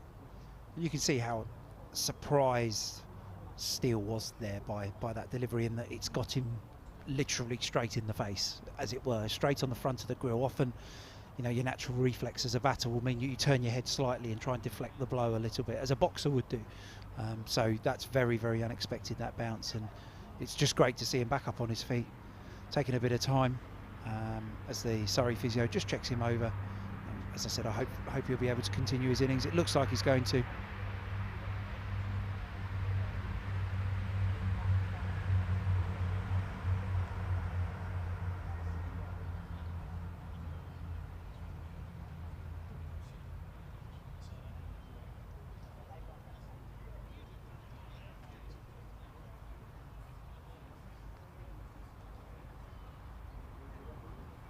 Fortunately, he was smiling pretty quickly, wasn't he, after it, which instantly said, well, he's okay. The concussion check also says he's okay, so that's good to see. Yeah. Good to see the Middlesex team and the umpires to him there quickly, making sure he was okay. A nice response from the group, as it was nice to see the Surrey fielders earlier on, as when Eskinazi got out, many of them made a beeline for him to get over there and say well done. There's Gus, Scat, Radders. Oh no, it's not. Mercer's bar, that got a big old build up when a certain TJ Mercer was on the air earlier. Mercer's bar, honestly. Where does Yadav bowl here? Does he go full and straight at the stumps, or does he go short again? 3 slips in place. Yorker going down the leg side. But the Yorker immediately brought out by Yadav. Yadav went for the full and straight option there, just sliding down the leg side as called by the co-commentator here. But a very good follow-up delivery from the previous ball that did hit Cam Steele in the grill. You see Stoneman tucked in there now. Shortish leg.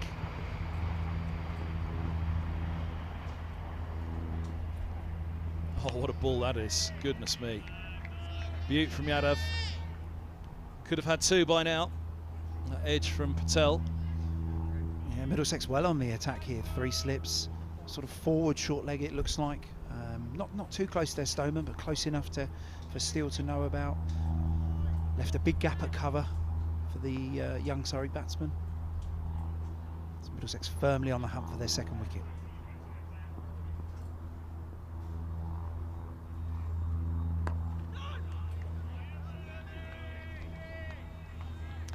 The strength of this Middlesex side, I mean, look, they haven't won this game yet, but Mike Selvey said they'll do well to lose it. It was his closing comment at the interval. But that's not only that top 4, which I've said, it'd be hard to find a better top 4 in the competition this year. Yeah, a lot of experience there, and that's quite rare in these 50-over teams, really. Middlesex able to call on 4 players who've played a lot of white ball cricket in the top 4, and then the explosive sort of youngsters of Holden, Holman.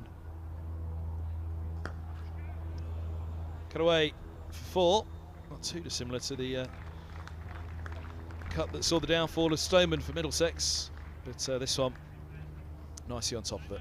A good response from Cam Steele here. We saw from the previous delivery, in behind it, played a lovely back foot defence. I think in the that ball just slightly wider of off stump, and Cam's able to pick the ball up, but looks like he's going to be replaced here with a concussion sub. I think Ryan Patel's just signalled to the physio that he probably needs to get on, and that would just you would then assume that. Well, they don't have a concussion sub because Spreagle's the 12th man. Alex Stewart might be strapping them on. But sincerely hope that Cam's feeling okay here. Never nice to see. And in the day and age that we are, and the health of sports people at the forefront. He's taken him off. A precautionary measure, I'm sure. It still didn't look wholly happy to come off, but they just said, look, not worth the risk. So Steele will come off. Having hit that 4 as well last up. 22 for 1 it is. And Steele will go off, and this will be a test of the rules and regs. Spreagle, I mean, you have to be registered, I assume, to play, and Spreagle wouldn't be registered, would he? Yeah. Likewise, Alex Stewart would be, sadly. That would be quite something. Gareth Batty may still be registered, actually, as Surrey coach. Not sure if he continued his registration after last year. But as I said, all jokes aside, it's a shame to see Cam Steele walk off there, and fingers crossed that he feels better very soon.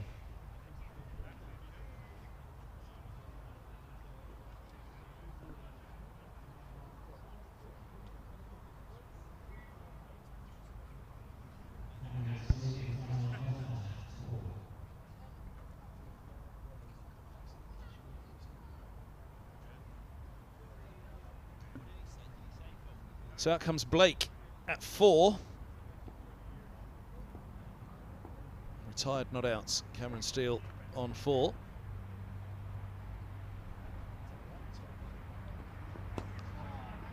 It's a good ball from Bamba, testing the off stump. Scamper a single. Thinking about the second, Patel, but only one there. Bamba loses his footing trying to get behind the ball.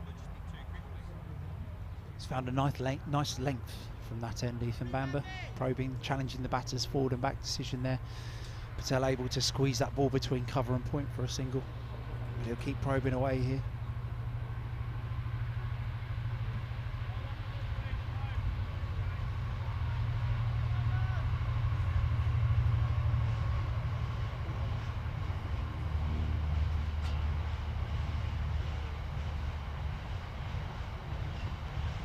Edged and gone. Second wicket. Blake is gone. First ball. 23 for 2. And Bamba on that wonderful line and length again.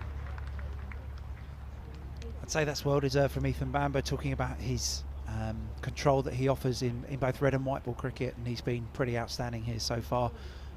Hammered away at a very good length, especially round the wicket to the left-hander. Blake's first ball there, tries to throw his hands through the ball and nicks behind to Ethan Bamba's club teammate Joe Cracknell.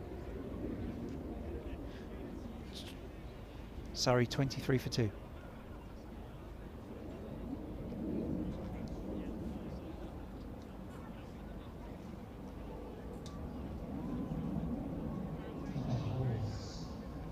Tom Laws, now to bat at 5. Tricky start here for Surrey.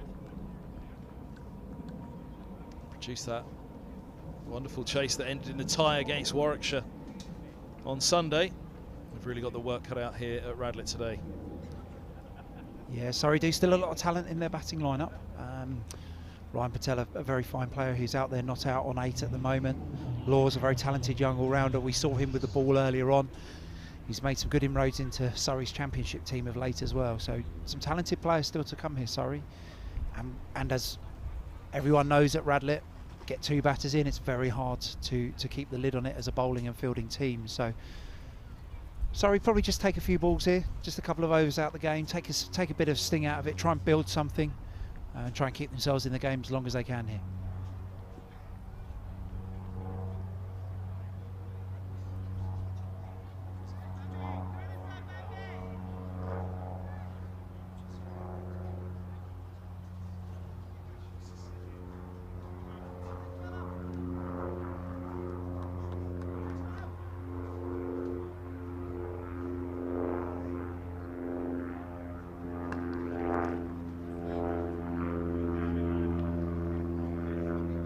Play the long game now, really, aren't they? Sorry, build this innings slowly.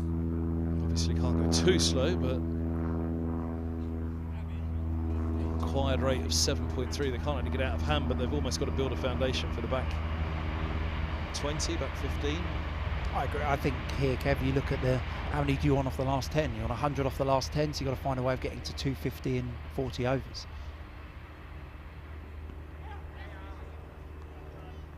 Yeah, I was going to go last 10 actually, but didn't push it that far. Because when you put it in that context, you're saying, all right, you want a good old 40 over score, 250, but you've got to get a good old 40 over score basically at 2 or 3 down.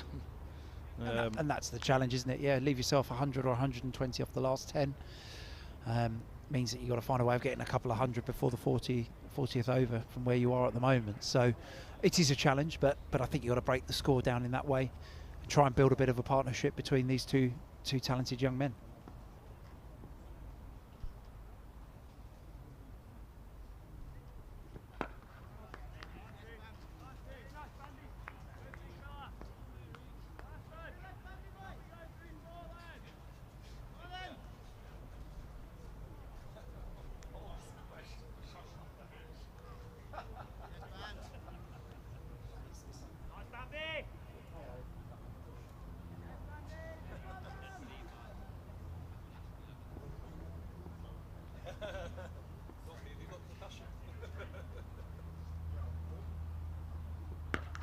Oh, that's a nice pickup.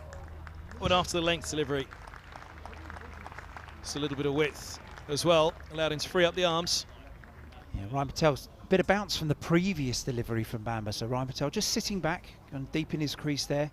He's able to pick that ball up from about waist high. So not a bad delivery, but a very fine piece of batting from Patel there. Pull the ball just over the vacant mid-wicket boundary for a pretty flat 6. There wasn't much wrong with the ball, was there? But I guess for Surrey as well, they can't allow Bamber and Yadav just to bowl at them, the way the two of them are bowling at the moment. Yeah, good, nice counter punch there from Ryan Patel, just to let the Middlesex bowlers know that there's still a game on here. He's still very much out there, and Surrey members will be well aware of his quality as a top order left-handed batter. And it's really, I think this innings is really focused now around him and his ability to make a big score. Back to 2 slips for Laws. Oh no, is this the third coming in last minute? No, it's been a quarter across to the offside. 2 slips and a short leg.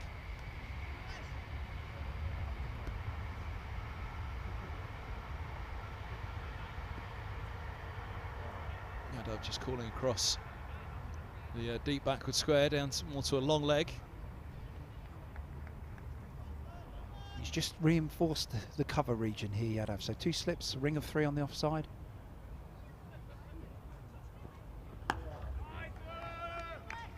Third man out on the boundary. There's a wide, Luke Holman down a wide long leg, sort of down by the score box at Radlett. A forward short leg with Mark Stoneman and Ethan Bamber at mid-on. Interesting that he sent it finer there. It's obviously the short ball, isn't it? Looking for the top edge. Yeah, it looks like a bit of a hybrid position there. He's sort of there to cover both, isn't he? The sort of fine leg delivery and the top edge.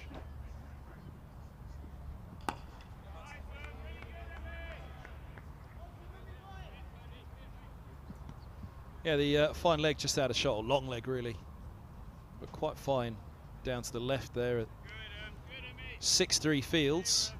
Usually in a List A or T20 power play, you'd see that short leg back on the boundary at a deep square and fine leg up inside the circle, so that's the change, but yeah, the long leg positions. Floors goes after the bouncer.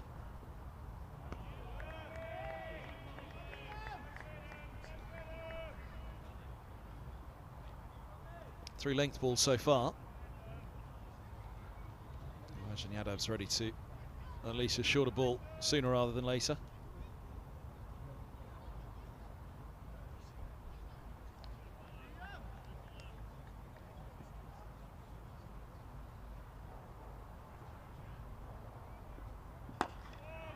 Sticks with that solid line of length. 2 to come of the over.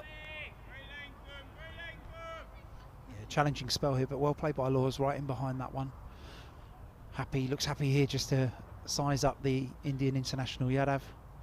Just take his time and assess the conditions. Perhaps to look to make a move on Middlesex's slightly less experienced change bowlers.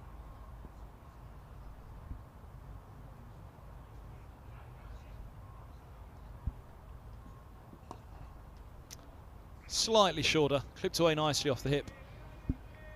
Down to long leg, a single. And for Surrey fans, then go back to that Leicestershire innings where they hit 359. They were only 40 on the board with 3 balls left at the power play last week. The next 3 balls went for 4, 52 without loss, and then 359 runs later, they're on the way to a winning total.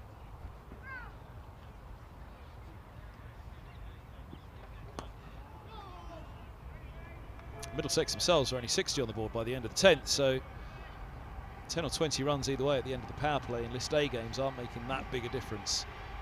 So it's about the partnerships, which I think at the very beginning today is what you said. It's the kind of pitch where partnerships are going to do the damage. And when Middlesex did lose Milan and that partnership was broken, and you saw Middlesex trying to go after it, if there was one thing perhaps they'd go back and do better, it would be say actually at that point maybe sit in for another partnership and build again. Yeah, perhaps. I think partnerships are key here. We know how fast Radlett is, how quick a scoring ground it is. 3 List A innings so far this season played here. All 3 have been the 350 mark, so 7 runs and over. But having 2 in batters who are able to capitalise on the short boundaries and the changes of bowlers, I think is a really key skill.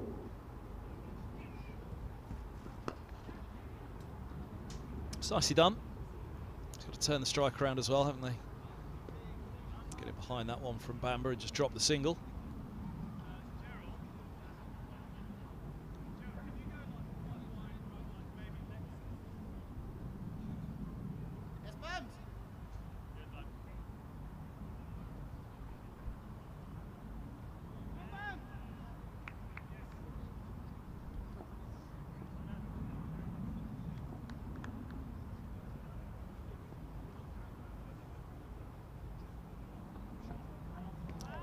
Bit of width offers. So I feel he's missed out there. I think so. Very full there from Bamber. Sort of over half volley length. Patel will feel disappointed there. All the offside field up, barring the 3rd man. I think he'll feel disappointed that he's not just managed to go too hard at it. Possibly, yeah. He'll be disappointed he's not managed to get a little bit of bat on that, just to run it between sort of the gap between point and cover.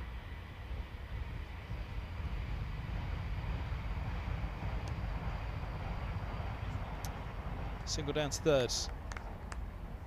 Brings Laws back on strike.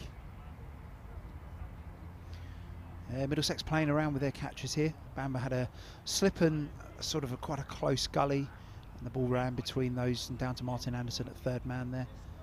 Sort of played about with having 2 slips, 3 slips at time for Yadav as well. Down to 1 now, just Eskinazi.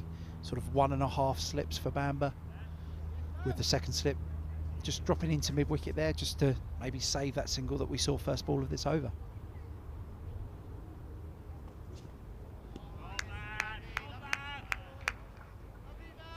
Good leave. It's a difficult one for Surrey here, isn't it? That wickets column all of a sudden says 3 or 4 now. The pressure starts to mount massively, and that run rate as a result of the fall of wickets starts to fall dramatically. The required rate won't take a lot to start climbing here.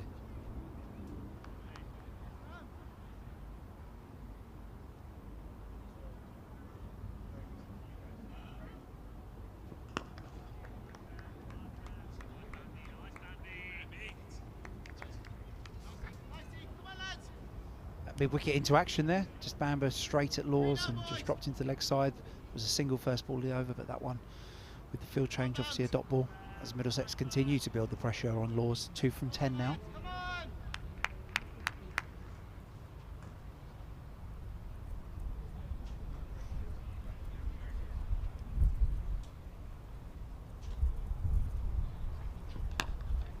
This is really good from Ethan Bamber.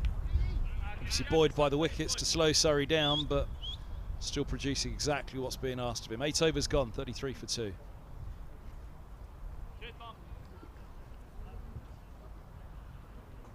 Surrey will be well aware of how well Bamber and Yadav have gone in the power plays. Try and put that pressure on Greatwood and Anderson. Greatwood, who bowled really well here actually against Kent, didn't he, last year in a List A game. His 1 List A game before the Durham match. Yes, I think now that's where Surrey have got to be looking to target Greatwood, Holman, Anderson's overs, and potentially those that are bowled by the part-timers of Robson or Stoneman. That's really got to be the strategy here to get somewhere close to this quite daunting Middlesex total, as it is from 32 for 3 or 33 for 2, sorry, or 3 as it is in essence with Cam still going off the field.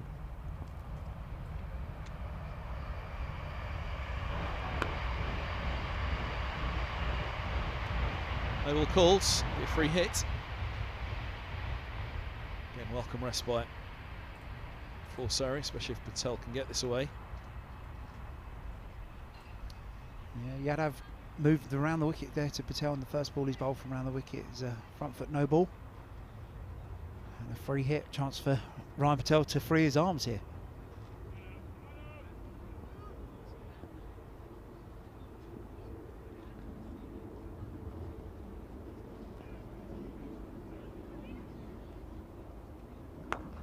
Oh, that's well bowled.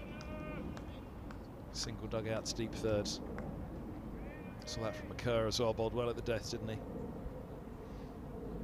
He did, yeah, closed out the game well, McCurr. And a good start, to be fair, from him. He was missed a couple of times in his first over that Middlesex didn't capitalise, and was able to then build quite a steady spell there in a high-scoring Middlesex batting performance.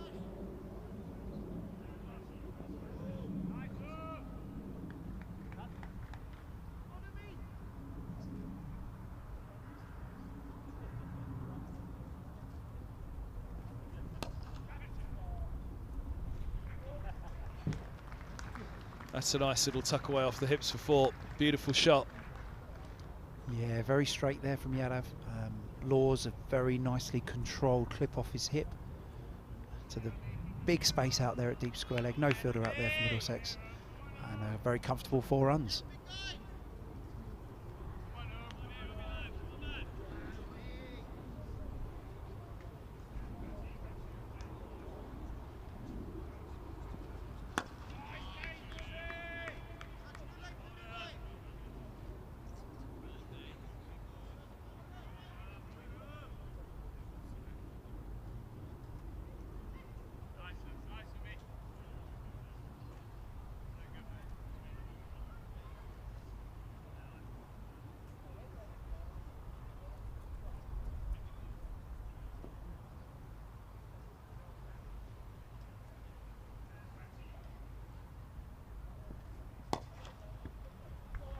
Going for the Yorker again, but full toss put away for 4.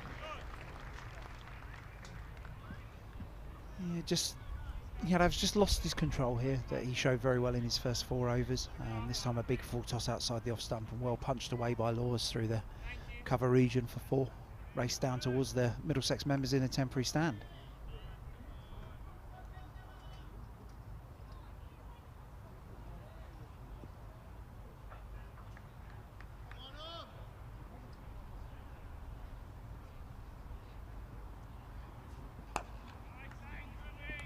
Back on the spot.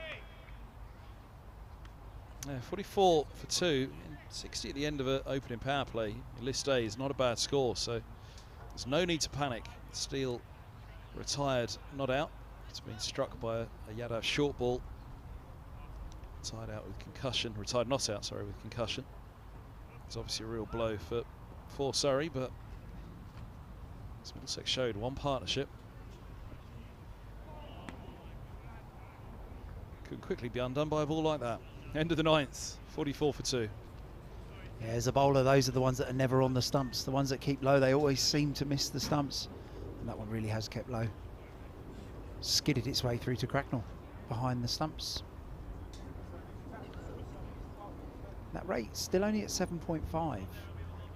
You're right there, 60 is a decent score in a power play. So the rate hasn't increased dramatically as a result of this. So the runs necessarily aren't really a problem here for Surrey. It's that wickets column that we've spoken about. In essence, 3 down with Cam still going off, retired hurt. But yeah, 0.5 of an over off the 0.5 an over more needed than it was. It's only 5 runs over 10 over period. So not a long way off the required run rate here. It's that middle power play, isn't it? Overs 10 to 40, where there's only 4 back on the boundary rope.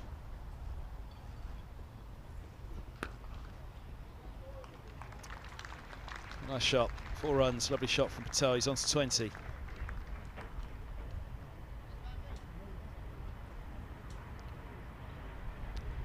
Ethan Bamber just straying full here for Middlesex in his last few deliveries. He's bowled from the Saltersfield end, and again another just over length ball that Patel's very skillfully steered for 4 through the covers. Looking to tuck up Patel coming around the wicket, doesn't he? Not allow him to get those drives away. It's there or thereabouts where he's trying to be.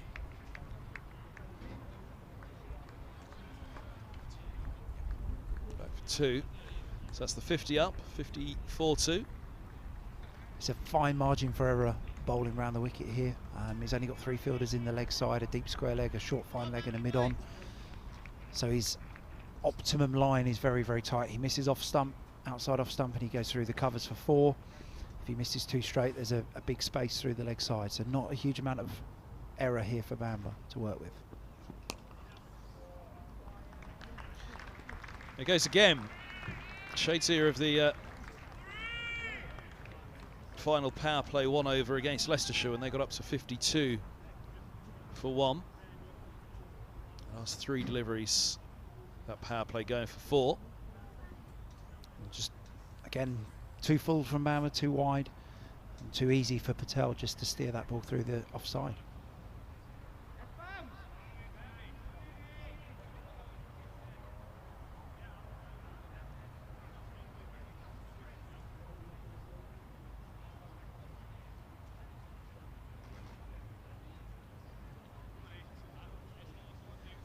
Middlesex just reinforcing the leg side here, just allowing Ethan Bamber just to go back towards the stumps, try and tuck up Patel, give him less room through that offside that he's capitalised on so well so far this over.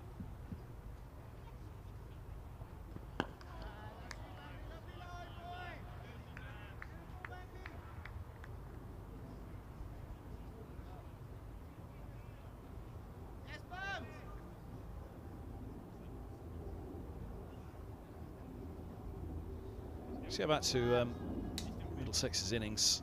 Surrey obviously heavily depleted, but amazing the depth that the counties do have at the moment. This has been one of the criticism levelled at county cricket. Next side, turn around the corner, Yadav with the throw. Fraser saying how impressed he's been with Yadav's fielding. But yeah, the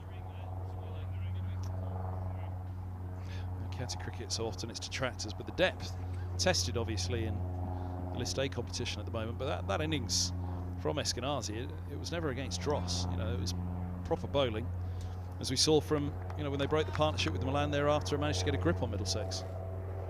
Last ball of the power play.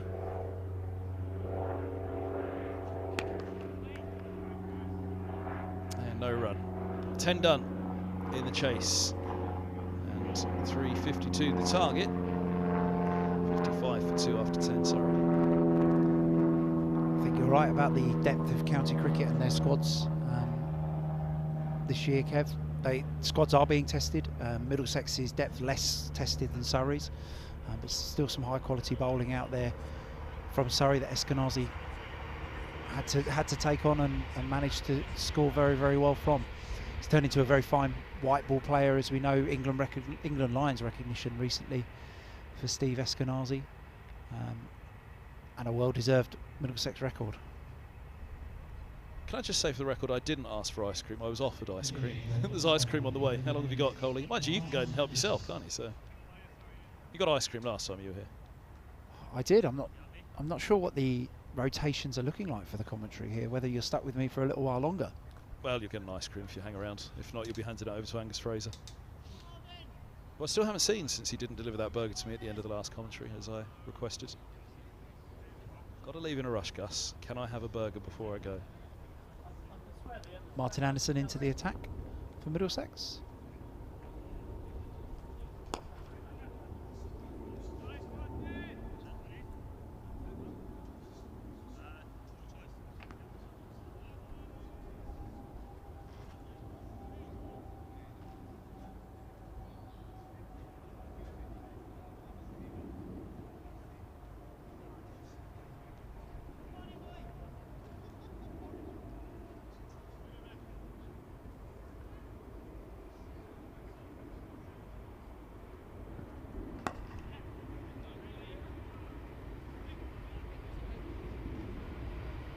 It's what they've got to do for a little while, just to get themselves going.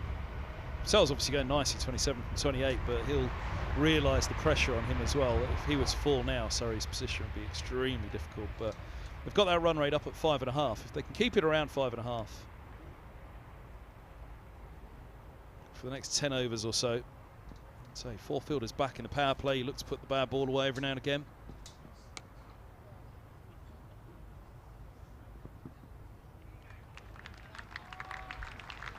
It's well fielded by Bamba.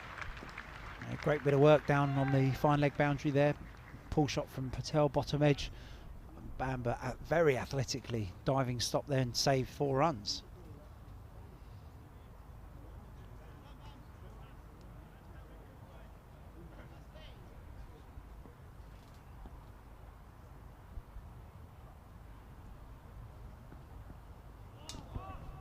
It's just a good ball from Anderson.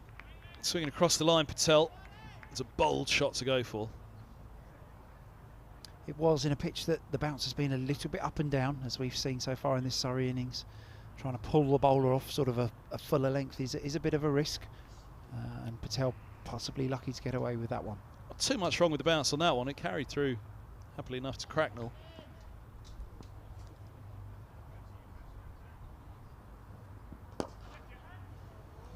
Bumped nicely down the ground by Patel. Beautiful shot from him. Shot of the innings so far. Eskinazi probably shot of the day with a lovely on drive we saw from him earlier. Anderson just too full here, and Patel just able to punch through the line of the ball there between the bowler and mid-off. The ball did go in the air, but a very low risk shot there for 4 runs. Thought he bumped it at first. Yeah, he's chipped it, hasn't he?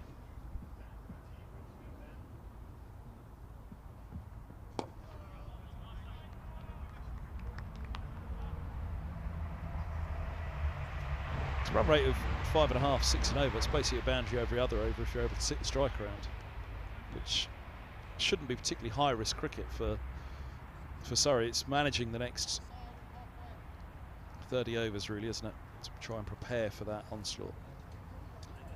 It is game management key here for the Surrey batsman. Ryan Patel playing a very nice anchor innings here, 33 off 32. Tom Law's still finding his feet, but we've seen some great shots from the young man for his 11 off 18 so far. And the longer this partnership goes, the better for the Surrey team and their fans. Big game for Middlesex as well, with trips to Nottinghamshire and Somerset next up. Definitely a big game here for Middlesex. Currently 1 from 2. Surrey played 3, won 1, drawn 1, lost 1, tied 1. Sorry.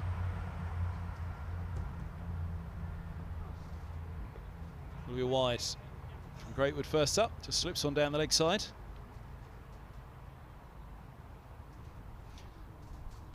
Bit of competition between Greatwood and Harris at the moment to take the young seamer's place. There is, and sort of forget Ishan Kaushal as well, who broke his hand. Unfortunately, he was doing very well in the second team earlier on in the year.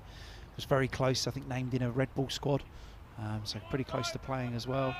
But obviously had a broken hand. But yeah, a nice little batch of young seam bowlers that Middlesex have got.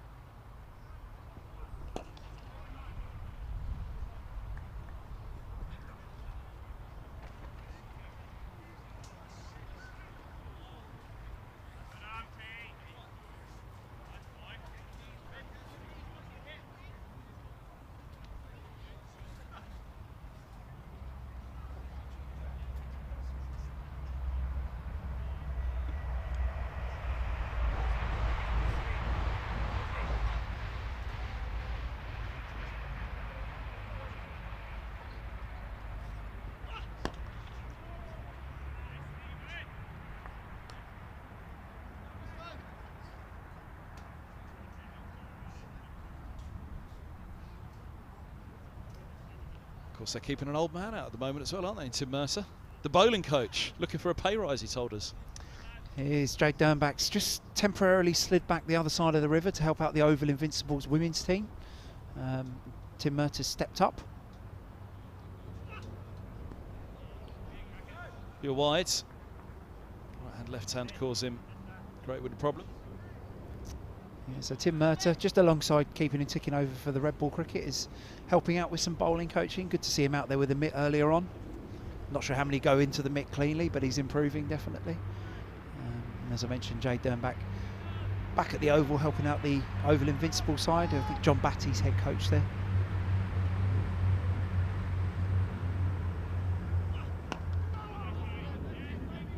Of course, John Batty, the former Surrey batter and wicketkeeper.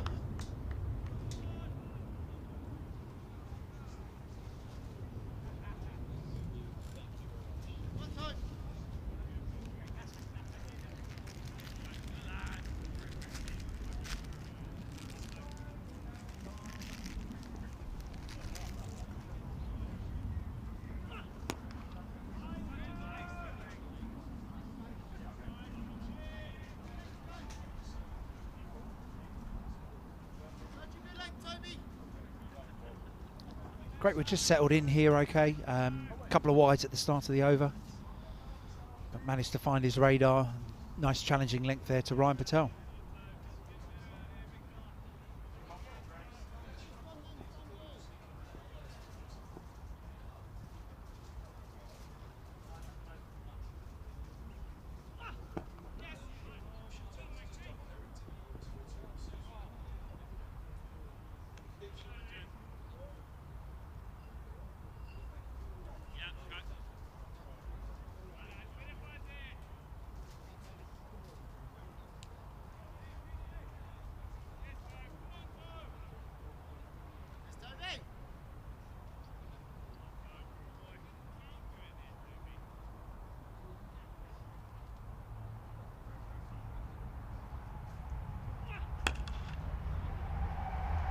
Of a shot.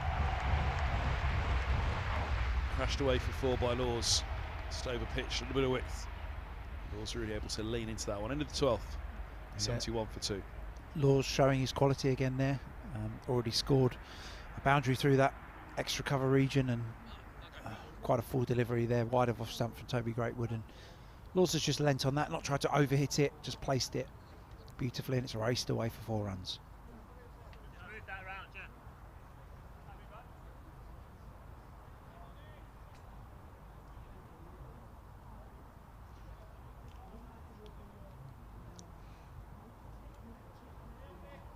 So I mentioned Martin Anderson starting his second over.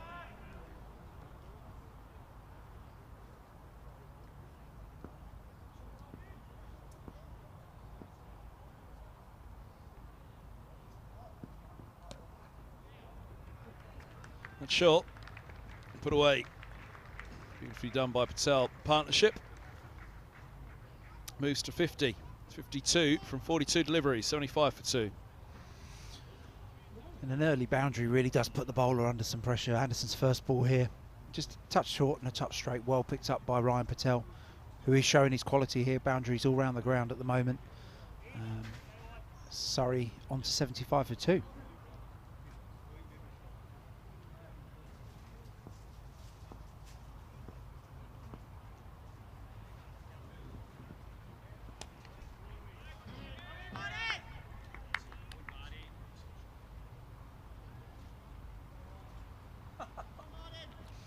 Anderson obviously played a nice little cameo at the end there, 18 off 16 balls. He's had 5 list A innings, 4 not outs. What's his average? Does this include the Worcestershire knock? That was list A, wasn't it? Strain a little on that one, and Patel managed to get him away again. Into the 40s he goes. Again, another miss from Anderson, 2 straight to Patel. We beat fine leg to the right hand side of the first ball over. This time just tucks it finer, beats fine leg to the left hand side, and 4 more onto the Surrey total. And it does, it includes Worcester, Sussex last year as well. So he must have an aggregate of somewhere around 200.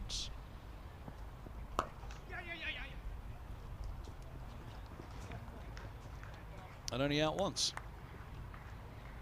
166 he's averaging at the moment.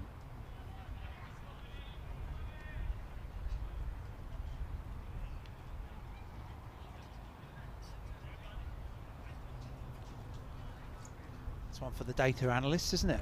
Undroppable.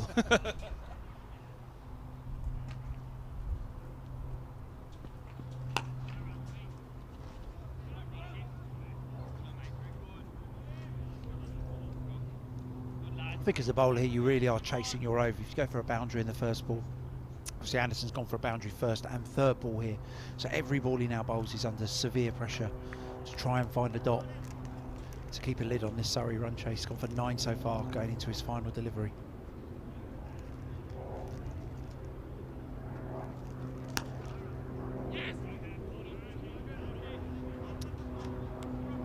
Through for the single.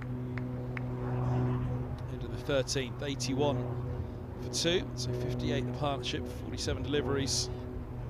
Really good for these two, just settling things down. Concussion for Cameron Steele, seeing him retired, not out. That required rate down to 7.3 now. We mentioned it a moment ago when it was up at 7.51, so it just shows the value of those partnerships. 2 in-batters going together. Patel 43 off 40, Laws 17 off 22. Something very nice building here for Surrey. Obviously looking over their shoulder with 2 wickets on the board, essentially 3, with Cam Steele being off the field. So that will be in the back of their minds. Well, this is the beauty of List 8, isn't it? It's proper cricket out there, and it's a proper partnership and innings between these 2 batters being built. A bit of width again, and he picks out the sweeper. Holman. It's a slight bobble. They think about 2, but it's not there. Luke Holman down at the deep cover boundary there. Bit of a bobble, as you mentioned. Bit of indecision between Laws and Patel. Laws keen for 2, Patel less so. 1 run onto the Surrey total. But they'll keep going. I think they'll keep putting their deep fielders under pressure here. We've seen the ball bobble around a little bit, so not an easy fielding ground.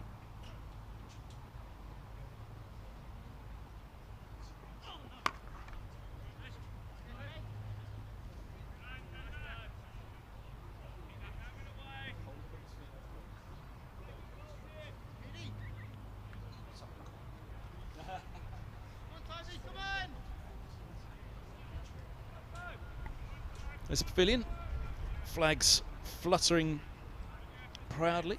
His umbrellas are doing well as well at the moment by the looks of it. It's be heavily weighted.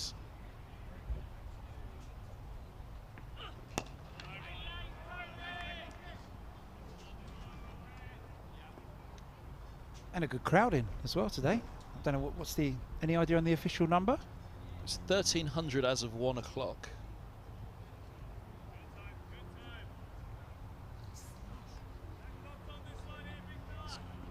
Traffic all the way through Radlett High Street here, people trying to fight their way in.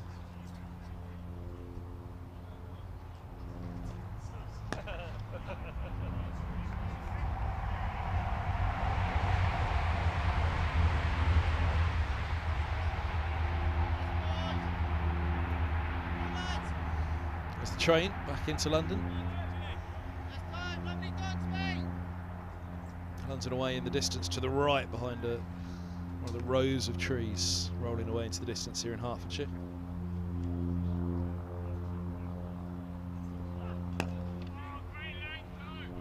Mr. Bowled again, it's a good single just wide of mid-off. And that's the length I think the Middlesex bowlers will want to hit. Just when the batter comes forward, it hits the top of their bat. Well played by Laws for a single to mid-off. But I think the Greatwood-Anderson combination will be looking to bowl a few more in that length. They've probably both missed just a little bit too much at the moment and just relieved a little bit of control. Not too much, but just enough to keep Surrey interested.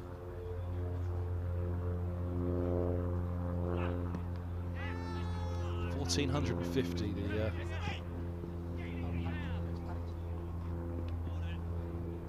the attendance. Taken 2 back at the square.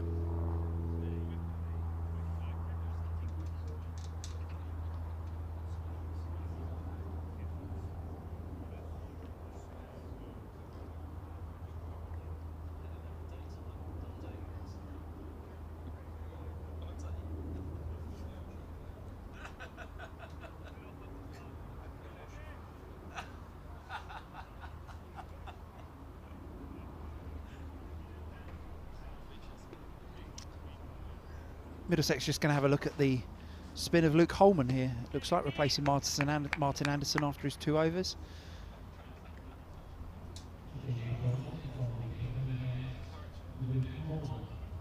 Here's Luke Holman into the attack.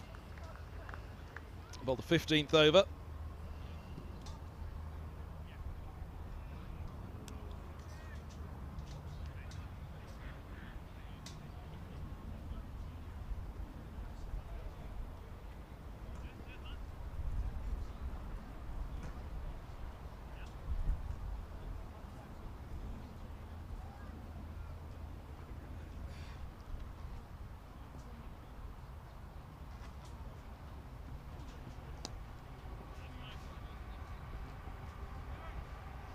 Spinners went well, didn't they, for Surrey? Opened, of course, with Verdi. Salters Field ends. But Jeed particularly impressed. Did the young left-arm spinner bowled very well there. 2 for 51, I think he was, off his 10 overs. Showed great control. Put the Middlesex middle order under plenty of pressure. Middlesex will be hoping that Holman does the same to this Surrey middle order. Fresh from his 4 wickets at Durham.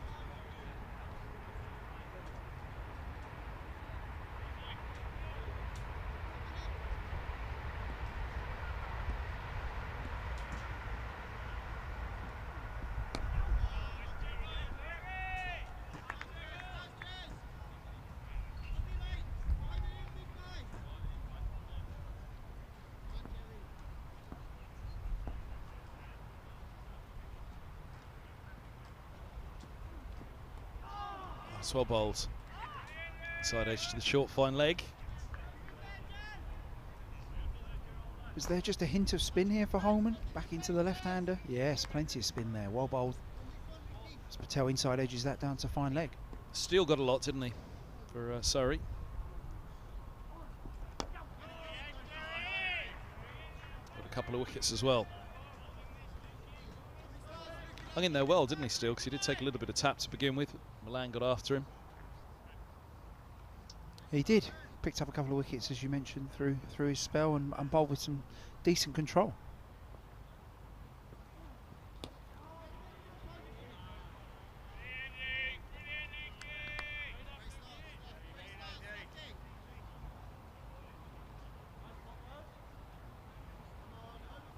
Brought into the attack a lot earlier this week. Bit of feeling he was left too late late to be brought into the attack. Only bowled 9 overs in the end against Leicestershire.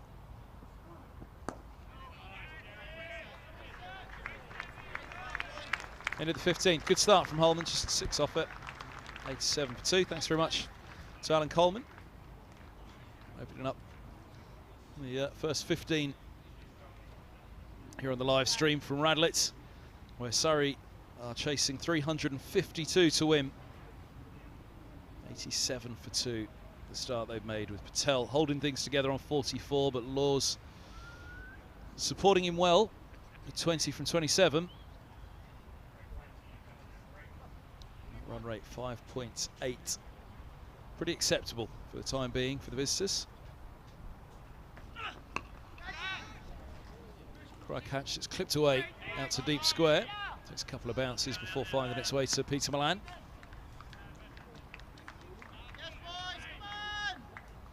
It's just woken up the field a little bit out there. Who set to mind their work here. Got a fabulous start. Cameron Steele's retired, not out. It's being struck by a shadow bouncer, taken off because of concussion after 2 checks, to carry on for a little while.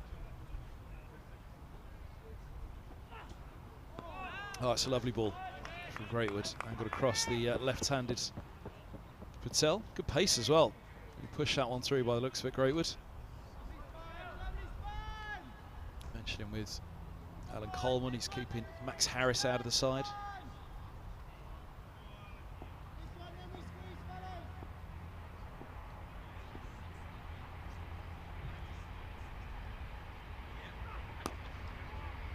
Harris made a nice start in T20 cricket towards the end of the group stages for Middlesex.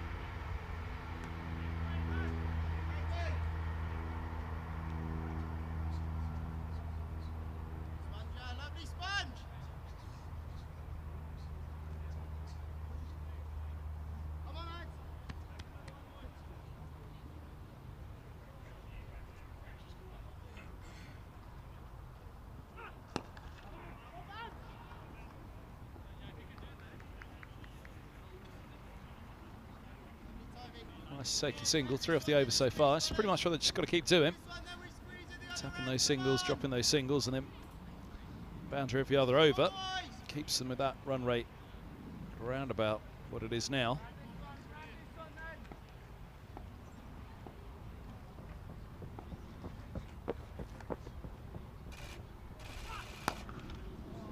Bit of width. Throws his hands at it, crunched it through the covers. 4 runs. Patel moves to 49, 90 for 2. He's looking in dangerous form here. He's dropped off Yadav. Chance that went between the keeper and slip. Starting to make Middlesex pay now. One's come with the 16th.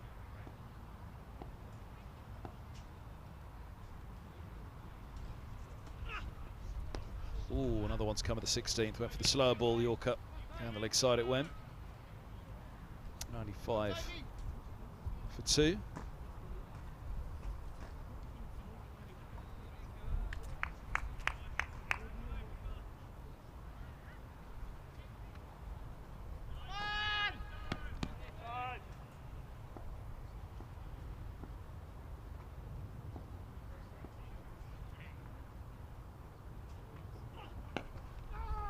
Bowls by Greatwood to finish the over, just put himself under a little bit of pressure with the wide off the back of the 4. But 16 gone, 95 for 2, so 72 the partnership now from 65, and needs to really have given Surrey a chance to get back into this after what was a very tricky, sticky start. It's like Sangs Fraser sat down alongside me on the mic. You've been here the whole day, haven't you? You've seen the whole thing. Yeah, afternoon everyone. Wouldn't have wanted to miss that from Eskinazi. No, beautiful innings, wasn't it? We were sat there, I suppose, after 20 odd overs, and you thought we could get a double 100 here, but he sensibly had to sort of rein things in a bit after we lost a couple of wickets to ensure that we could be aggressive in the last few overs and get up to 350. But yeah, stunning innings. I mean, he's been in wonderful form in white ball cricket for quite a period of time now. Ooh, scampering back. It was, that's a 3. I think we saw a 3 earlier on, actually, down into the bottom corner over by the sort of refreshment bar towards the railway line. I thought, how many more 3s will you get today? But I think Eskinazi a bit slow after the ball there. I'll forgive him that. Yeah. I've been batted for 50 overs. There's the 50 for Patel. He's dropping short. Holman pulled away. Out into the deep, and Patel moves to 50 from 52 deliveries. Raises his bat around Radlett. But that chance edged in between the keeper and slip off Yadav early on, but hasn't particularly looked back. 7 4s and a 6. In an innings, really holding things together here for Surrey. Well, again, you look at sort of Middlesex's innings, and there was just a comparison. And after 16 overs, the sides were level, 95 for 2. So it will require Patel to go on and play an Eskinazi type innings for Surrey to get close. But as we know, this is a fast scoring ground, and strange things do happen. Yeah, Eskinazi is going back to, went through it obviously with Alan Coleman. Sel was on at the end of the Middlesex innings. Good use of the feet, just drops the single. But hasn't been out below 50 in his last 6 white ball innings. The T20 here to finish, the T20 at Bristol to finish the Blast campaign. The 2 Lions games against South Africa, and now 3 innings to start the Royal London. 6 innings. I think he's only been out 3 times in them as well. Not out below. Well, in each of the 6 he went past 50. Well, it suggests he's going to have quite a healthy average in this day this year. Not that my simple brain's working up to working out what that might be at this moment in time.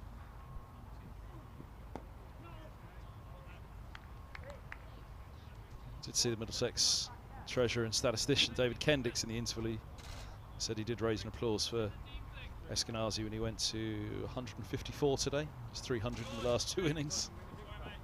146 Who was the previous? Was Max the previous high score? Yeah, so Max Holden was 166, taking it from Strauss's 164. He took it from Barlow, who was in the 150s. Strauss, indeed, breaking the record against Surrey at the Oval. So, with I'm trying to think now. You'll probably discuss this, so I apologise. But with Cameron still going off with the concussion industry, is he allowed a replacement injury? Well, no, because they haven't got one. Matthew Dunn pulled out of the squad this morning for family reasons. We wish him the best, of course. The 12th man is Matthew Spriegel, who's not registered. Right. So unless they're driving somebody in who is registered from somewhere. We might get Alex Stewart out there. That's been the talk. Quickly register, Alec. Right, so it's equivalently 3 down then. So he won't be allowed to, if he's been concussion's been confirmed, then he's not allowed to come back out, is he? But I say, sorry, got a good start here. If you would have been setting a target, you'd be pretty happy with where things are going. 6 and over. A couple of wickets down. Well, by the end of the Middlesex innings, that was over 1,000 runs in 3 innings combined. The Leicestershire-Middlesex match last week and the Middlesex innings this week.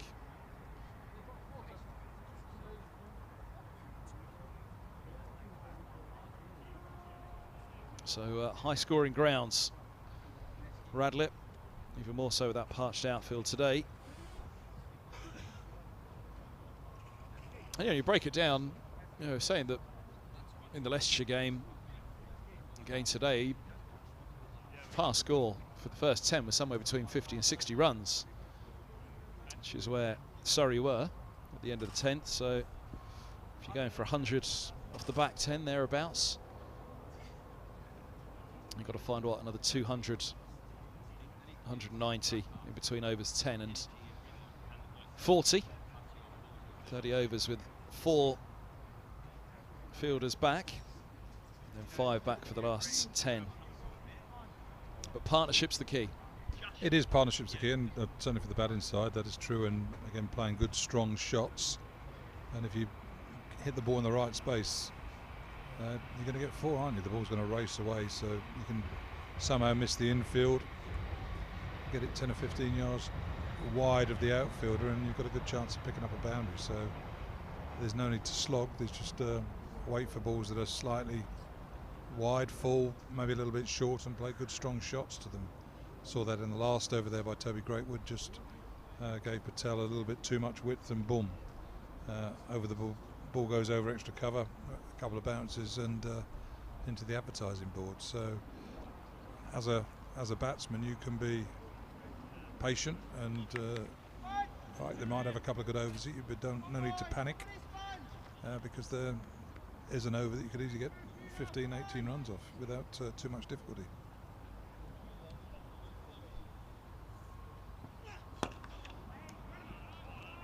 Bowled, good start. Alan Coleman was making the point on the Eskinazi record as well. You think of some of the batters that have batted for Middlesex over the years. I remember when actually Chris Rogers scored all those runs, 241 against Yorkshire in that championship match. I remember you saying at the end of that game, you think of some of the batters that have batted for Middlesex over the years, and I think you said that was the best you'd seen by a Middlesex batsman.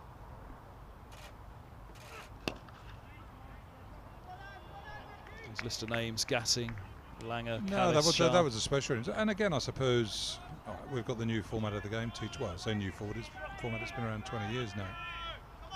But again, the number of Middlesex batsmen that have scored 100 in each form. So again, showing their flexibility, adaptability.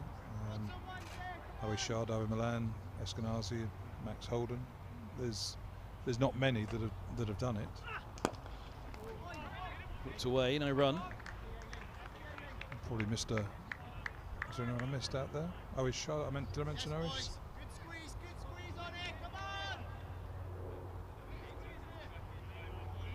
But yeah, no. It's top of a tree now, Eskinazi, with a lot of fine players in it. Desmond Haynes, see Ramps, Mike Gatting. That could be 6. or out, or yes, out. Held, brilliant catch. Down on the boundary rope. Held by Anderson. He had to just juggle slightly. Superb catch. Laws falls for 27. He's helping it around the corner in the end, down the throat of long leg. Yeah, a little unlucky. That's probably the longest corner of the ground down there. Got a good bat on it, but Anderson running back. He's going to lose out of ground. Oh, nice one. Calmly done. Cool as a cucumber. And a good little important wicket for Middlesex there. Surrey, good partnership going there. 70 odd runs. 2 batsmen in. Making the most of these very good conditions. But he's picked the longest boundary. Goes for 27. And Surrey on 102 for 3. Roofer comes out to bat at 6. And well, Patel going well at the other end, but there's so much to do, so many runs to be scored, which I think was your comment actually at the Leicestershire innings last week. You know, it is a high scoring ground, but somebody's still got to go out and match what's just been done. But I don't know. I don't know whether you get older, you just become miserable, but it's like people do get giddy at times. Oh, we're going to get 400, and we're on 100. We've got another 280 runs. And you think, well, there's a lot of good cricket to be played to score. People don't just give you 280. There's 11 blokes out there trying just as hard as you are, and it's a couple of mistakes, and boom, and all of a sudden, like today, I mean, people say, oh, Middlesex is going to get 400. They should be getting 400, and then at one stage, we look like we might fall short of 300, and that is probably a below par score. Certainly high 200s, a below par score. Again, but to get high 200s, you've got to play a lot of decent cricket as a fielding side. 10 mistakes. You've got a lot of 4s and 6s to get up there. So, yeah, chasing down big scores is a challenge, no matter who you're against and what you're trying to do, because people can catch. They can bowl straight. Umpires raise their finger. Oh, that one gets way down the leg sides. For leg bye is going to be signalled. Yeah, I think Salford said at the end of that innings when he was on mic, to summarise, well, Surrey will have to play incredibly well, or Middlesex pretty badly, to not defend this one. Because it is a lot of runs, it's a lot of pressure, and it is a stronger, to be fair to Surrey, a stronger Middlesex side out there today. I mean, look, Surrey have got a very young side out there. Obviously, squad's been ripped apart by the 100 and England calls and everything like that. I mean, it does give great opportunities to some youngsters. I mean, Ben Geddes, captain in Surrey, he's done it. I mean, that's a huge honour, isn't it? I mean, let's be honest. Obviously, we're all Middlesex man. We're very proud of our club's history and what it's achieved and will continue to achieve. But Surrey's one of the big 2 clubs in the country, with Yorkshire, really, isn't it? So to captain them is a really proud moment, and something that you don't treat lightly. Always people say it's only 50 over cricket. No, this is a represented game. These matches will appear in Wisden at the end of the year, so they are important, and that's why they're desperate to perform. Yeah, as I said, of that bowling performance as well, you know, there wasn't any dross in there at all. That was a good bowling performance by Surrey, but it was just a brilliant innings by Stephen Eskinazi, which here's Sam Robson on to bowl some leg spin. But yeah, going back to that, I'm trying to weigh up, have I given it enough of a build-up, have I given it enough praise, that Eskinazi innings? You know, you mentioned all the names that you did, all the things that have been achieved. Yes, it's a depleted Surrey side, but it's still a Surrey side, and it's a Surrey side that, you know, Alex Stewart and all of those involved will have a lot of potential to go on and play. They're not just players that are put together for the sake of it for this game. And of course, it was one of the academy prospects that really caught the eye.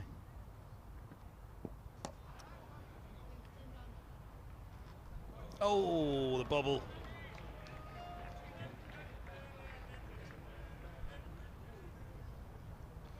Well, the ball deserved to go for 4, but not a particularly impressive bit of fielding there from Ethan Bamber, deep square leg.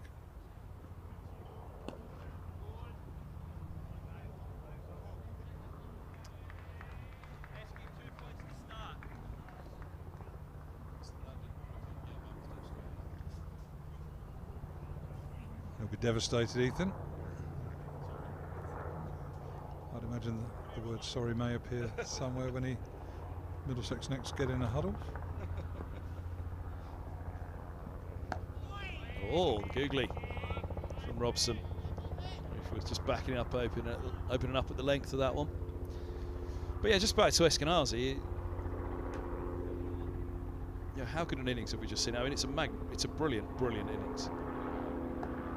The ball from Robson, and it's taken a very valuable record from Max Holden. Because I remember there's some people who, oh well, it was that, it was this, it was that, and there's a few cricketers I played against. I know there's a pull there to long on. Umesh Yadav judging the bounce correctly. A few cricketers I know that tended to fill their boots against Oxford and Cambridge and boast of an average of high 30s, and you took those games out at the end of their career and they were probably low 30s, so people with selective memories.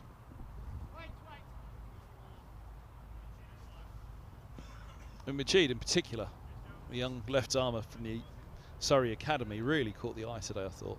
Yeah, Lavish praise. McCur's a proper bowler too. Played quite a lot of first team cricket and I suppose showed his experience with his figures today. Verdi likewise, and Steele came back with the wickets, didn't he? Steele impressed. And Law's the last man to go. Produced a very respectable performance with the ball. Here's Matthew Dunn, of course, a blow for Surrey this morning. But I remember when commentating on the game when Max took Andrew Strauss's records, 164, Holden went to 166, and at that time it really felt, he had Ross Taylor at the other end, they were smashing it all around Canterbury. It really felt like, wow, we've seen something really, really special here from Holden. And that's why I just worry that perhaps I haven't quite given Eskinazi the full praise today, having gone a long way past the record by 16 runs. And on a pitch, to be fair, that's been doing a bit. Because at the other ends, it needed a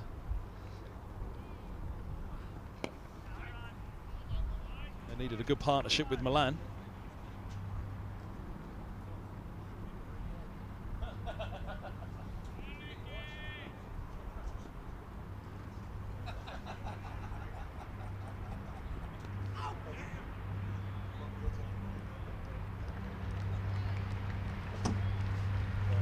It's away for 4.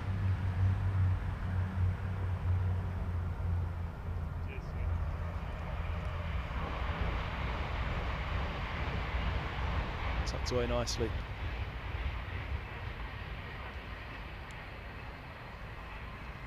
So that's a 61 from 59 now.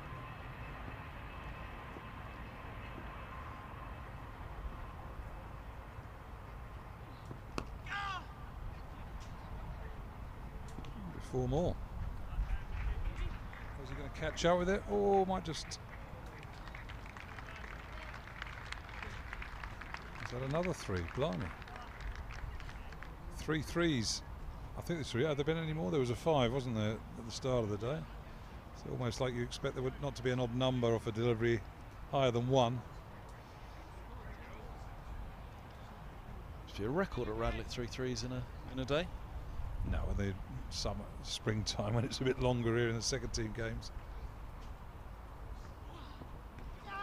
Oh, slicey bowls. Good response from Holman.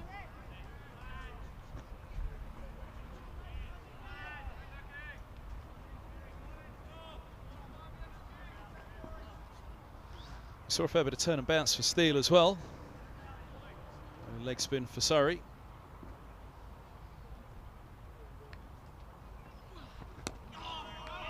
Bowled again. Just saying, you bowl straight, haven't you? And second ball of the over, just 2 straight. I say, well, it wasn't straight, was it? It was down the leg side, so again, a little inside edge. Glance for 4 runs. At least when it's straight, the batsman's got to take a risk, looking to score heavily off the ball anyway, rather than just push a single. So again, a couple of iffy balls. Conceded 7, but 4 good ones. But again, Surrey have scored 7 off that over without doing anything really, have they? They just deflected one and push one through extra cover. So defending a total on this ground is challenging, especially if a side has wickets in hand. Yeah, so saying about maintaining that run rate of around 5.5. They've actually got it up to 6, haven't they? Got a boundary every other over. Keep pushing the singles.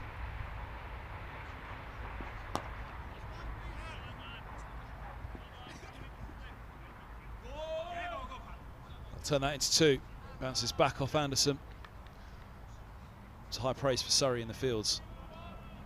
Middlesex innings, they barely put a foot wrong. There was 1 or 2 early ones, which one in particular kicked up was really unkindly. They were very committed, weren't they? Diving, stopped a lot of runs.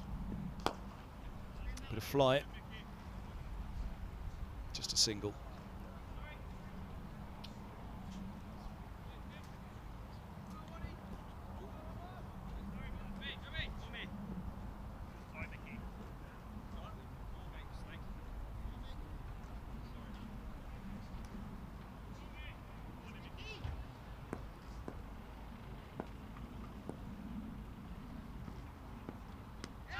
Oh, turn again for Robson.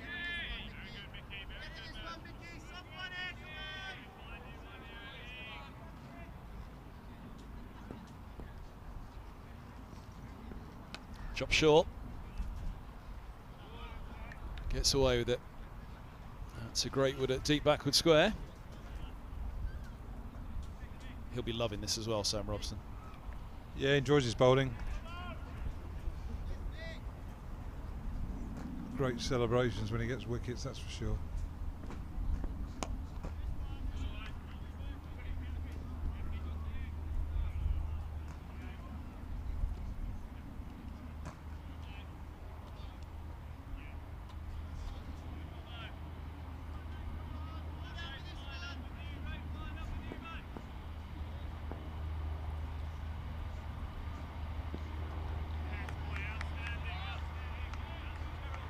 Top ball 20 over, 21 gone, 125 for 3.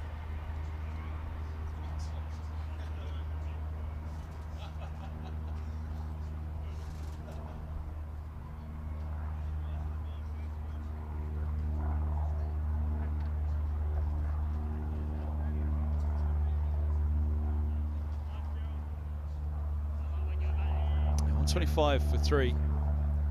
Middlesex got up just shy of the 200 mark by the 30th over mark, so there's the comparison. 125 for 2. Pretty tight, but for that steal. Tiring not out.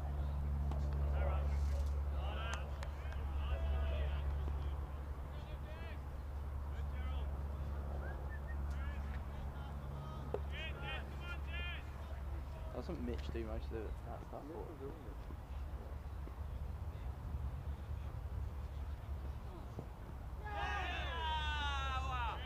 Looking for the sweep. It's not there for him on this occasion.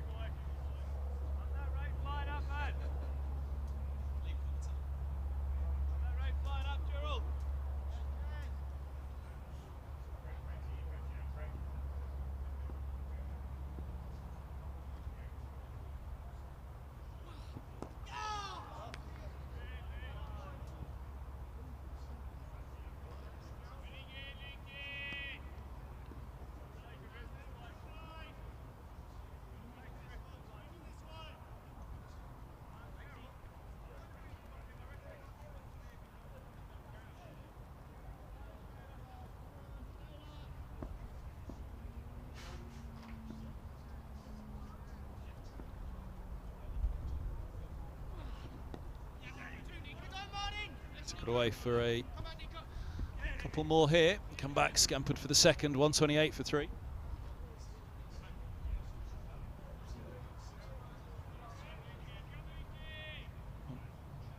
A bit of news for the upcoming games. Announced Peter Siddle's going to miss the next 2 for Somerset. Middlesex down in Taunton on Sunday.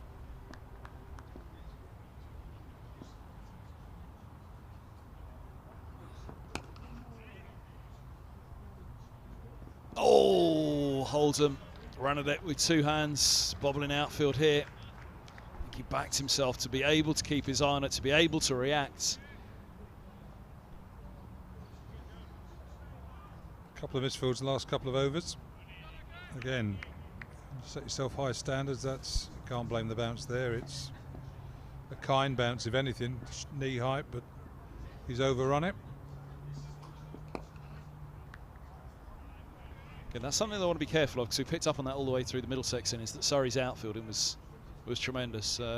Selv and Alan Coleman earlier, full of praise for the way that Surrey went about their business in the field today.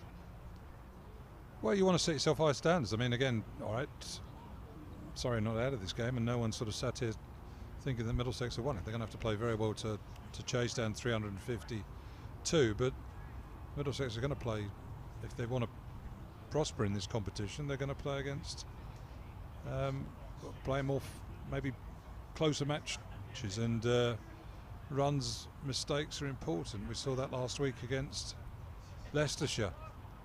Again, poor finish to the innings by the bowlings.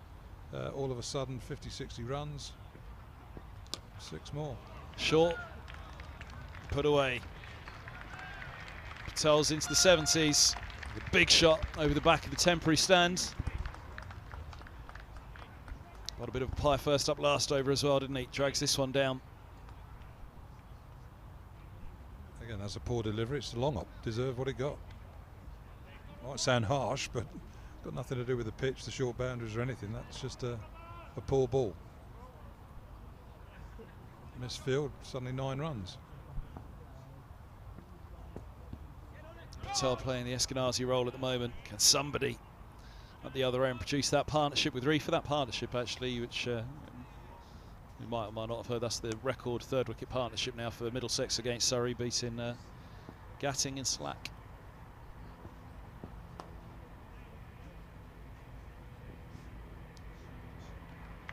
That's away. 4 more. Bamber not able to catch it. Good over for Surrey. 142 for 3. Bristly done. Placing it fine at that fielder in the deep. Pressure on Robson here. 6 not 4.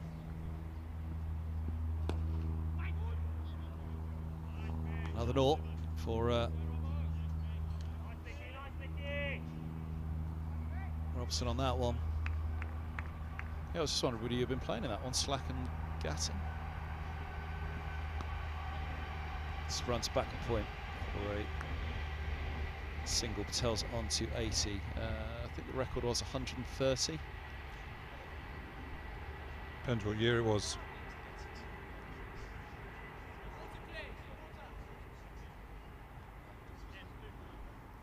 It was 1984 apparently, so that was, I was playing, but I wouldn't have been involved in that game. No, I wouldn't have been. I only played a first class game in 84. Googly from Robson. Not read by Reefer.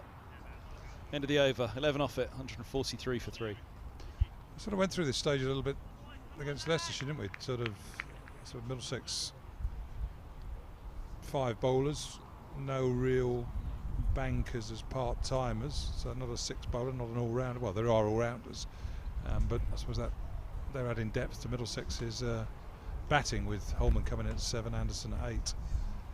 But we went through a little period against Leicestershire the other day where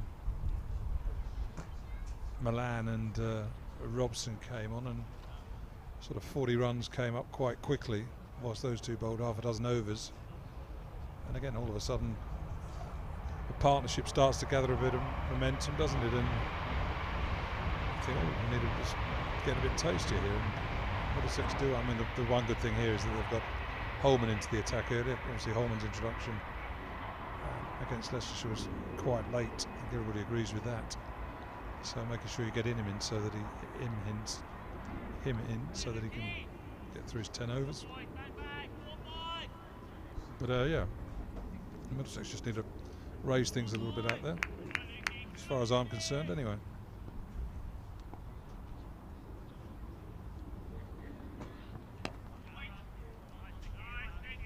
Top ball punched away. I can't believe we were getting sledged more there by the Director of Communications at Middlesex than the boss of Surrey.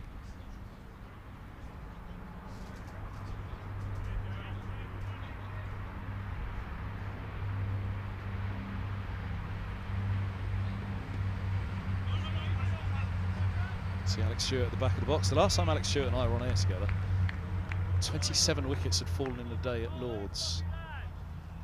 Middlesex Kent after the Kent T20. I'm just trying to think, was that before or after you? Oh, through that goes. Whether it was before you took over. Middlesex played Kent in a T20 at Canterbury. It was the first floodlit game at Canterbury, 7 o'clock start. Then started the next morning against Kent at Lords in the Championship, and 27 wickets fell that day.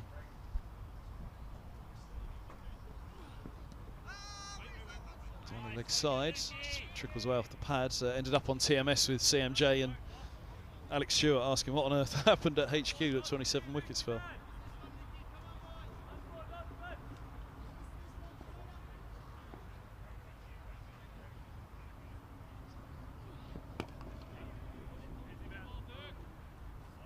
We tried to entice him on there, didn't we? But a bit like Richard Johnson, if the game's in play, he doesn't want to be on air, I don't think. Alex Stewart. Yeah, he's always guarded Stewie, hasn't he? Is it keeps his cards close, so close to his chest he can't see him at times.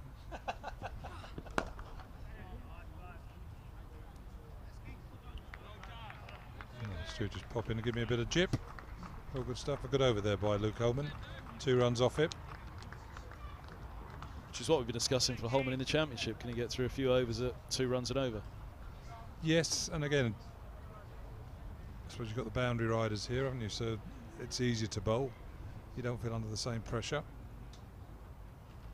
But as that last over, I think there's going to be a change in bowling for Middlesex. Looks like Ethan Bamber might be on here at, what is this end affectionately known as Tabard? Or the Radlett end? Pavilion end. Well, Pavilion's at wide mid-on. Was it Blake Cullen was calling it earlier? This is the top end. We're looking uphill. That was what Robbie White came back and retorted with. So the only top part here is towards the car park, isn't it? Everywhere else it sort of rolls away from the plateaued square. I tried to explain that to them, but youngsters, they couldn't follow the down by the railway track it falls away.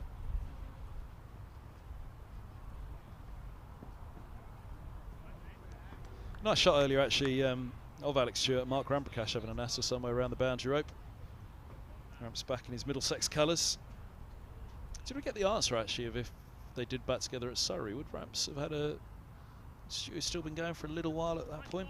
Thorpe would have obviously. Yeah, I think they would have played together.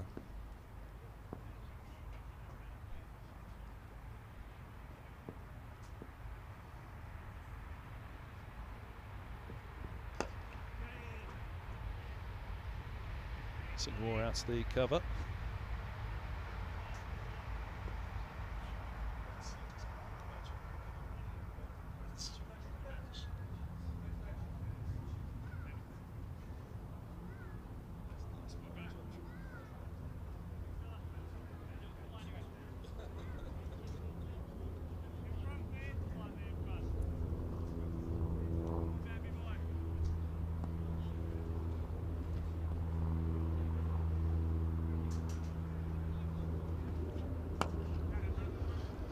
Took the pace off Bamber when he saw Patel come in, just a single out to deep cover.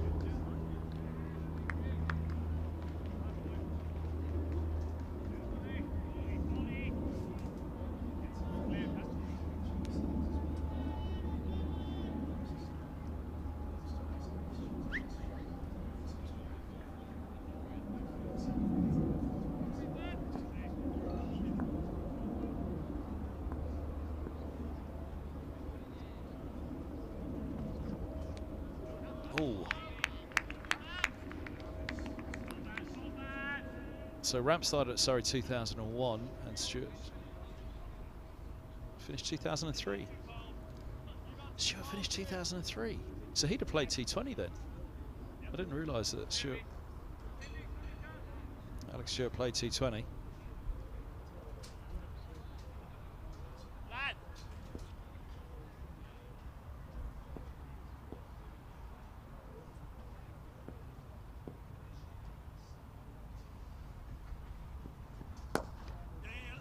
Nice shot. Chase on here for Yadav. Oh, look at that bounce. That really did kick up on him. About 3 metres shy of him. It just looped up and then died in front of him. Yeah, it's a beautiful shot straight down the ground there, Marifa. Yadav coming round and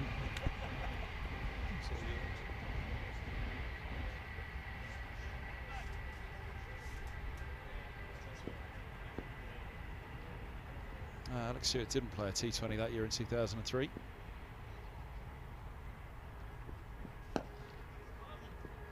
End of the over. 25 gone. The halfway stage. 151 for 3, chasing 352.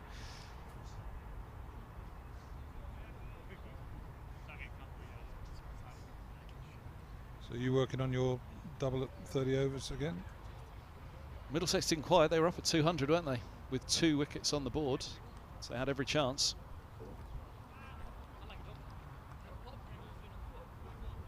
It's like a double change. So Luke Holman, the economical spell of bowling from him, but he's replaced by Martin Anderson, who obviously had a difficult afternoon here the last time he played against Leicestershire. He'll be looking to atone himself today. I think Alan Coleman called it pretty early on in the Middlesex innings that he felt it was a day of partnerships. It's, you know, there's enough in the pitch that if you're taking wickets, new batters aren't going to come in and hit out early on and regularly, as Middlesex showed really after the fall of Milan.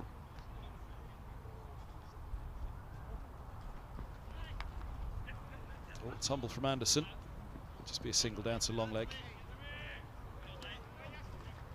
So when you say there's enough in the pitch, I mean, we've had 1,050 runs scored in 150 overs. Well, the feeling was that it was going to be a little bit more up and down in this innings, because there were a couple. There was one particular grubber, wasn't there, from Yadav early on, but since these balls have gone softer, actually it's played a little bit better in this innings than perhaps Middlesex were hoping. Yeah, I mean, I get what I say, but I heard the sort of post-match interview after the first game, and I thought it was a bit harsh, some of the analysis. I mean, 700 runs scored, and people saying, oh, we don't want to be playing on pitches like that. And you think, well, what do you want to be playing on? Yes, the odd ball did misbehave, and in an ideal world it doesn't happen, but we aren't playing in the most groundsman-friendly conditions at the moment, are we? It's not at Lord's where there's gallons of water that you can, and an irrigation system to water everything. So I think some of that was a bit harsh for me.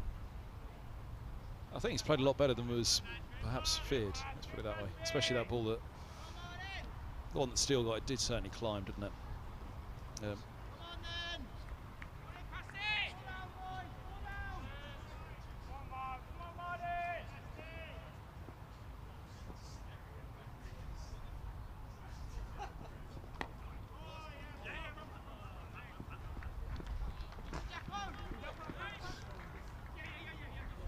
Going to get an overthrow.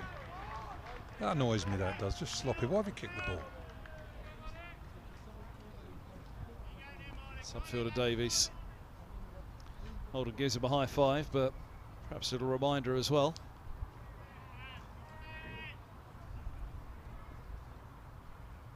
Bit of over-enthusiasm from the youngster.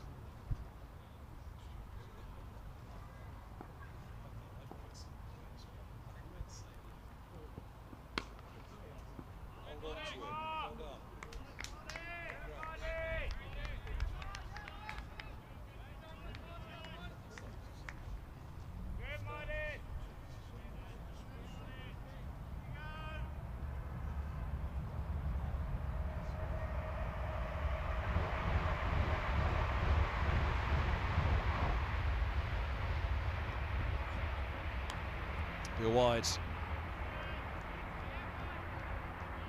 off the over, 1 to come of it. So we're getting out of this over, Anderson. Just heaped a bit of pressure on himself with that wide now.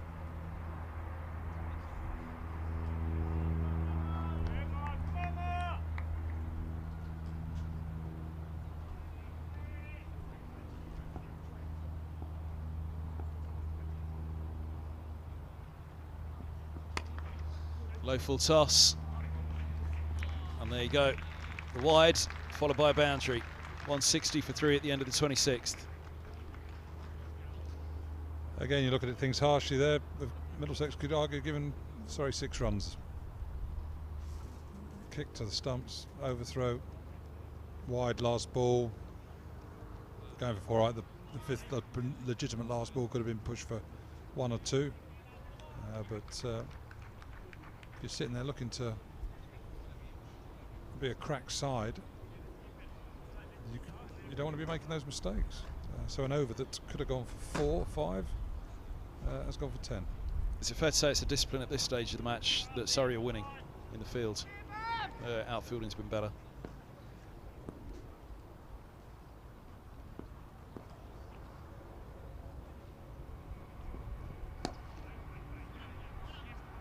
And indeed, that was the praise of the young Surrey attack as well, that they did stick to it. Well, that match that Middlesex had against Sussex, where Middlesex hit the record score 6-7-6 again. You know, it was a young Sussex attack, but they weren't pies. They did bowl properly. They did stick to the task. That's what Surrey did today, and Middlesex just needs to be a bit careful here now.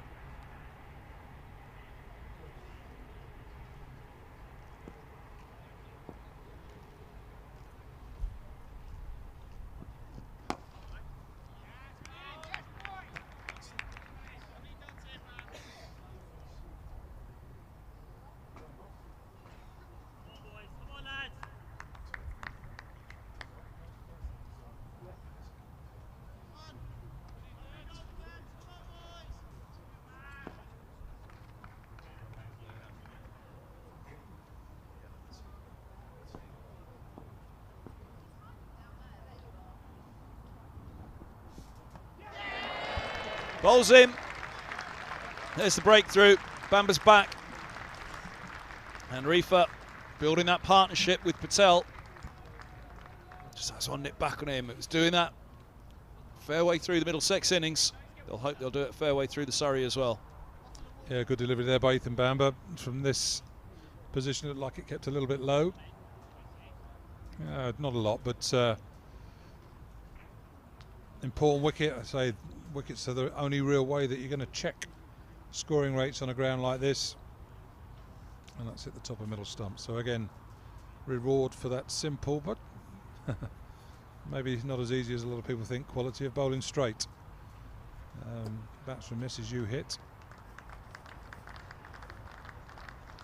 And so with Cameron still injured, Surrey equivalently 160 for 5. Didn't actually do that much off the straight as I thought. I thought by the way he played it, they'd nip back at him. I think one of the things, I mean, it's doing someone for length, isn't it, really? I mean, the bounce on that, I mean, one of the reasons why the runs scored, well, so many runs are scored here is because the bounce is high, if anything, and therefore the ball does fly away and go to the boundary. But maybe you'd expected that to just go over the stumps, if I'm being harsh there on the surface, but perhaps did him for length, thought it was a little bit shorter than it was. Playing backwards, and it's through him because it's a bit fuller. It's through him before he's had time to react. So second wicket there for Ethan Bamba, who bowled very well here against Leicestershire. I think almost one of the pick of the bowlers, him and Luke Holman, bowled well in that match. He didn't get any reward really for his efforts there, but picked up a couple today, and he'll be hoping to pick up a couple more.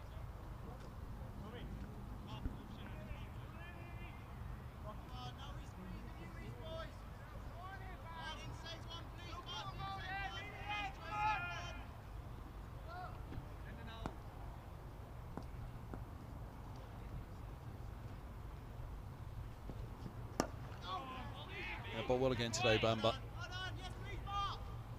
2 for 31 off 6.3 now. Only economy to beat him.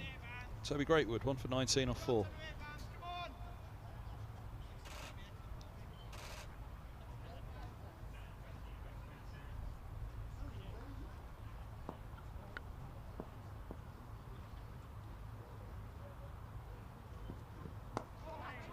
So let's pace off on that one. That's the thick edge all along the floor.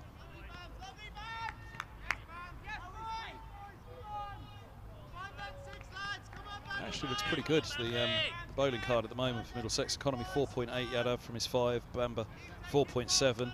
Anderson's gone at 9s from his 3. Greatwood 4.7, Holman 4.8 from his 5. Robson 7.6, just not quite his day, but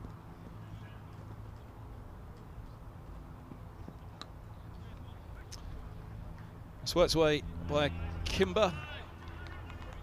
Ran quite fine. Greatwood manages to hold them to a single. End of the over.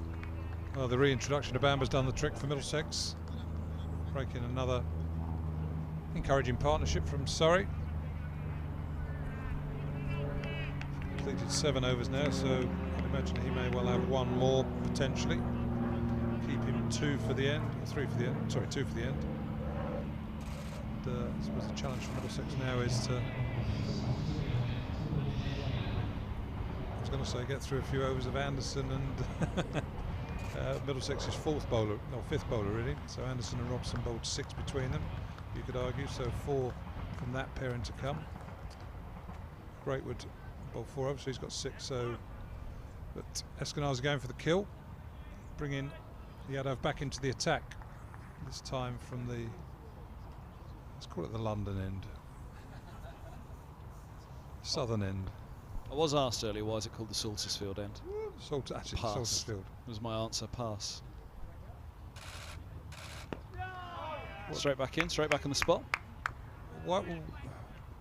Are you winding me up there or what? Saltersfield end. Yeah. As to why I was asked, why is it called that? No, you asked why it was called Saltersfield end. Why do you think? Because the field called Saltersfield at that end. Who's Salter? Why did Obviously was a it farmer, wasn't it? His fields are there. That Saltersfield is the field next to the 3rd 11 ground at the bottom. You're looking at me like I'm stupid. I don't know if you're winding me up now. No, I'm not winding you up. It's like, why is it called a city end? Sure. Oh wow, mind your head's in there. Ball bounces back, I think, off the route for the 10. So the farmer was called Salter then? Well, yes, it's called Saltersfield. I mean, it's like, what's it called city end? Because it's pointing away from the town, city. It's because that's got to be relation to the name, isn't it? I should have just confidently given that answer, shouldn't I? Yes, because the fellow around the field was called Salter. But back to the cricket, that was a good shot, and he's on 95, so 1 stroke away from what will be a fantastic 100 for Patel. He's got it. Oh wow, flat and 6, goodness me. They couldn't get out of the way of that quickly enough. What a century from Ryan Patel. Huge, huge pressure from the off. Early wickets, concussion sub for Steele, but Patel has kept going. 101 from 83, 11 4s, 4 6s. Magnificent innings from Patel. That 1 chance early on in between the keeper and slips. But other than that, he's played this really well for Surrey here at Radlett. And, well, Yadav's return, consecutive 6s to bring up his century. Well, we're just saying about the reintroduction of Bamba. Paid off for Middlesex in taking that important wicket, but Yadav's not to bring the same results. Oh, that's going to be a no ball on height, is it? Let's have a look. No, just 4. Edged away past the keeper, going for the wide Yorker. Slips out. Well, I'm sure from Surrey's perspective, Patel's saying, well, if I can stay until the end, we can win this. Halfway now. Past halfway. 17 runs off the over today. Well, as you said, quite rightly, the only way to stop team scoring runs here at Radlett is to take wickets. And or bowl a bit better.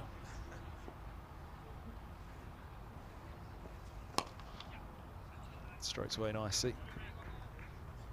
But if you're not taking wickets here at Radlett, you're going to be conceding runs. So certainly the required rates for Radlett is relatively modest, 7.8. It's that wickets column though. Well, it was up to about 8.1 or 8.2 before this over, so it shows how quickly a run rate can either go up or come down. But it's like it's 2 overs worth of runs here.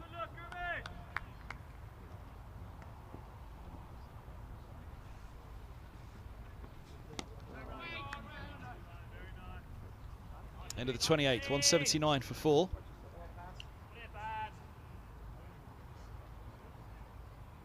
I'm looking up Radlett Cricket Club to see if there's an apostrophe in Salters Field.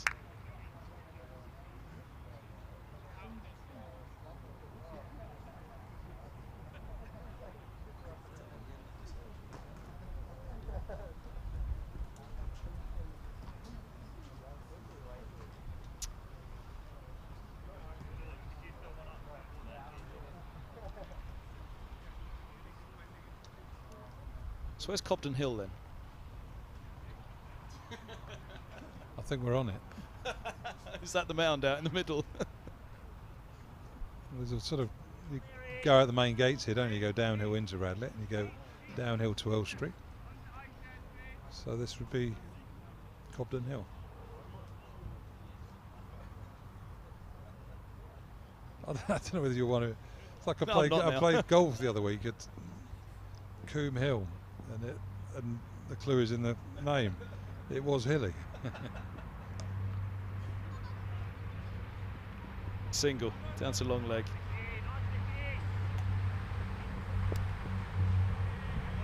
Yeah, so actually this mound, so we talk about the dryness of the surface out there at the moment, this mound really is at one of the highest points, isn't it? The surrounding areas, we've had those wide shots panning away into the distance back towards the south. You can see a long way away into the distance.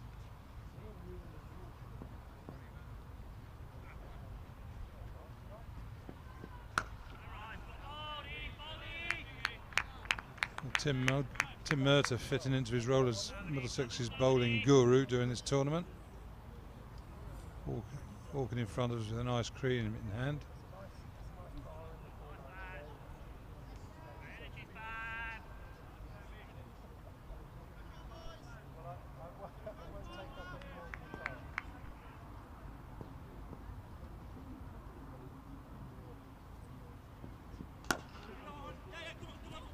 Single here. Oh, it bounces up on Yadav, strikes him on the left shoulder.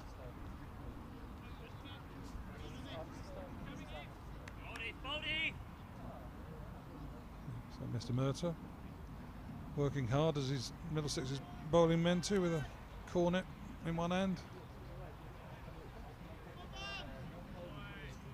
He's asking what more you can do. I said, well, a bit more you could do. He's asked him to do it a decent length a bit more often. That wouldn't do it this.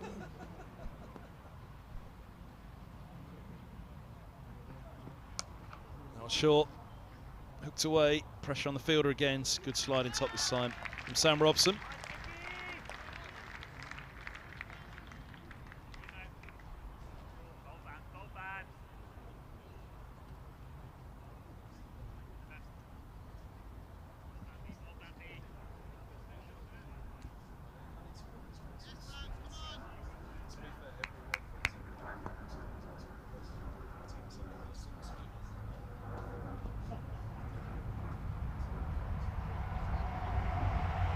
Nice bowled him, nips one back. Wow. Kimber just a little shuffle towards that one. Bamber again strikes on his return to the attack. Yeah, that looked a good ball, that. I think Ethan from the middle of the crease just angling it in. The batsman's gone for an expansive drive and it's just sort of beaten him on the inside edge. A good bit of bowling there by Ethan Bamber. Simple principles. Bowling a good length and asking the batsman to take a risk if he's going to look to play an aggressive shot. So another important wicket, 182 for 5, sorry, in the 29th over.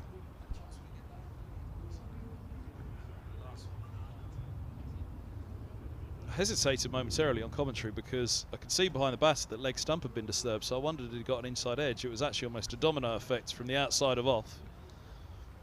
Knocked the bail of middle and leg as well, so they all just pushed along to one side.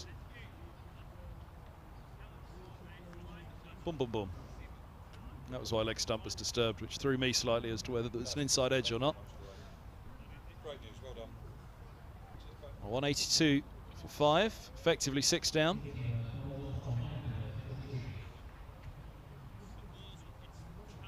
Conor McCurr is out to join Patel, the Centurion. At the moment, nobody playing the Milan role for Surrey. Somebody's got to get in and stay in alongside Patel. Otherwise that wickets column will prove terminal for the visitors.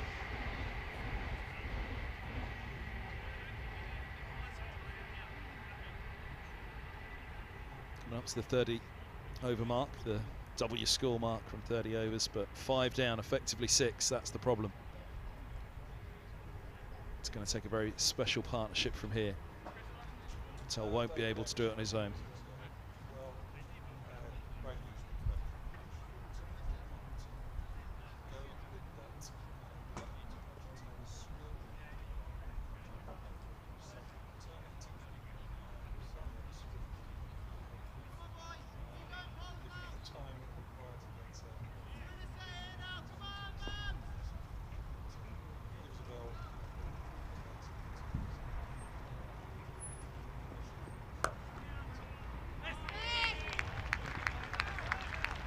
Stop by Holden.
It's right up there with Bowles. Watchfully pushes away. 1 or 2 more now. Middlesex will really feel their home, even with Patel at the other end. And I guess it was the 8th wicket partnership that did the damage for Leicestershire last week. Well, Middlesex were hoping to restrict them to somewhere around 270, 280. They went on to 359.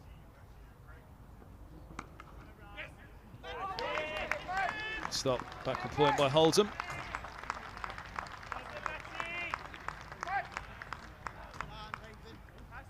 Yeah, superb bit of fielding there by Max Holden. Actually, a couple of good bits of fielding in the last couple of overs. Max Holden let one through. Went for 4. You'd probably say he's picked up a 1 or 2 in credit there.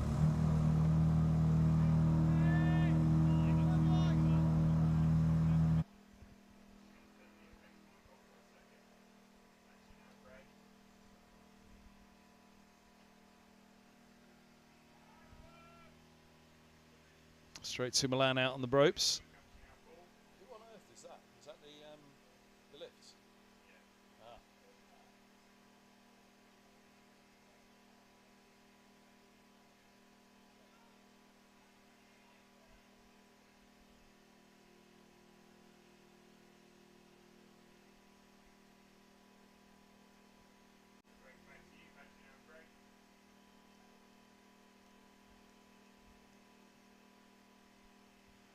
Oh, now that'll be tight from Yadav. Signal 1 from the over.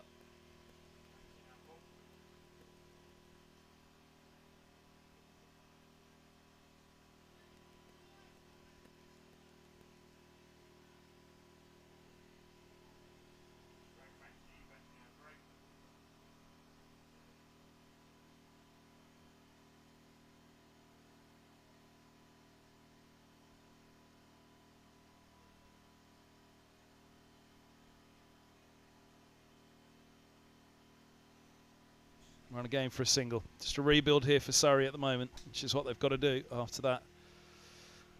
5th wicket falling. Effectively 6 down with Steele off. Retired, not out.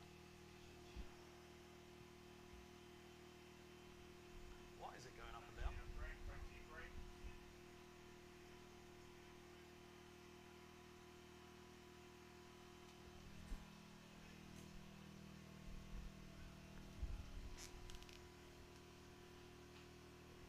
Low full toss. Gets it away into the offsides. Bounces back off the chest of Milan. He got back for the second. Patel to 111.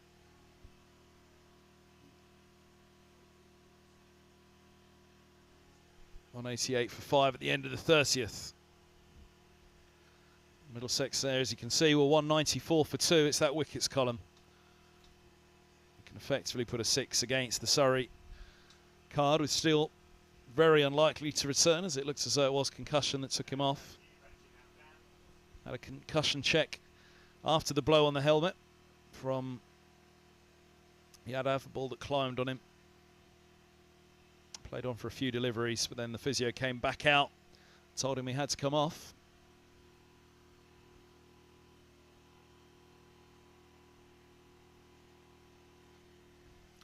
Short, wide, cut straight to Holden at point. Gets away with that one, Bamba. 164 off 20 overs. It's a decent T20 chase.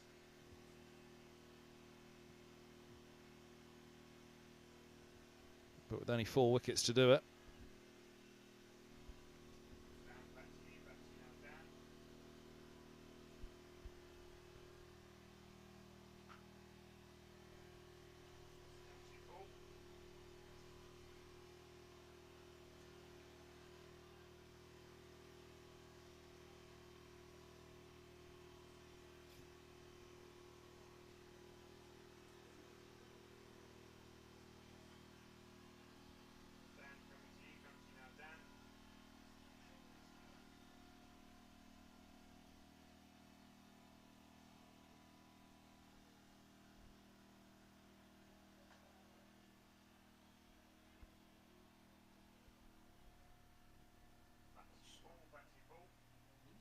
What's Kerr's highest score? It looks like he can play.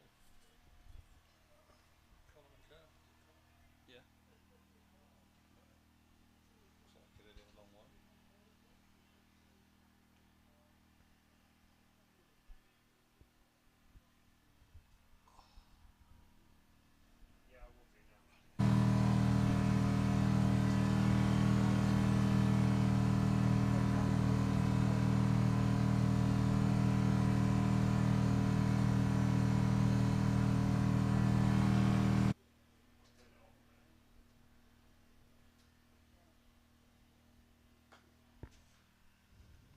Just trying to create some room.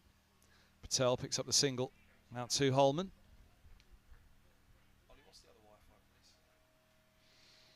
It's been a very good little spell here from Ethan Bamba. 2 wickets. Hit a good length hard. Deserved the wicket he's picked up. 2 good deliveries through the attacking shots of the Surrey batsman. And another good delivery there, beating him on the outside edge.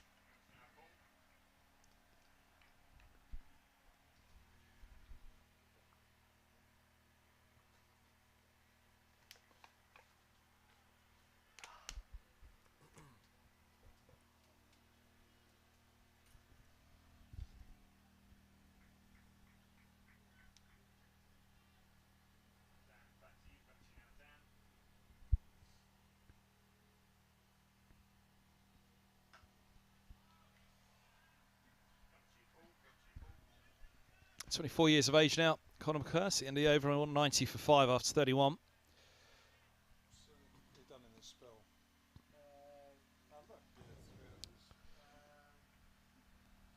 I scored 26 unbeaten in list 8, 37 in first class for McCurr.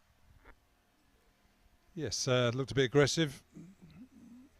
big, strong man. I'm sure he gives the ball a good clump when he gets hold of it. But another excellent over there by Ethan Bamber.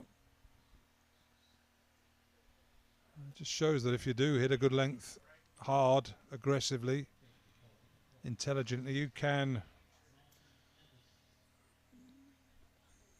concede less than 7 or 8 and over, which obviously a number have struggled to do.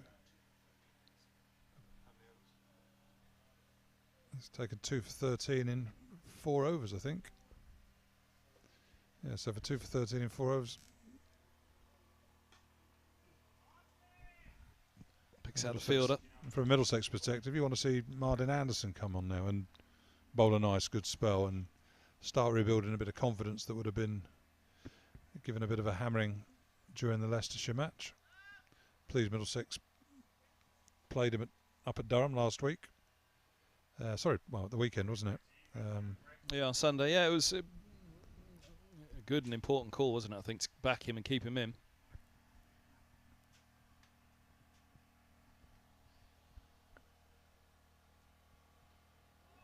Ooh. It's bounced a bit, that has.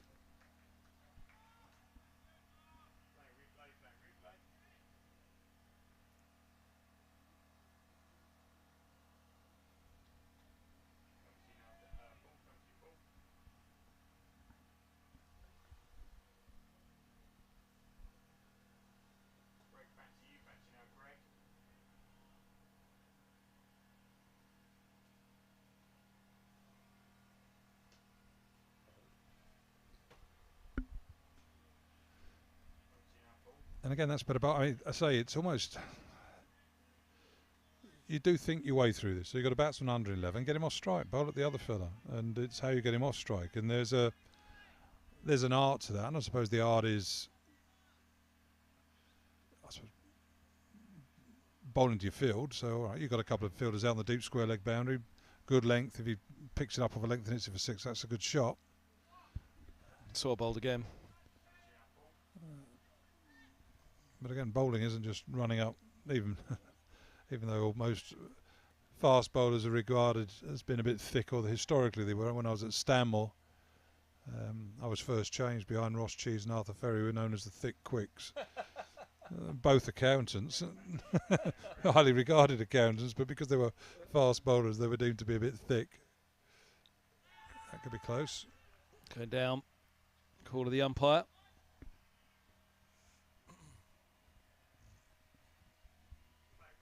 There's a replay. Good appeal. Maybe just sliding down the leg side there. But much better over this so far from Martin Anderson. Clip leg stump.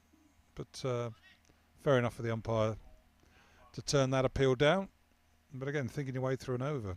Bowl at the batsman you want to bowl at.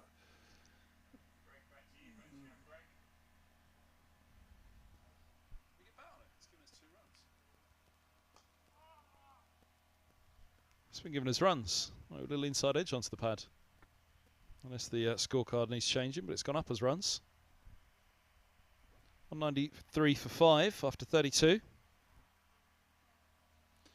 The run rate's gone up to 8.83. Obviously, Yadav conceded a couple of 6s. Patel pulled him for a couple of brutal maximums over the square leg field in the over that he came back on, but Bamber's been miserly, as I'm saying, 2 for 13 in 4 overs. He's got 1 over left. So Steve Eskinazi bowling him out, which is fair enough. People sort of say, well, who are you going to be bowling at the death? But when you've got a batsman or a bowler in a good rhythm, is it worth taking the risk now? Might get another wicket, may get Surrey's real hope of chasing down this Middlesex title. Patel may get him out. This is the period where things really slowed down, wasn't it, for Middlesex? They lost Milan in the 34th.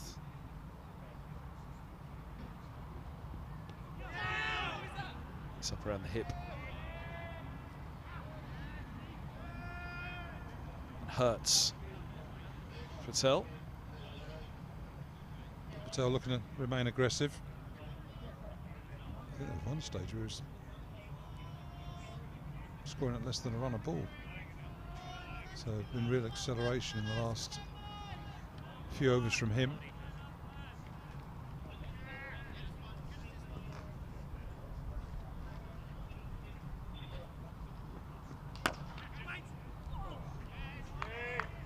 Oh, where's he won that?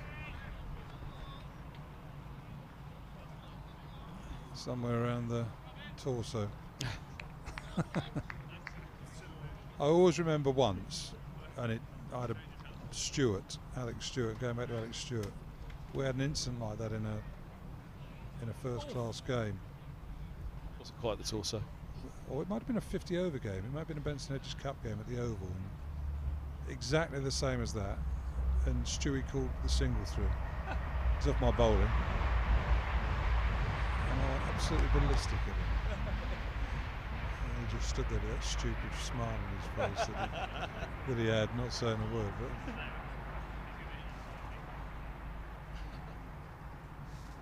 But obviously he's teaching his Surrey players to behave a bit more responsibly than he did at times.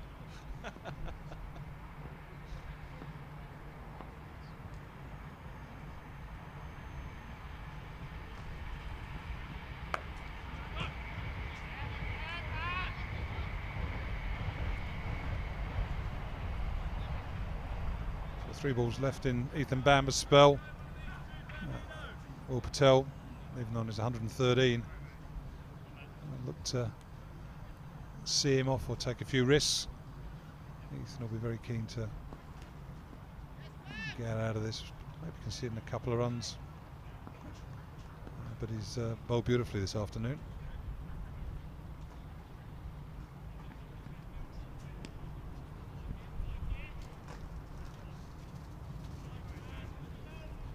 It's been good to see him back in the One Day Cup and bowling well, Bamber.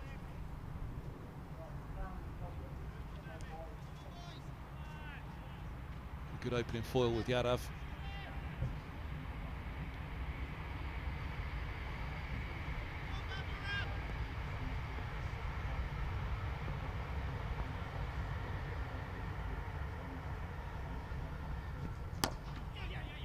Goes full. Anderson back up and okay. So they take the single.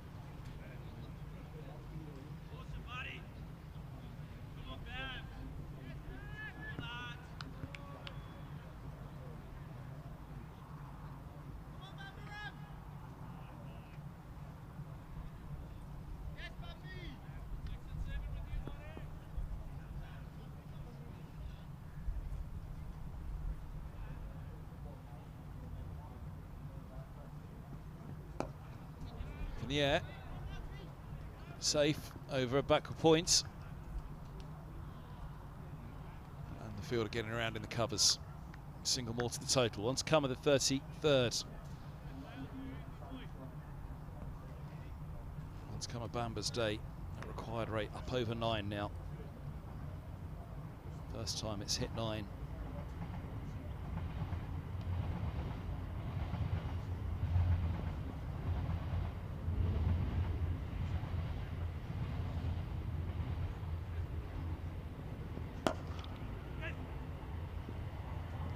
Gets out of reach. Fingertips from Bamber, fingertips from Yadav. Not enough for either of them to stop it. 4 to end Bamber's day. Kerr moves into double figures. Surrey move past 200. Yes, a frustration there from Ethan Bamber. Got a lovely spell here. 2 important wickets. He's taken 3 for 46, so excellent figures. Maybe thinking, damn, should have been 43, 44, maybe even 42. But again, good day's work from him. Challenging conditions, yes. A little bit in this surface. Bowl with consistency, bowl with discipline. But equally, not very, well, no forgiveness at all if you're slightly astray. Or the batsman manages to hit the ball with a bit of power. either side of a fielder, it's going to race away for 4 runs more often than not. Ethan Bamber's best bowling in the innings, 3 for 41, just missed out.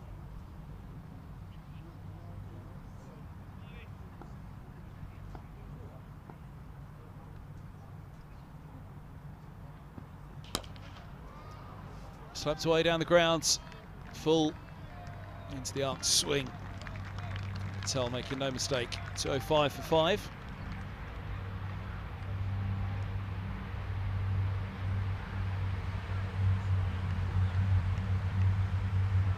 Over pitched a bit of width.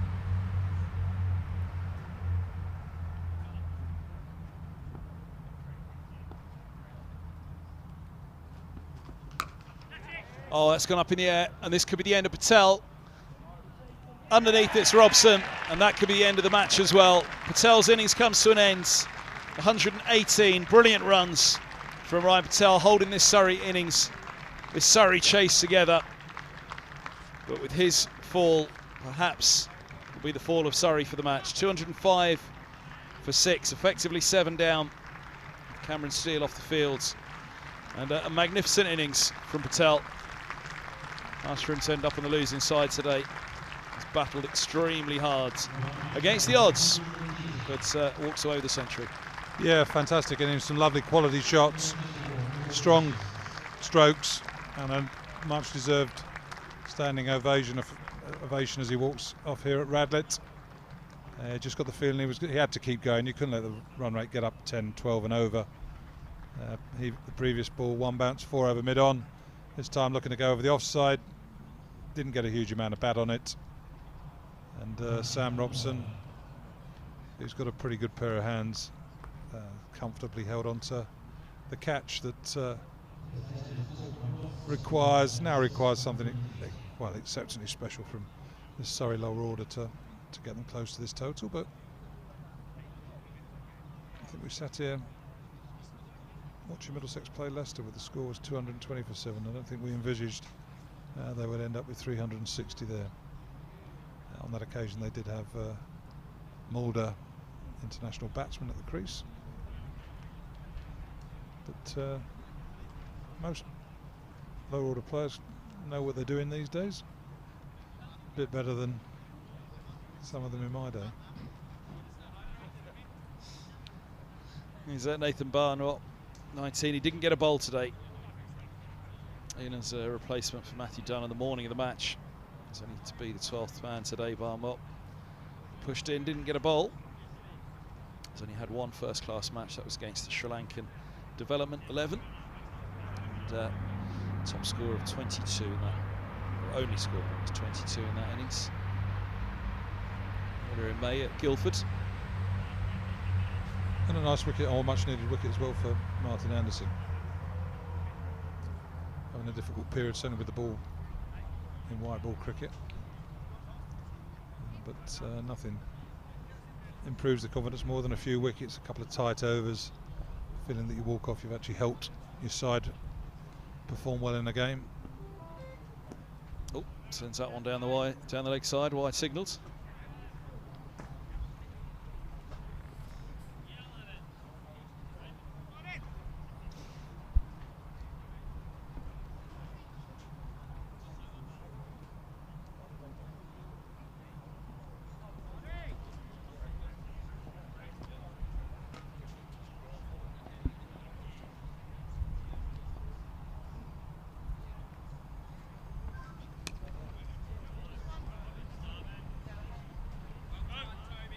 Single to get Barnwell going.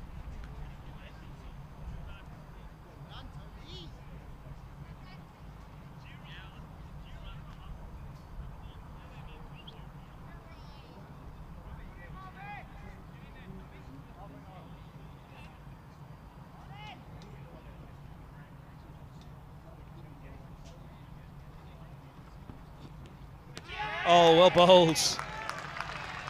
That was lovely from Anderson. And he picks up McCurt, 207 for 7. When he gets it right, he really gets it right, Anderson. He is, he's a daisy cricketer, isn't he? As I think it was Peter Hartley that used to call him Daisy up at Yorkshire. And now an umpire, some days he does, some days he doesn't. And when Martin Anderson gets it right, he can change the course of games with bat and ball. All right, Middlesex in a good position here, but equally that's a beautiful delivery there, just angled in, straightened just a bit. And an outside edge through to Joe Cracknell behind the stumps. And save Middlesex any danger, but certainly that over is confirmed. Game, well, a victory that Middlesex should be expected to make against a very youthful Surrey side on this occasion. But equally, you want your players playing well and showing everybody why they're more regular first-team players than those that are currently playing for Surrey. It's an important game for Middlesex as well. It's not done yet. They'll be bitterly disappointed if they lose it from here, Middlesex. They've got to go and face Nottinghamshire at Grantham. Somerset at Taunton, 2 tough away fixtures. Somerset 187 for 7. Heading to defeat against Durham, 342. Durham posted down at Taunton. 187 for 7 in reply though. 36, after 36.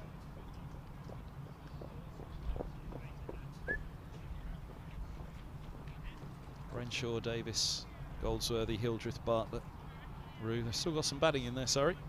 Somerset. Amir Verdi.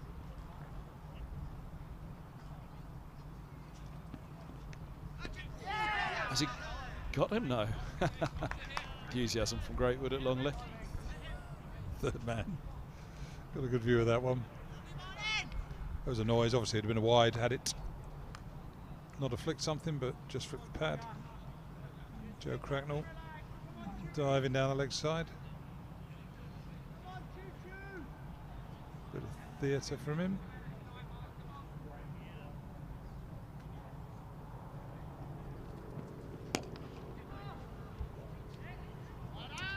He digs out the single. Into the 34th. 2 wickets in the over. Martin Anderson. 2 batters who started the over as well. Centurion Patel. Kerr goes with him. Hit back over his head, first ball for 4. Went up there or thereabouts the next ball as well. So do that again. Patel skied one.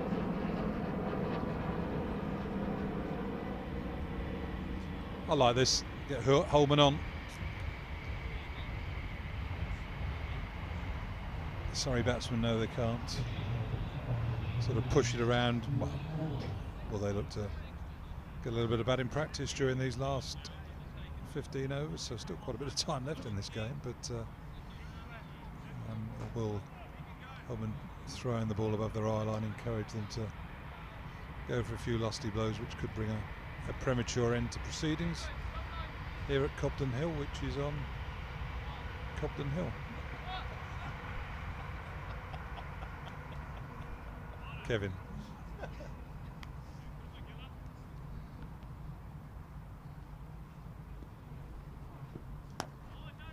But I think, well, forget Salters Field, this should be the Tabard end, shouldn't it? The Tabard play rugby on the... do I have to explain everything to you? Yes. It should be the Tabard end, because Tabard play rugby on the pitches behind Luke Holman, where Amir Verdi may well be looking to hit one of these deliveries.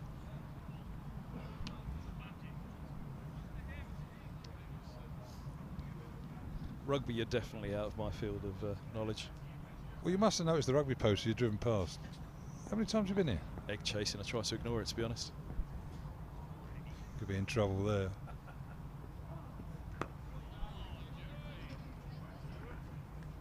Still not over the fact I didn't get a burger the other day, Gus. What did you come across? I told you I had to leave early. Could I have an early burger before I leave? Did I didn't realise. Well, there was some food ready. This is the Middlesex club barbecue after the Leicestershire game. There was some food being cooked prior to the end of the game. I know. I was told it wasn't ready. Off I had to go tell between my legs. Well, I had my head. I I was on duty there cooking. That was Spike. Sharp.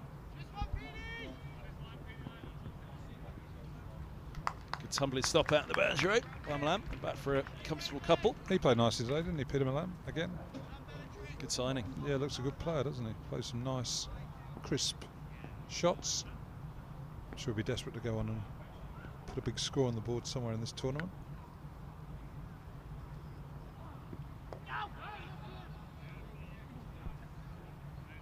Ended 35th to 11 for 7. Well, as I was saying, there can't be a better top 4 in the competition this year than Middlesex's. And the youngsters at 5, 6, 7 aren't bad either. Or 8, Martin Anderson.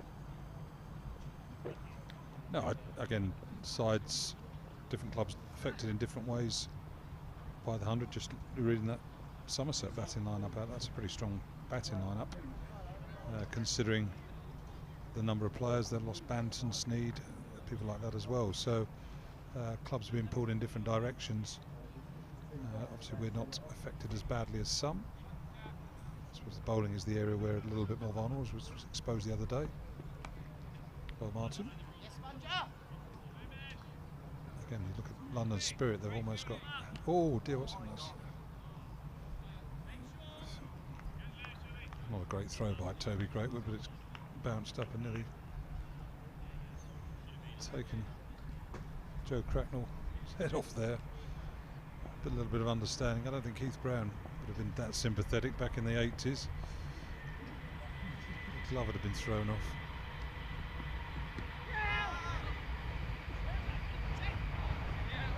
Through for leg by. Just have a look at the Nottinghamshire scorer as well. Yeah, so sides get pulled around, and Surrey losing 10 or 11 players to the 100 to England, more than that probably. Sussex, I remember, lost a lot last year. Hampshire, I said their bowling attack is almost the same as that in London Spirit at this moment in time. The bouncer. Yeah, let's look at the Nottinghamshire score. They were all out 294 at Bristol, having won the toss. Gloucestershire 280 for 4. Bracey unbeaten on 90. 15 runs to win for Gloucestershire. Nottinghamshire side still got a few names in there though, hasn't it? Slater, Hamid.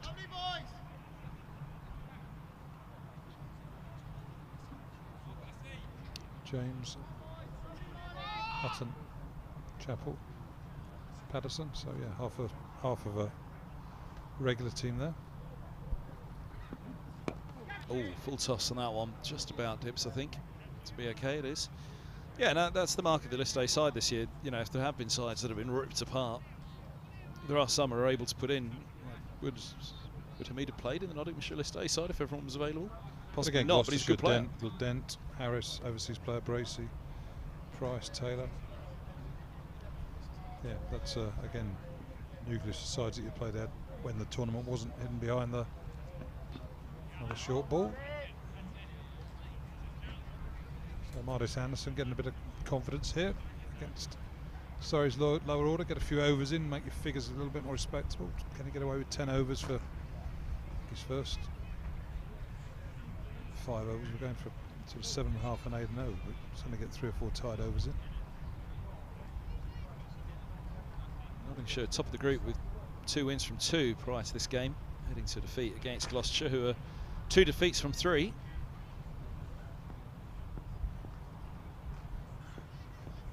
Sussex second, Leicestershire third, not in action today.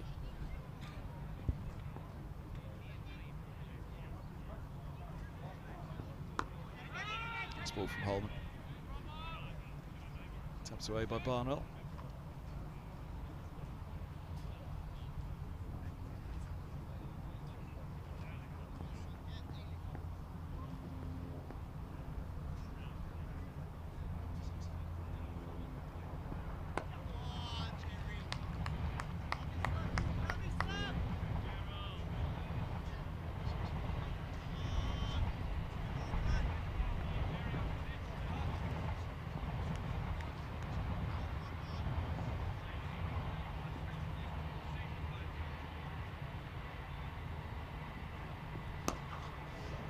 Oh, that's hewed away. Wow. That's bounced off the top of the nets. Cushioned the blow a little into the car park at least.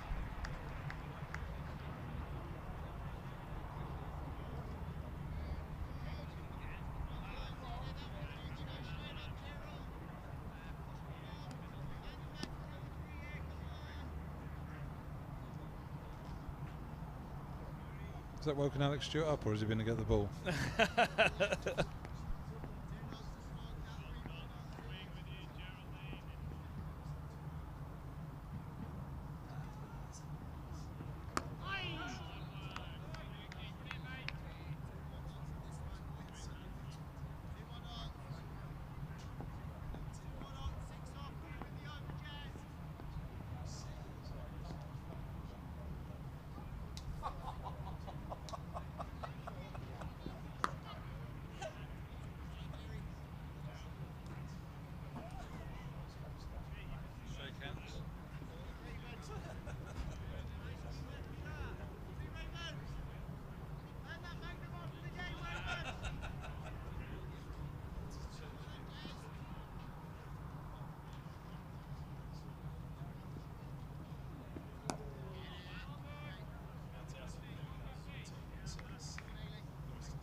So when's the next barbecue, Gus? Haven't we told you? Not one tonight. The playoff? Well, assuming Middlesex don't finish top of the group. Actually, where would the... I mean, that's obviously a fixture. Would it be back here at Radlett for a semi-final? Yeah, it would be, wouldn't it?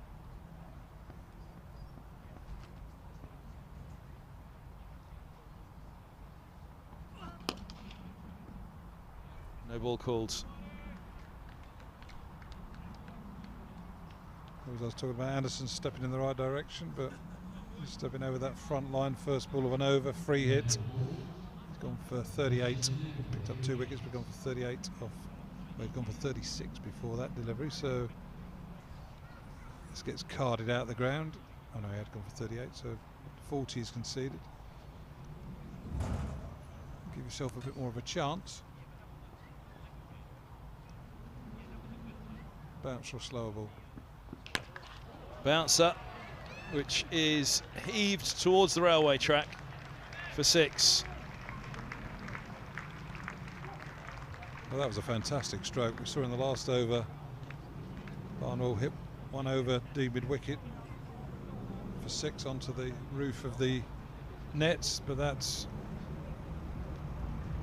could be picked up by the train that's just flying past. Taking out his frustration at not being thrown the ball today. Well.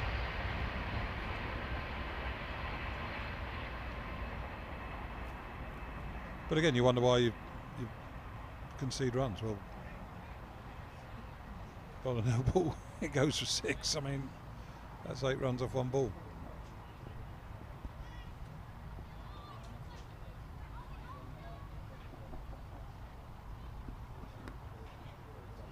Stood down to 3rd. It'll be quite a useful home semi-final. A few gate receipts. You're like the bloke I was saying earlier on. Is it me being miserable, or do people just get ahead of themselves? I was thinking of the finances. I mean, talking about 400, and now you're talking about home semi-finals. I mean, that's a dream, aren't we? Well, yeah, we're all out of dream.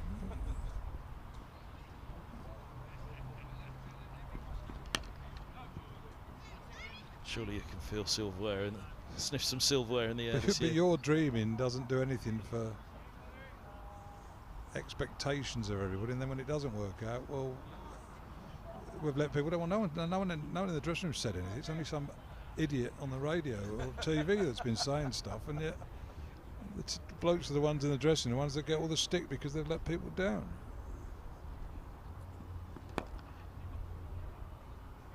I was more thinking of the financial element of a home semi-final would be quite useful for Middlesex. All over. Why don't we'll win the world? Let's go. Middlesex will win the World Cup. Must be itching for a bit. Let's get a belated entry into the World Cup in Australia.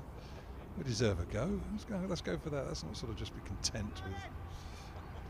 We can all dream. We can all dream. Sorry.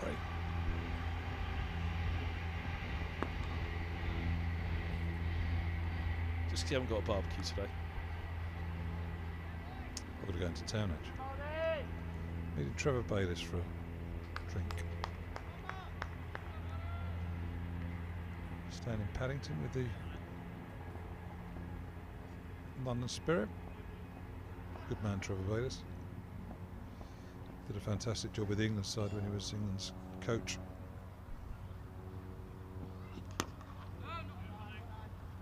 .230 for 7 at the end of the 38th. He's one of those blokes, Trevor Bayliss, where I mean, when I was a selector, we were selectors, and you sort of sensed something's going on, but you don't know what it is. And I'm not sort of saying London Spirit and the 100 are sort of suddenly on. Well, I could start dreaming like you, but sort of they've suddenly solved all the issues that were there last year. But you sort of, it's a bit like that. Was it Being There, the film? Peter Sellers' film Being There, when he was the gardener for the president, US president. The president used to go walking in the garden and have a chat with the gardener, and he'd say something, and it was sort of, it should be just a single there to mid on. It didn't seem like he was saying much, but it was sort of almost the things that led policy and stuff like that. It's a bit like Trevor Bayliss. You don't know what he's doing. He doesn't seem to be doing a lot, but things happen, if you see what I mean. It creates an environment where players seem very comfortable and sort of thrive.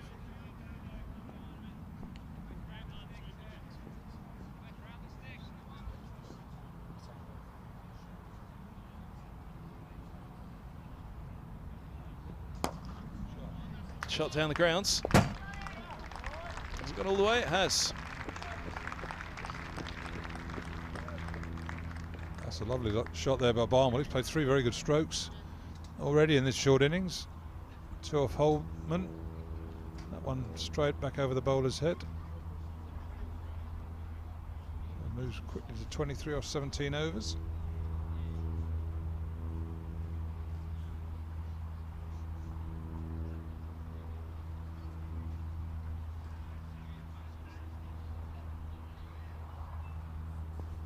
We lost the ball down here now, this end.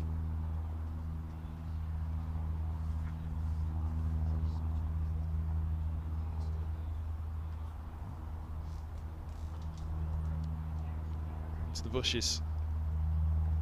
The Tabard end. Absolutely. So there's a rugby pitch out the back there, is there? There's 2 or 3.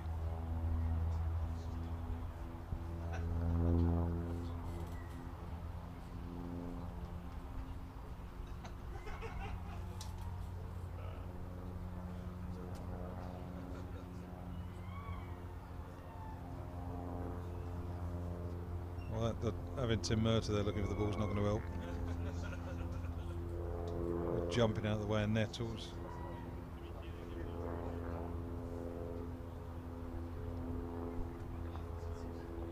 Another lost ball. I don't know how many balls we lost today. Alan Cohen will be getting in a panic. Seeing his budget keep going into those hedges. In the first over, Mark Stoneman leg glance one down, hit the advertising board at the perfect angle, just took it over the spectators, over the fence, and lobbed it straight into the middle of the hedge, which is impenetrable. 56 quid, thank you very much. Umpire goes to the box, off we go.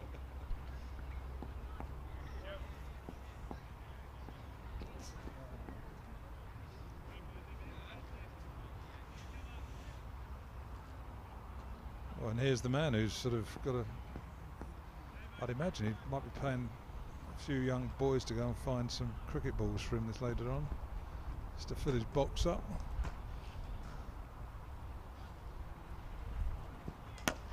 Might need another one short after that as well. 4 more. Barnwell's on to 27. 241 for 7.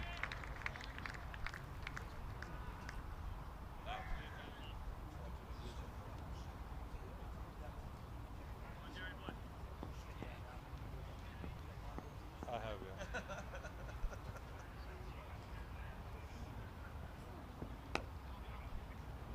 Are you going to tell him or should I? It's Alan Coleman just listened to me there. He's gone. He saw that last ball, the other side of the edge. So he's just gone to find it.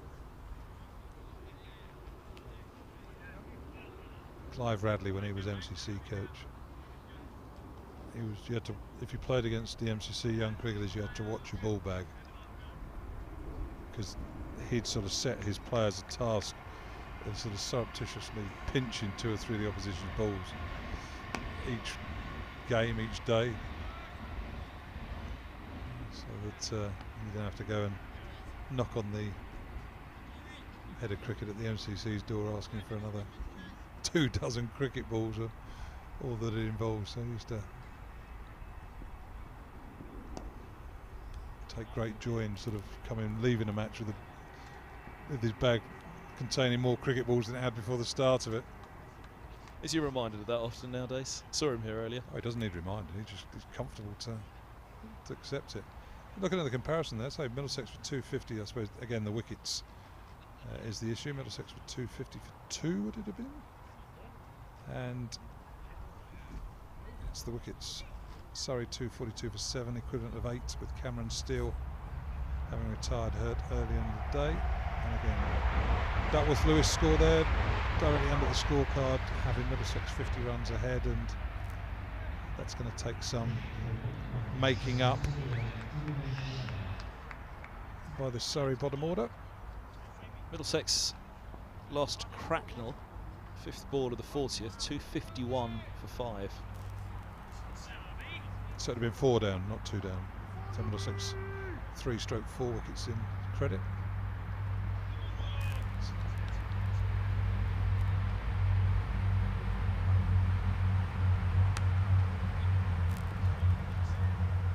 Oh, Greatwood manages to get it off on it. Well fielded then, not the best of throws, but certainly saved 3 runs there on the boundary's edge.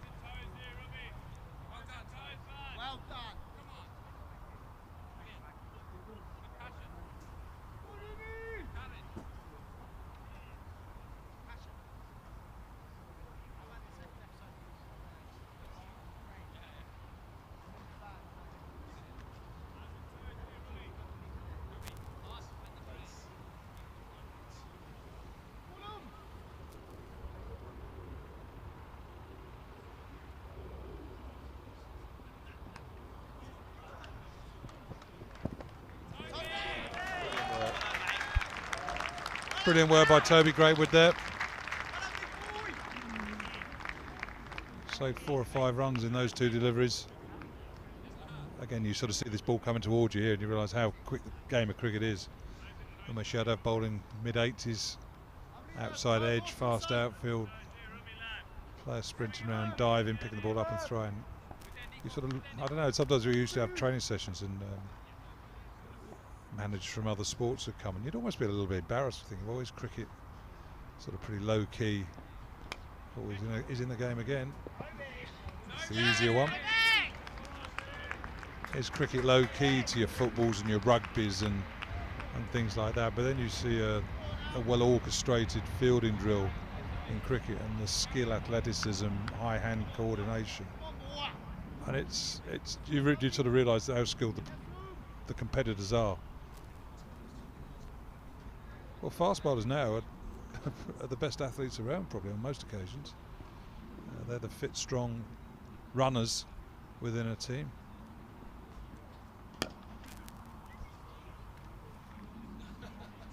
Alan Coleman's reappeared.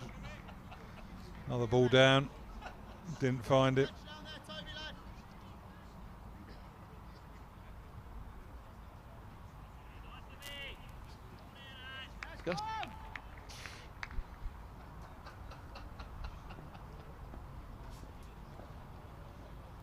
Is there a village round here with someone missing?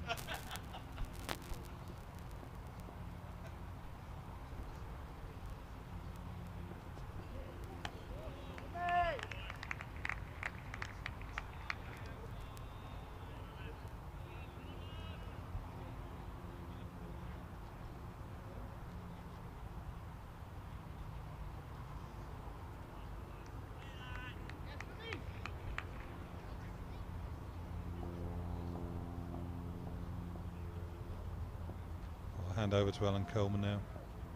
He can talk through his cricket ball budget, entertain listeners.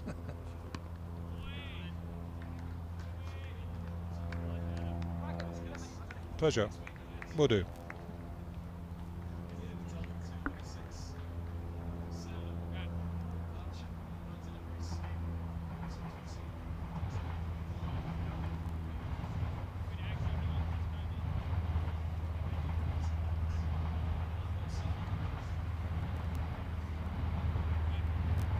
Hello again.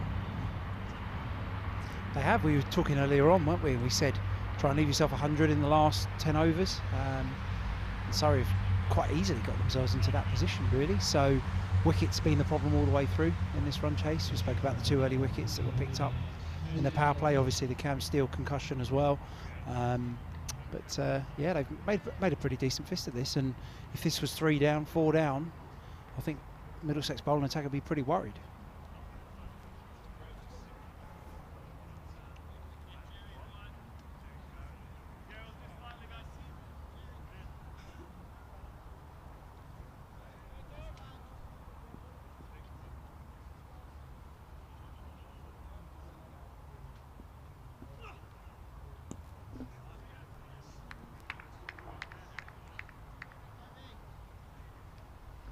So have you had entertaining you this afternoon, Kev, of the boys?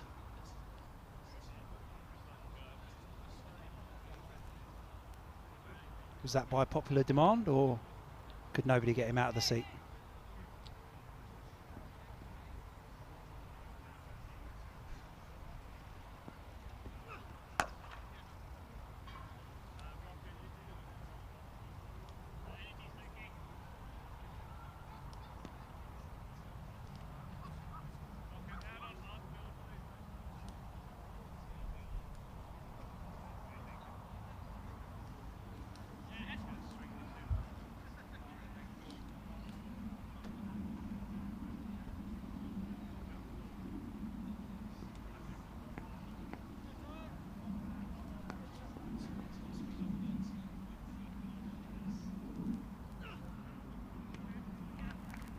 Two teams that Middlesex play next in this group, both in action today.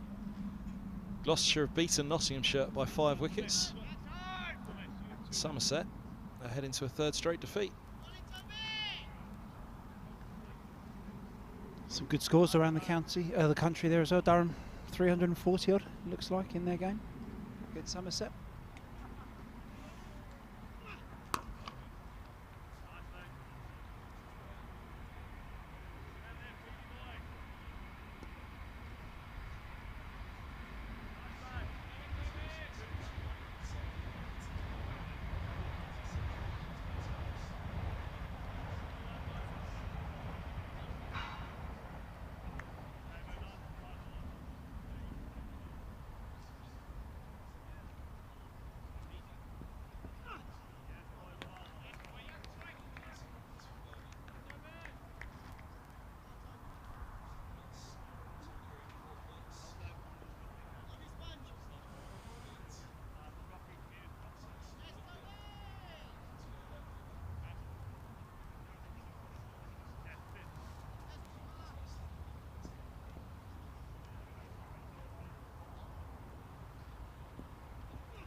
Very tidy over there from Toby Greatwood back into the attack. High percentages of slower balls. I suspect we'll see a bit of that from the Middlesex seamers now. Just the 2 runs from that Greatwood over.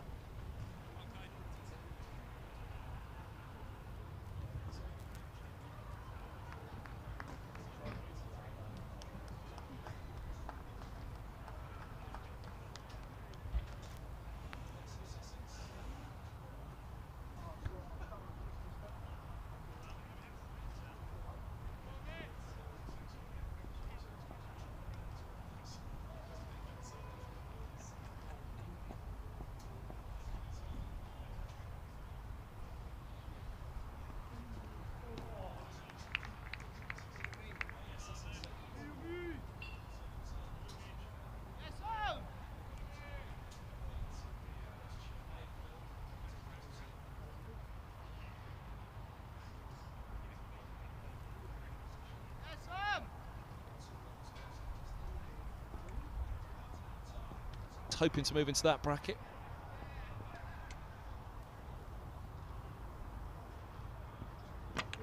There's the Yorker, and this time it's on target. 8 down, nearly done. Barnwell's fine little cameo, 31 from 26 is done. Yadav with a fabulous Yorker once more. Nathan Barnwell playing very well on his List A debut there for his 31 off 27 balls. A fine array of shots this one, Yadav Yorker. Just the undoing of him, looks to back away, give himself some room to hit the ball through the offside. And Yadav just disturbs the base of the stumps, showing his experience there. 2 4 8 for 8. Beautiful. Right on the spot from Yadav. So Middlesex nearly there to make it 2 from 3. So here comes Majid.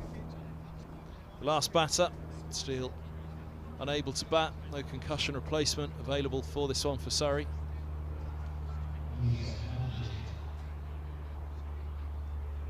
So yeah, just finishing that table. Durham about to register their first win. Somerset about to go 3 from 3 in the defeats column. I was speaking to Alex Stewart a moment ago. Cam Steele's okay, a little bit shaken as you would expect from a blow, but doesn't look like there's too many complications.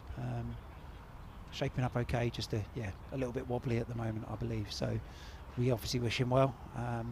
Suspect he'll now have a few days away from the game and come back in a week or so's time. But everyone at Middlesex definitely wishes Cam Steele a full and speedy recovery.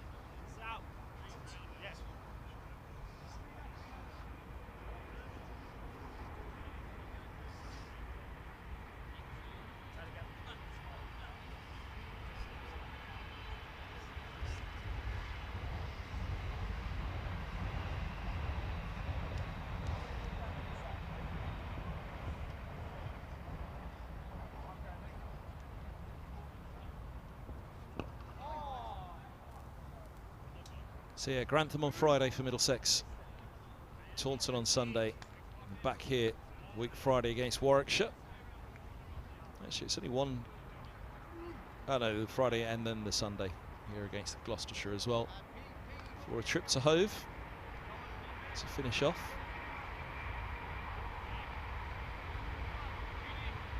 Competitive group, isn't it? Somerset 3 defeats from 3. Still a pretty strong top order that Somerset got out today, as it is from Nottinghamshire as well.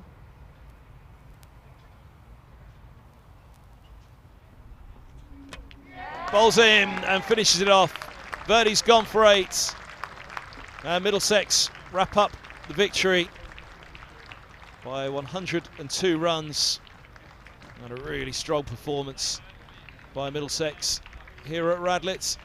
Yadav finishes with 3 for 51. 3 for 46 Bamber, 2 for 48 Anderson. And Alan Coleman, there's only one name really that you can look to in this one, and that was Stephen Eskinazi, the record for an individual batter by Mid.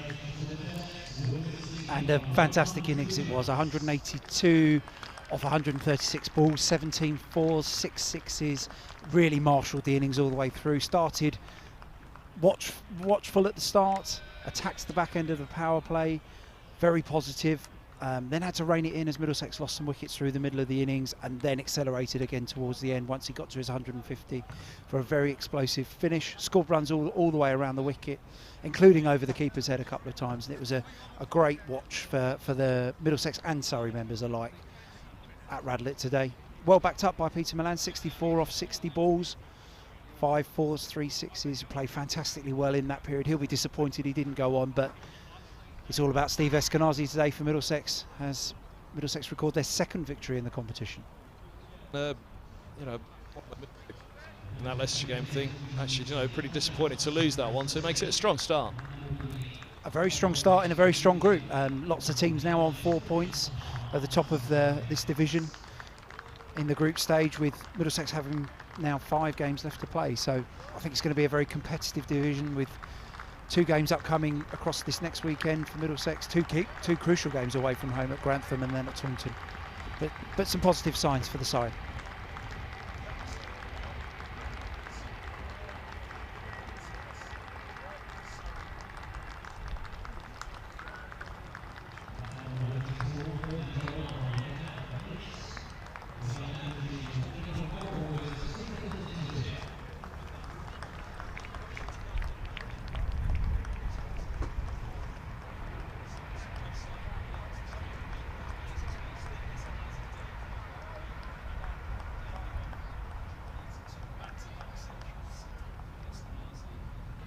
form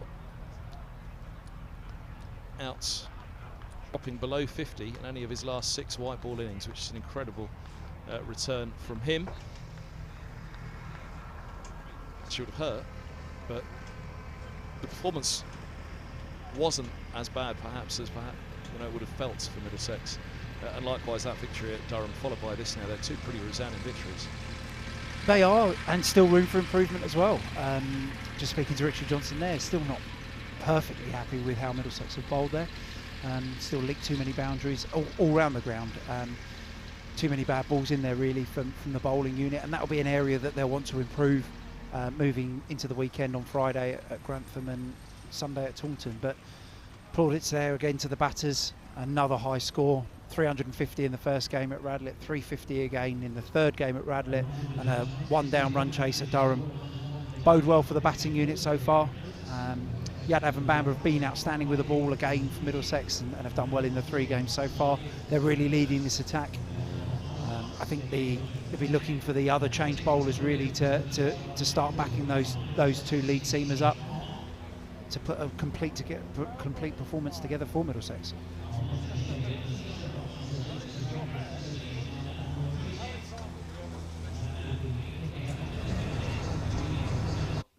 Yeah, nice for him to come back, and a nice little spell there for Toby Greatwood as well. 1 for 21 off his 5 overs. So Toby's shown a lot of potential in the limited games that he's played so far. I think this is his 3rd appearance. So he's shown a great deal of potential there. And Middlesex have just been looking for some consistency from the change bowlers to back up the outstanding opening pair with the ball and the batting, which as we've seen can be destructive.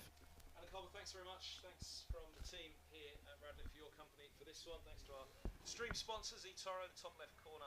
Find out more by scanning that QR code in the top left. So yeah, don't forget to check out the social media channels and YouTube for the close of play reaction to this one, the preview ahead of the trip to Grantham as well, and the weekend away in Taunton, where Middlesex will go. They're 2 wins from 3 and feeling pretty good with life, especially Stephen Eskinazi, a record score from him for Middlesex in list A cricket of 182, beating Max Holden's 166.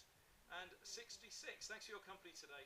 Say to you from Radlett, it's a very good night as Middlesex wrap up victory over Surrey.